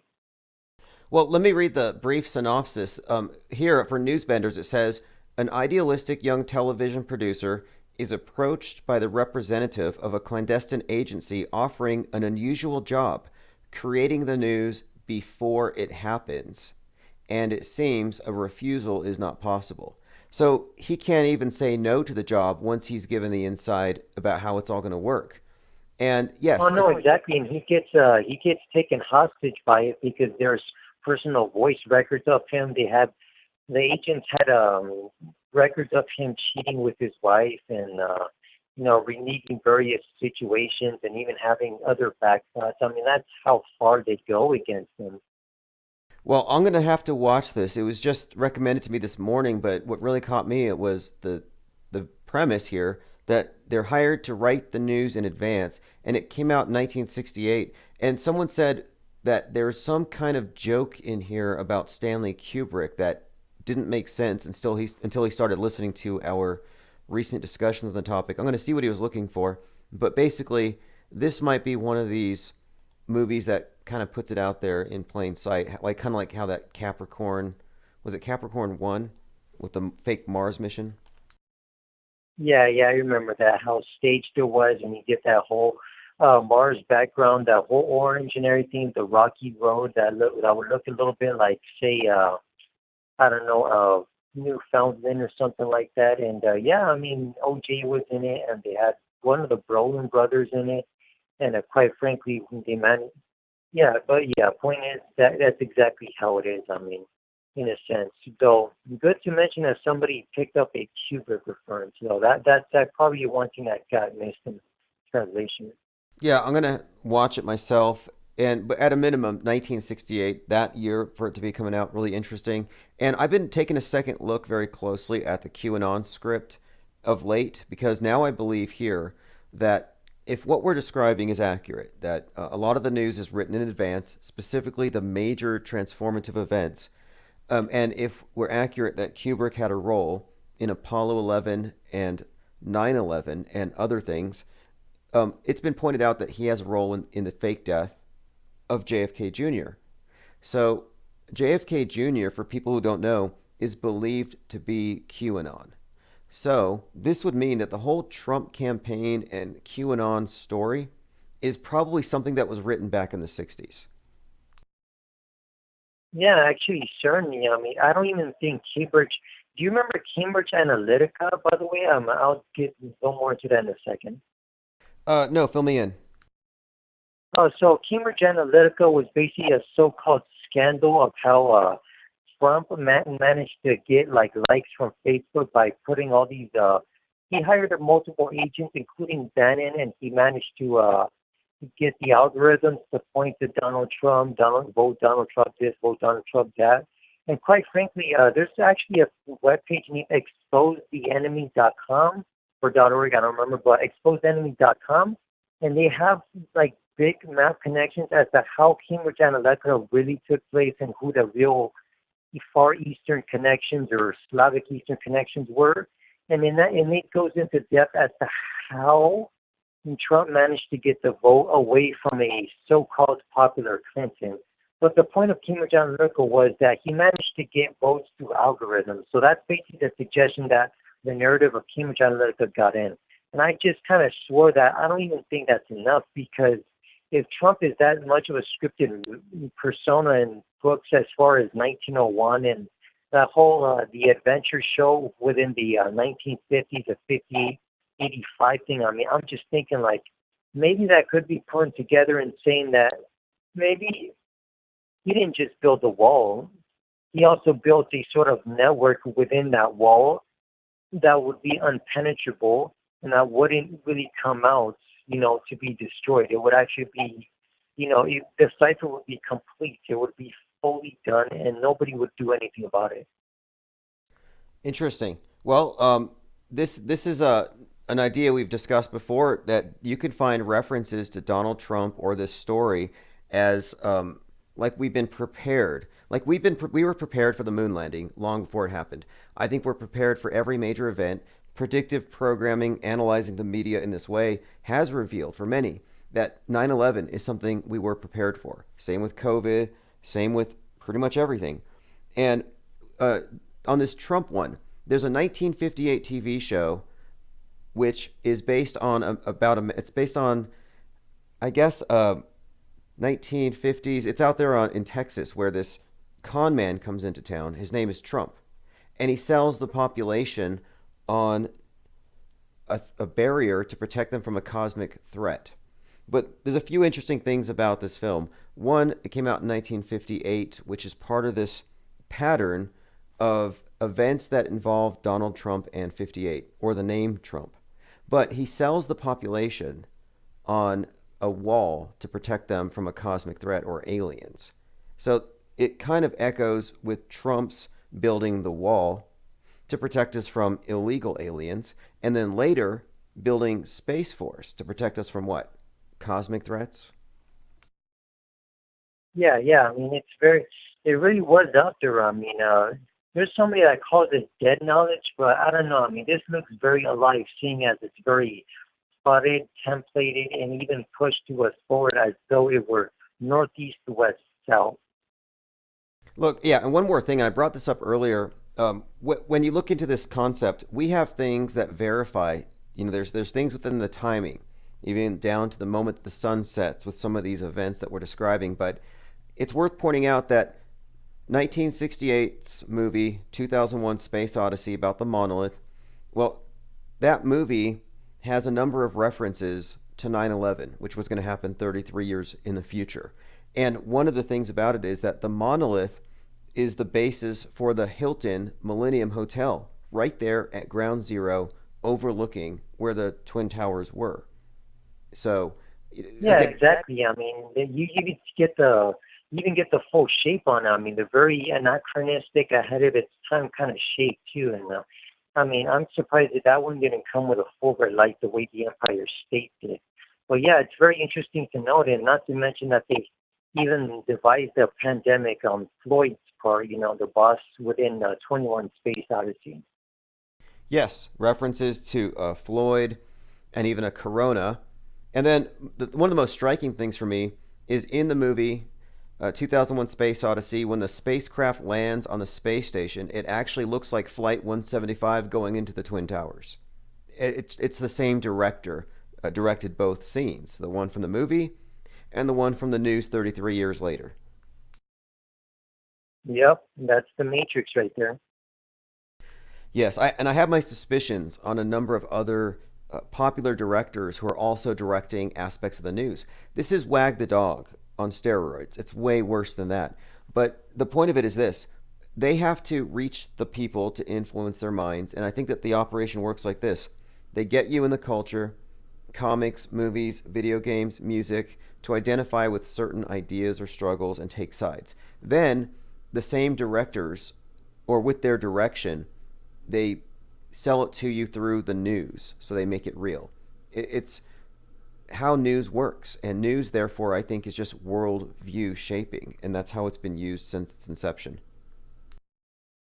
Yes, that is how they do it. I mean, they always have to get you these sort of so-called privateer guys like, per se, Ubisoft, get guys like Viacom, and basically guys like CBS, and Electronic Arts too. And they make them work together, but you know how they are. Like they all have sourced from the exact cults that they come from. So they're not one of them is individual, like indies, and not one of them is self-made or none of that. I mean, come on, Bezos is not a self-made billionaire. It's just another actor. I mean, it's just like that, and they have to mix that whole pot up as a means of getting you to be immersed with them, the mainstream media, and from there on out, not just by their products or stuff like that. I mean, that's sometimes consequential, but at the same time, to take note and to start auto-believing in their sort of events that these games seem to go hand in hand with these movies like Westworld, stuff like just Armored per se, or stuff even like something even as far as iPad Goat. I mean, they purposely connect that as a means of selling it to you as Northeast, West, South, and from there enacting the way that they want you to. Yeah, like here's one thing. They created a template, I think. So last year, you had various ways that people were interpreting the COVID, and those on the fringe right or alt-right would lean towards it was a bioweapon intentionally released, disguised to look as an accident, that it didn't originate in a bowl of bat soup. And that little narrative is a way of slyly blaming China. And then you have Donald Trump calling it the China virus. So now it's beginning to look like a stealth communist attack, like a very sneaky sabotage, chemical warfare. and they got away with it, or at least that's how it looks. So you do have a deal of scapegoating here. Like after 9/11, you had your scapegoat. Well, COVID does have China as a scapegoat, as unbelievable and unreliable as that narrative is. But now we have this space junk on the second anniversary of a drill about space junk hitting the Earth, and on the first anniversary of the last time Chinese space junk almost hit us, and that one almost hit New York. So you see the connection here, though? If a piece of space junk hits in New York, they're going to say, oh, China did it on purpose. No, they really are. I mean, they're just these how should I say, these powers at hand, these large unforeseen personas. I mean, they're prepping, they are grooming, they are building China up, which, by the way, they have way more interstates in the United States. They're building China up just so they can make them a so-called very, very potent enemy. And from there on out, they can just start, being reckless, have this sort of a border issue that they have with Canada and the United States. And then with this space junk narrative, they're just going to, look like this omnipresent sort of enemy. And from there on out, just laying their so-called waste on us. And, while everybody still believes in that stupid space vacuum narrative, as always. And from there on out, I mean, getting into rocketry and, being overly, overly enthusiastic about stuff that doesn't really exist, but rather is just parts and sheds crafted within industrial complexes for half the price. And from there on out, it's expanding into this sort of disaster scenario and getting us into nothing more than restriction after restriction after restriction. So basically foreseeing that Chinese space junk, I mean, it's basically the red alert that they're trying to push besides the ISS. I think so too. There's definitely something to it. I wouldn't be surprised if they play the EMP card. Maybe it's got a nuclear reactor, and maybe this was intentional. We'll have to see what happens when it hits. Or it could be Space Force could shoot it down, and then Trump will have protected us from the cosmic threat. And by the way, you mentioned China. I was talking about anagrams yesterday. I Can't Breathe is an anagram for a better China. And if you look at the division in this country and the psyops that are used to divide us, I think you can kind of point fingers at who is behind staging the riots and the events, or who benefits, from the world stage perspective. And I find it really interesting that, a better China is a perfect anagram for I Can't Breathe. And everything about the BLM movement centers around air. And this goes into a separate point, but for example, the guy gets pulled over for the air freshener. The one whose teacher was George Floyd's girlfriend. Air is a... Yes, Wayno Sexton, yes, indeed. And then you have, Dante Wright, his teacher was George's girlfriend, not his teacher, but another teacher connection. But Derek, of course, is named after an infamous lyncher, a hangman. I mean, this whole thing is, as we said, very scripted, but a theme, though, last year was the air. Can't breathe, the mask, and then, of course, the ventilators was another topic. And then you had people, all sorts of ways that they were able to use the I can't breathe or the deprivation of air as a meme. Like the zeitgeist was all about the air being taken away. And it got me thinking. Yeah, indeed. A little side note here. You want to know what amazes me a little bit about these dancing nurses vids?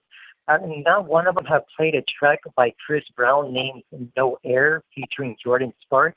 I'm surprised they didn't play that, because that thing just kept yelling breath, air, breath, oxygen. But back to the main topic, yes, the anagram for I Can't Breathe being a better China actually does display.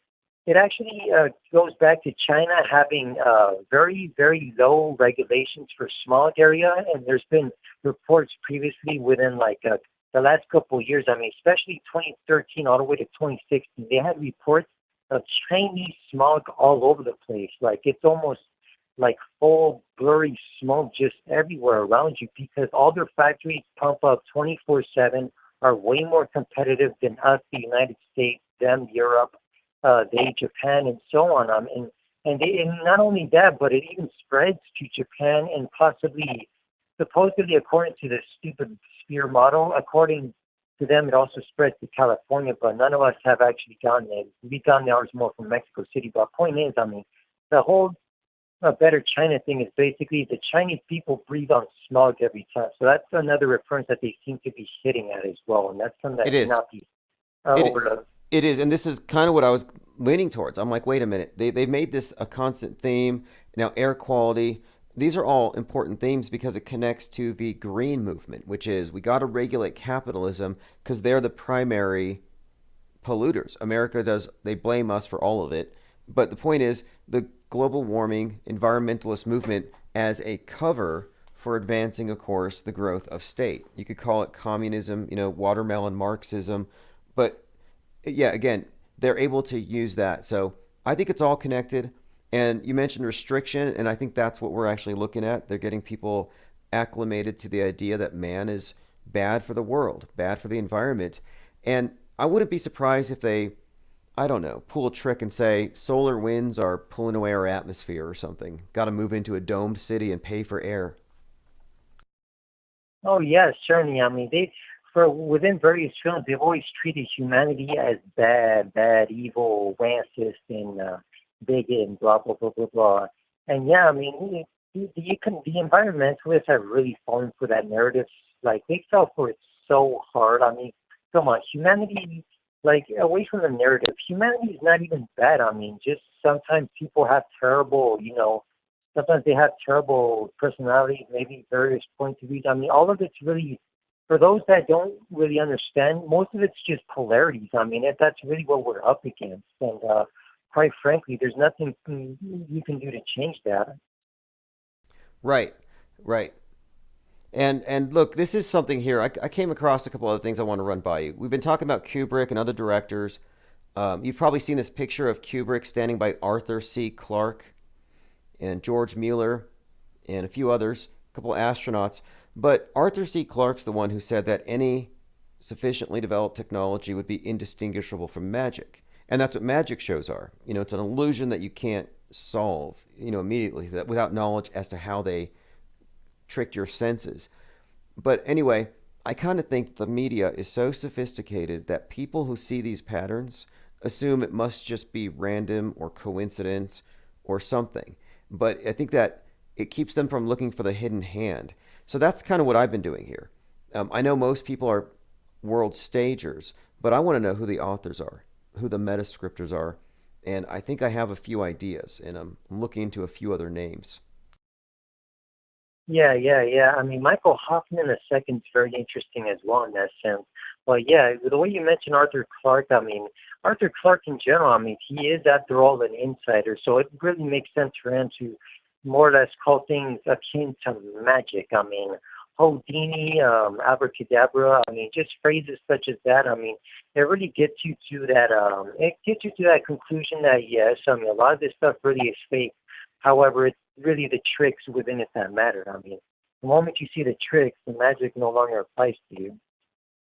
Yes, exactly. And hey, I gotta give a quick shout out here over at the Dark Matter side. Someone said it's in the way of Yeshua says, and this is just so you can all rest easy tonight. He says, don't worry, Chet was just mocking truthers, repeating rumors that he heard online. He wasn't admitting or confirming, just discrediting truthers. So according to Gotcha. Yeah, Yeshua over there, Chet's not going to come kill you or come to your home FEMA camp and eat your pineal gland. Well, I mean, the truth movement did kind of plow on itself after all. But yeah, well, I mean, Chet Hanks either way he's a world stager, so, I mean, I'll swipe away from him. I mean, and he could be a bastard whenever he wants and, stuff like that. But yeah, I mean, glad to be confirmed to that at least. Awesome. Well, hey, I appreciate your call very much. I'm going to switch on to another topic. I think you'll be interested to see what has come across my desk regarding Mars and their atmosphere. So call back anytime. Hey, thank you very much, Tim. Bye. Awesome. Thanks for the call. Appreciate it, as always. Okay, someone said to me that the Martian helicopter shouldn't be capable of flying. And I'm trying to figure it out. Does this person have a point? And so here's what they said. They said that a helicopter can only go up about 25,000 feet, a turbine engine helicopter. The maximum height at which a helicopter can hover is much lower. A high performance helicopter like the Augusta Alpha 109E can hover at 10,400 feet. The Guardian, how high can a helicopter fly before the air is too thin? So, now I want to bring up a second point here, which has to do with, well, what is the Martian atmosphere like? So the Earth altitude with equivalent pressure to Mars. And this is what I've been digging into. And what was suggested to me was that the surface atmosphere of Mars would be equivalent to the density of the Earth's atmosphere at 22 miles above the surface. So if that's true, it's a little problematic for the flight of Martian helicopters. According to this person who sent this to me, I have to do a little more research to, arrive at anything conclusive. Although I think anything's possible with CGI. All right, let me go through comments. If anybody else wants to call in, 833-311-1984. If you have any insights into helicopters and how high they can fly and how unlikely helicopter flight would be on the surface of Mars, feel free to call in. Again, space junk over Seattle, most likely. Couldn't possibly be Starlink because they can't reflect the sun after 9 o'clock p.m. at their low altitude. And you're welcome to try to prove me wrong. Try to debunk the Earth's 870,000 mile shadow. I have a couple of other topics I wanted to get into here. The cancellation of Joe Rogan. This is a pretty good one here. It's from bloodyelbow.com.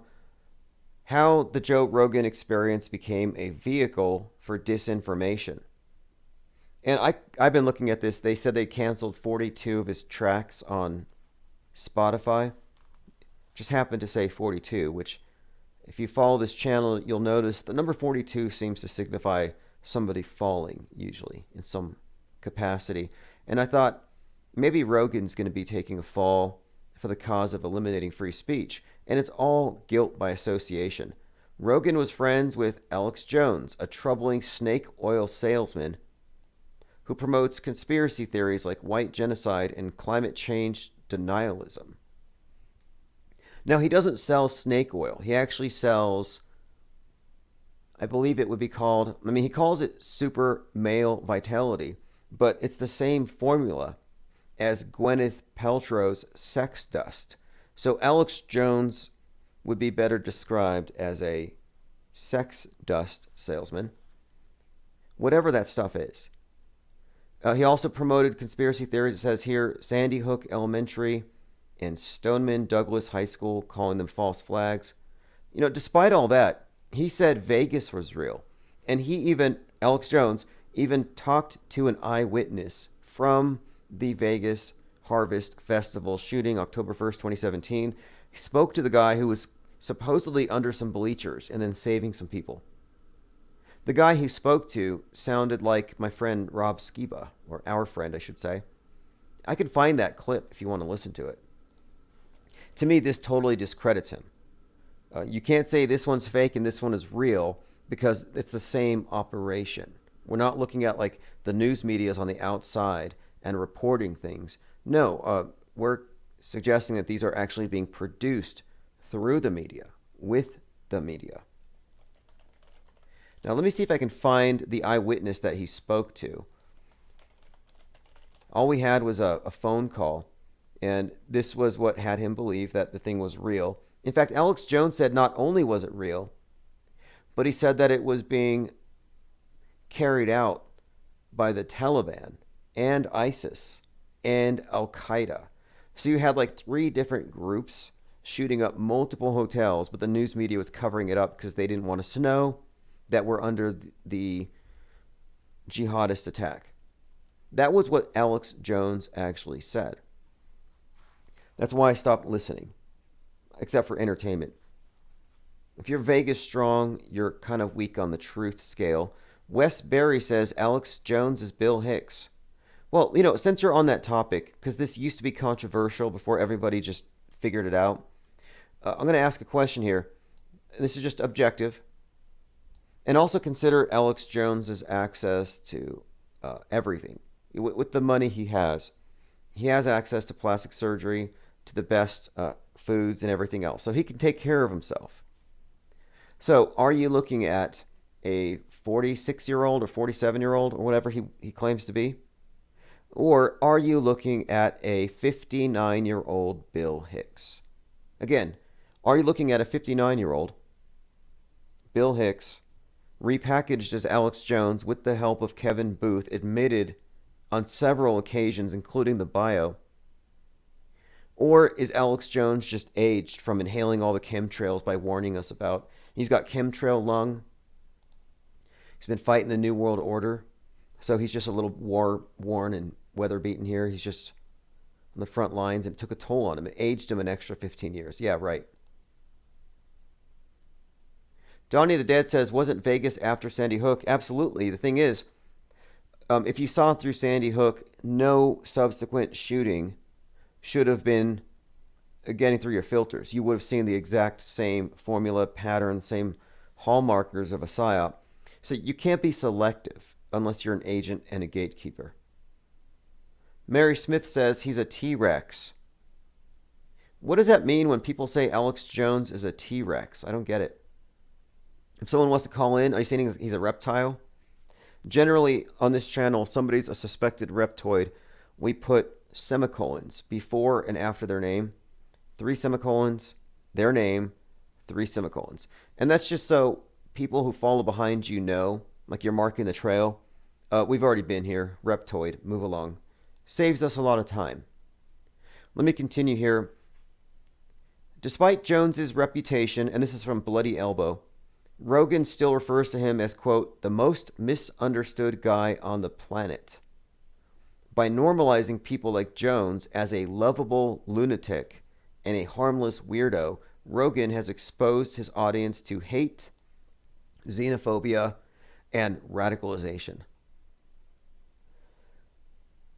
Guilt by association. You can catch bad ideas.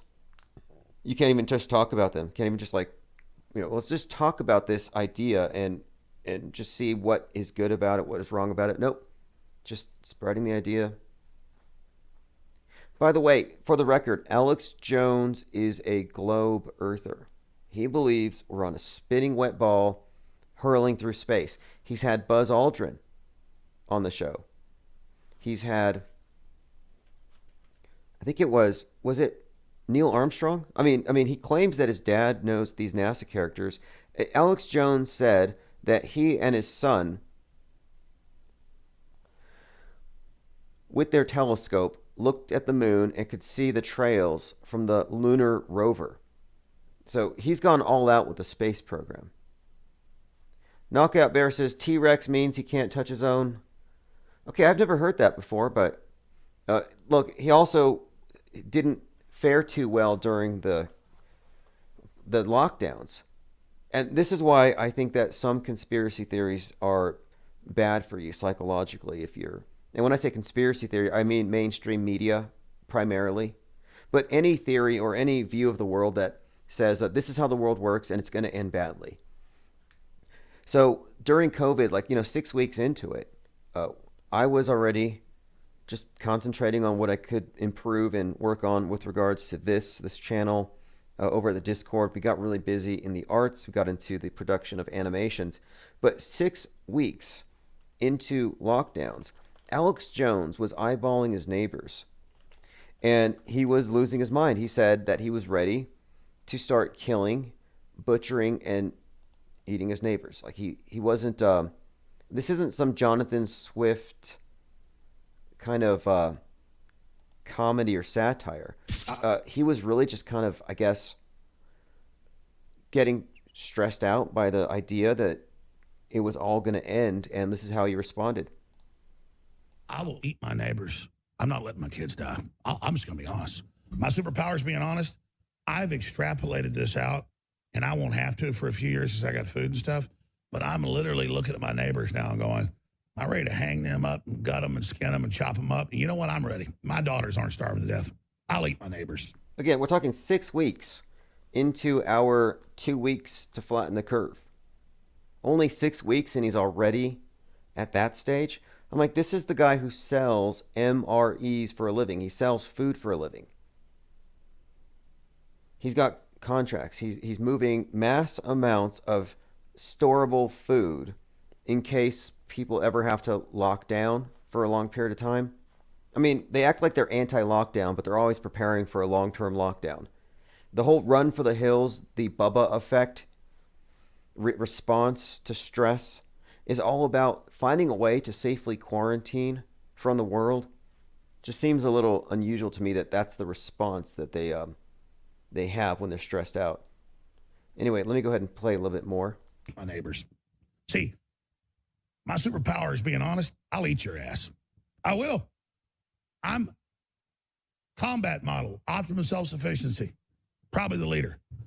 Now, that was stolen from Blade Runner, which, by the way, Blade Runner featured the Cybertruck that was introduced in November 2019. Blade Runner is set November 2019. And it was a Cybertruck, came right out of that movie. But anyway, he stole that line from Blade Runner. Don't know why, where he said he's our leader. He's not our leader. I don't want to eat Alex Jones's neighbor ass steak. Not going to any barbecues out there. Optimum self-sufficiency. Probably the leader. The point is have you thought about that yet? Because I'm somebody that thought I could fix this, and I'm starting to think about having to eat my neighbors. Now, this is the guy who said that the elite drink blood, eat babies, cannibals, Satanists. He criticizes the celebrities who engage in harmless parties where they simulate eating people. You know, Marina Abramovich and stuff. So he's supposedly against all of that. This is what I'm just trying to wrap my head around it. So you're against cannibalism and Satanism and human sacrifice and lockdowns, but you're preparing for a long-term lockdown and possibly, well, cannibalism and human sacrifice. Okay, makes sense. I think he's on Team Chet. Anyway, we're talking about Jones. Let me continue. So this is Bloody Elbow is talking about how bad it is that Rogan has allowed a lot of people on his program, even though he may not agree with them and even says so. And here's what they came down to. Rogan promotes himself as a free thinker who's happy to discuss topics with both sides of the political spectrum. However, he allowed his podcast and audience to be hijacked by charlatans, conspiracy theorists, and bad faith actors who influence his audience. As such, it has become a prominent and dangerous vehicle for misinformation, capable of impacting millions on a weekly basis. So, Joe Rogan is just trying to be cool and open-minded, but he's become an extremist apologist, a conspiracist apologist. And I don't know if that's a fair assessment. I mean, both sides, open-minded. Has he ever talked to a flat earther? Well, I guess he gave Eddie Bravo a chance. So yeah, I guess he gets a pass. And he did give the moon landing hoax a chance. He was convinced it was fake for a little while. But I happen to think he's taking a fall for Team Illuminati. And the fall is like this. You're going to be the paragon of toxic masculinity, and then you're going to be brought down because of words. And you know who started this? David Hogg. David Hogg said, we need to cancel Joe Rogan because he laughed at a sexist joke in 2011. And if he wasn't playing along with it, I don't think he would allow a crisis actor to damage his $100 million exclusivity deal. And they've already pulled 42 episodes of his podcast. Not into numerology, but the number 42 doesn't bode well. All right, 10 Mandela effects from the history of movies. This is an article I had to go through because it's just your Mandela effect update. I don't really believe in it, but lately I've come across a few instances where I think I can relate. You know, like something's just way different about the world, and you wake up one day and you run it by other people, and to them it just seems normal. For me, though, it was seeing the old Flat Earth Conference organizers no longer talking about Flat Earth. They started new channels pretending to be new, and now all they do is talk about cryptocurrencies. And I'm like, did I just get Mandela affected? Was I Mandoozled while I was asleep? I wake up and suddenly all these prominent flat earthers are now scrounging for crypto, S coins, whereas before they had the ultimate secret and they made it their life to bring this to the light. Don't understand it. Maybe that's what happens, though. Maybe at the bottom of the flat earth rabbit hole you find crypto. 6119 says Alex Jones acts like a Marxist insurgent knobhead. Yes, that would be the script. Now, there is something interesting about Alex Jones, though, and this predictive programming thing. There's a series, it's called Colony on Netflix. And if you're watching anything on Netflix, just know that whatever you're watching will be happening in real life the following year. Well, there's a scene where there's an Alex Jones-like radio host who gets killed. And I'll see if I can find the article. But basically, he's made a lot of enemies. You know, he's been sued like crazy. But basically, this TV show called Colony has this radio host who agitates his audience, and somebody takes out a senator or something. They shoot somebody, and as retaliation, he's taken out. Now, here's where it connects to the Bill Hicks, Alex Jones theory. So Kevin Booth was the producer of Bill Hicks. And we can get into the story, but there's easily 100 things that support this. Before Bill Hicks, quote, died, he hands a script to his producer, Kevin Booth. The script is a role he wanted to play about a Rush Limbaugh-like character who gets so extreme that at the end of his script, he gets shot by one of his listeners. And I'm like, wow, that sounds like that episode that I'm referencing that was based on Alex Jones. Well, Alex Jones arrives on the scene shortly after Bill Hicks dies. Alex Jones's producer, Kevin Booth, the guy with the script about the Limbaugh-like Alex Jones type character. So this is a long-term thing. Now, I was listening to Alex Jones for a long time and a lot of other things. And the first time I heard about Alex Jones, I was in the military. And I remember Staff Sergeant George telling everybody that, you know, you're not to listen to Alex Jones. And we were told who was caught. A few soldiers were listening to him, and they made a big deal about it. And I'm like, what the hell is that? So the first thing I did was I went to the library and downloaded a bunch of podcasts, the Bohemian Grove thing. So, I mean, and some people say, well, Alex Jones woke me up, or he got me questioning things. And it's like, that might be the case, but this is how limited hangout operations work.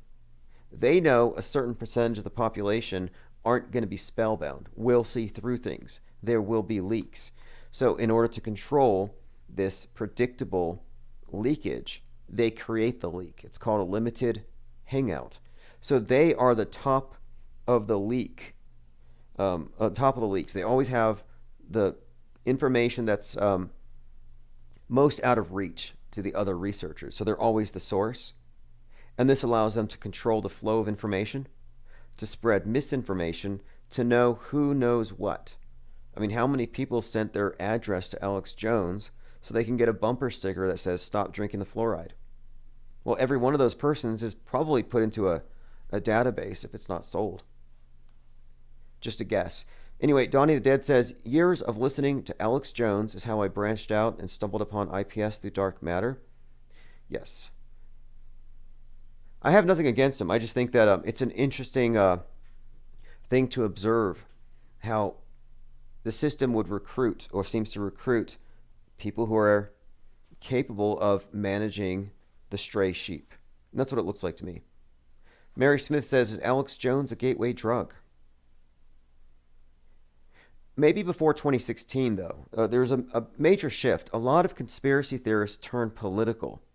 So there's conspiratainment, kind of fringe, Nibiru, kind of vague eschatology, but then they went political, then they went crypto.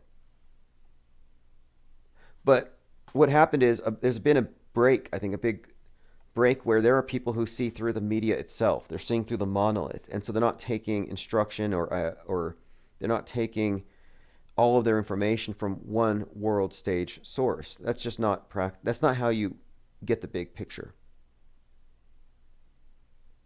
Commenter says the X-Files relaunch has an Alex Jones type character that tries to manipulate Mulder. Interesting. And that's a good way of putting it, an Alex Jones type. Because I think that this is a type that Bill Hicks was hired to play. Tyrone McCloskey says there's a spin on that's a spin on Oliver Stone's talk radio.